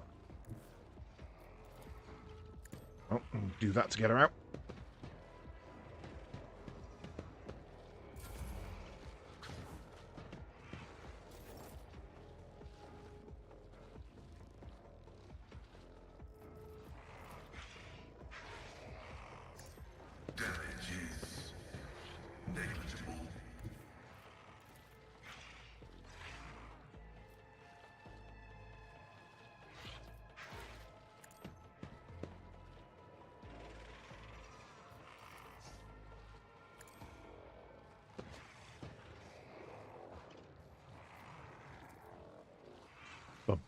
Bum, and then open fire on that one.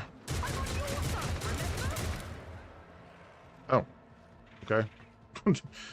Actually see you both there. I see that you were in the line of fire. I thought I'd gone into a position where it didn't matter.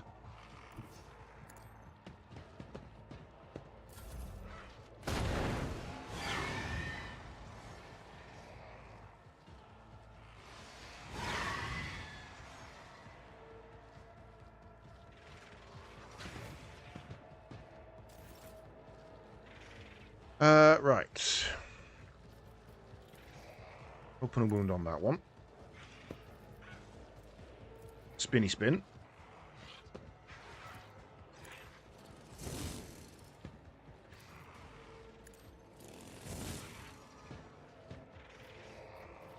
And then evade.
Ah, she needed to reload. Damn. That was a waste. Right.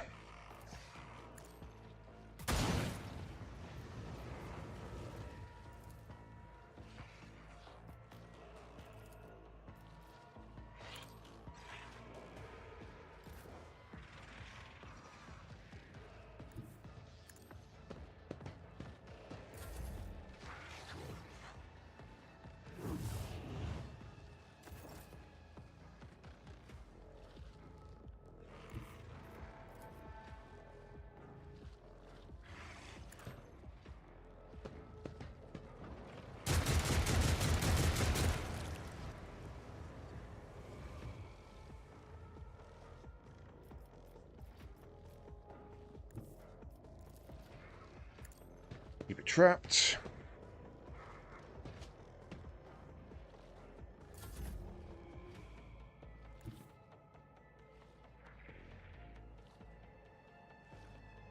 Not so he goes to the goddamn pipes. Open a wound.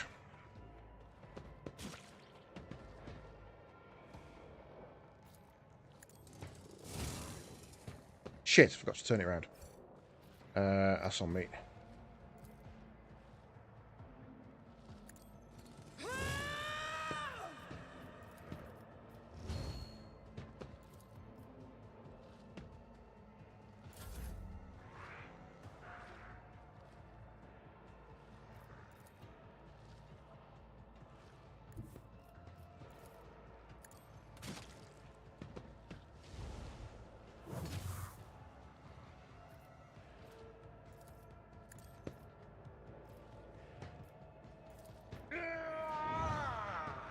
That's not the Seneschal's job.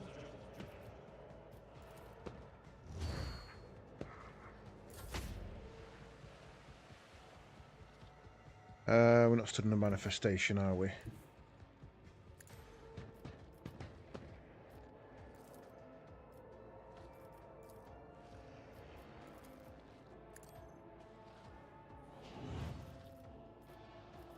Right, let's put a crit zone there. Give people free movement. Tell... You're right, it's just out of sight.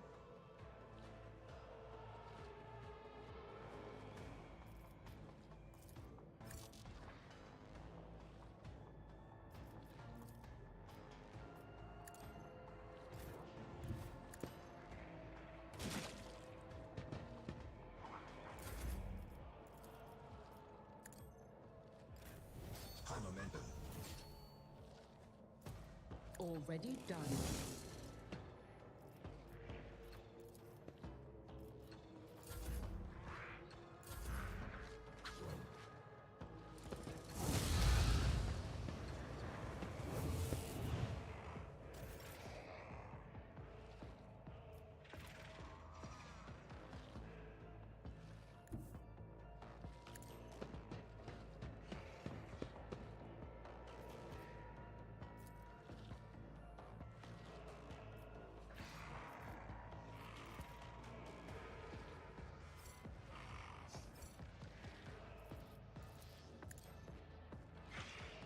Slightly better chance to overpen into him.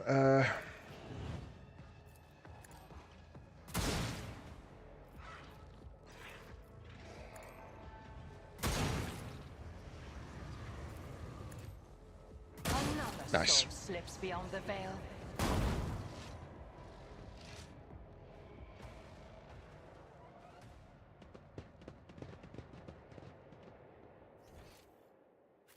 Okay. Don't like fighting demons. Demons suck. Would have been cool to see a wolf, though. Their interaction with his sister would have been funny. Yeah, no, you're not wrong there. It would basically fill the same slot as Kara as well, because I'd take it into like a full melee brawler. That would be cool. Right, so we are on our way back to here. However, I've just glanced at the time and didn't realise it was that late. So, we are going to have to call it there for the evening, which means, unfortunately, there is no more Rogue Trader until next week now, I'm afraid. However, we do still have some more Warhammer tomorrow, because we've got some 40k Fire Warrior. That's coming up on the day shift.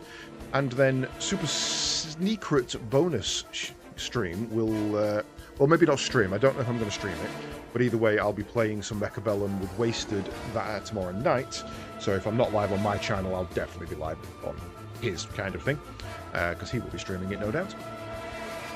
But in the meantime, it has been an absolute pleasure. I suppose... What have we got going on? Slay the Spire, Forza Horizon...